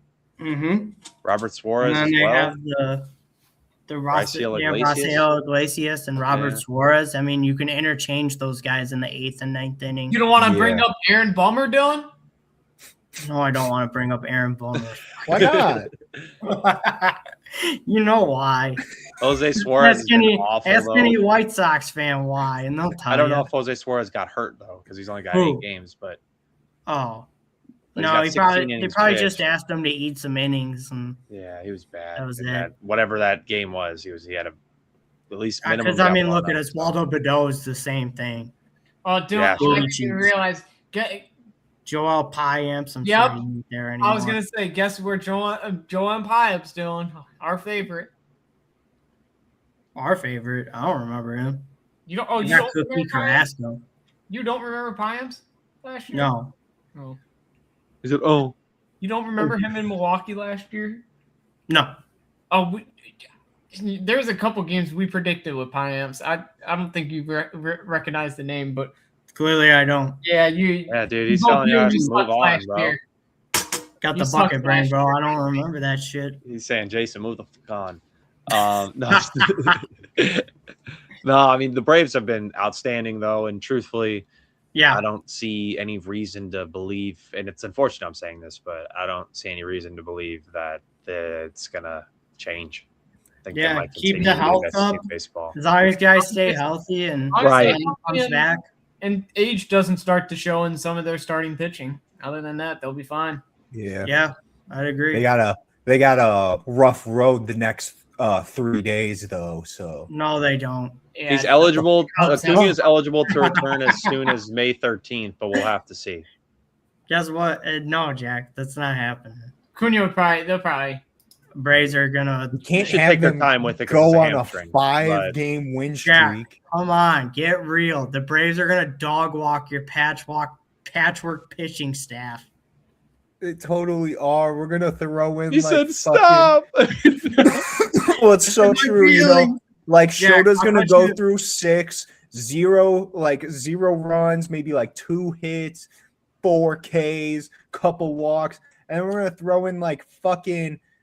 Let's see, because it's all in. You could literally just throw your hand in there and pick out. Hopefully, it's Caleb Thielbar, so it'll be good, but probably not. It's gonna be like, who's got the highest ERA right now? It's gonna be this guy. Charlie Barnes, he's gonna get on there and then Charlie fucking just give up like 7 I runs. thought they DFA'd him. But we probably Could be did. wrong. You're good. All right, Jack, I'll cut you a deal. If I'll put it back up. I'll let you win the Friday and Sunday game if I get to win the Saturday game, because that's the one I'm going to. I'll take that. I'll let you get a victory on a I nice was like, I'd take a Saturday series night. win, yeah. Like, sure. Yeah, that's fine. I'll take, because I don't expect us. I don't expect us to beat like Yeah, the Cubs are a second top 5 best team in for the sure. National League. Who pitches Saturday? Davis Yeah, Vaughn. you can run up Jamison Taglione. I don't give a fuck. He said, I don't care about that. I want- If it was Nah, Friday, I'd be like, yo, Edward Cabrera. No, we can't do that. We have to make I don't know, Jack, but I don't know, because since they're facing Anthony Kay, that means Craig Counsell's going to be like, sorry, Mo, I can't play you. True. Yeah, he's going to be like, sorry, I can't. Let's go Miguel Amaya. And Miguel Amaya's just going to be mid. Not bad, but No, mid. So, you literally. know. I want the White Sox to win on Friday and Sunday, so neither one of you get the outcome. Fuck you. know what? Fuck you. You're just such a garbage individual. I can't have Edward get another L on his You're season. just- No. You're vile. All right, folks. This is the tier list we came up with, or power ranking. My apology. Just end up being on a tier list website. This is the power rankings we got. Feel pretty confident in it, and we'll check back in like a month or so, see where we're Yeah, at. see how well this Give a ages. little update. Yeah, my latest power rankings will be up on my TikTok tomorrow. Yeah, we're Look not at this doing it. guy No, just like freak out. I'm just like, yeah, we're not. No, Yeah. that's a bet. Jason's Ball Talk on TikTok. Definitely go check Yeah, that don't out. follow it. No, I'm just kidding. Jesus Christ. Yo, Dylan doesn't follow it, so we know who's I don't actually. It's Boo. true. I'm not gonna do it. No, I Boo. comment on Jason's power rankings because I appreciate. I mean, what? Do you Sean really want a Long, guy yeah. on there just commenting ass over and over? Then All right, I'll Dylan, post you want to take us out, or you want me posting to? that you're It's up to you, but you know what? I'll do it. Fuck it. It's episode 10. Just letting you know. It is. I said 11. You did, Didn't I? yes. idiot. Damn. All right. Doesn't I knew even not to know. It believe kind of anything cut off you at the said start. when- It lagged a bit when I said live, so it didn't Yeah. get all of it. So it's all good. Just as long as Perfect. you Somebody was that batting matters your more. somebody was batting your weight, and I was like, "Holy shit, you're 160." Jeez. No, I'm like Holy 155. What the Oh, the fuck? guy was batting 160 on the dot. Yeah, no, that's the guy you said. You I said was like, he was holy not shit. 160. I was like, 160. Big boy No. Dylan, yeah. No, I ain't 160, bro. This Oh, jersey's a medium. All right, I still fit in it. Crap. Oh, Yeah, that's, oh, that's an boy. extra large. We know Extra that. low. All right. All right, I'll Boy, reel yeah. it back in so we can get out of this, and then we can go back to shit talking. All right, this has been episode 10. Excuse me, I accidentally said episode 11 at the beginning of these of the Six Pack Sports Talk. Hopefully, our tier list is pretty agreeable here. I got Dak Deal to my left. I got Jason's Ball Talk above me, and I got BDT Athletics also to the left. Thanks for watching today. Hit the like button, hit the subscribe, check us Leave a out on comment. TikTok, Instagram. We're there. All the beautiful stuff. Except me, don't follow me. Six Pack Sports All Talk. right. Have a good one. Have a good Peace night. out. Oh.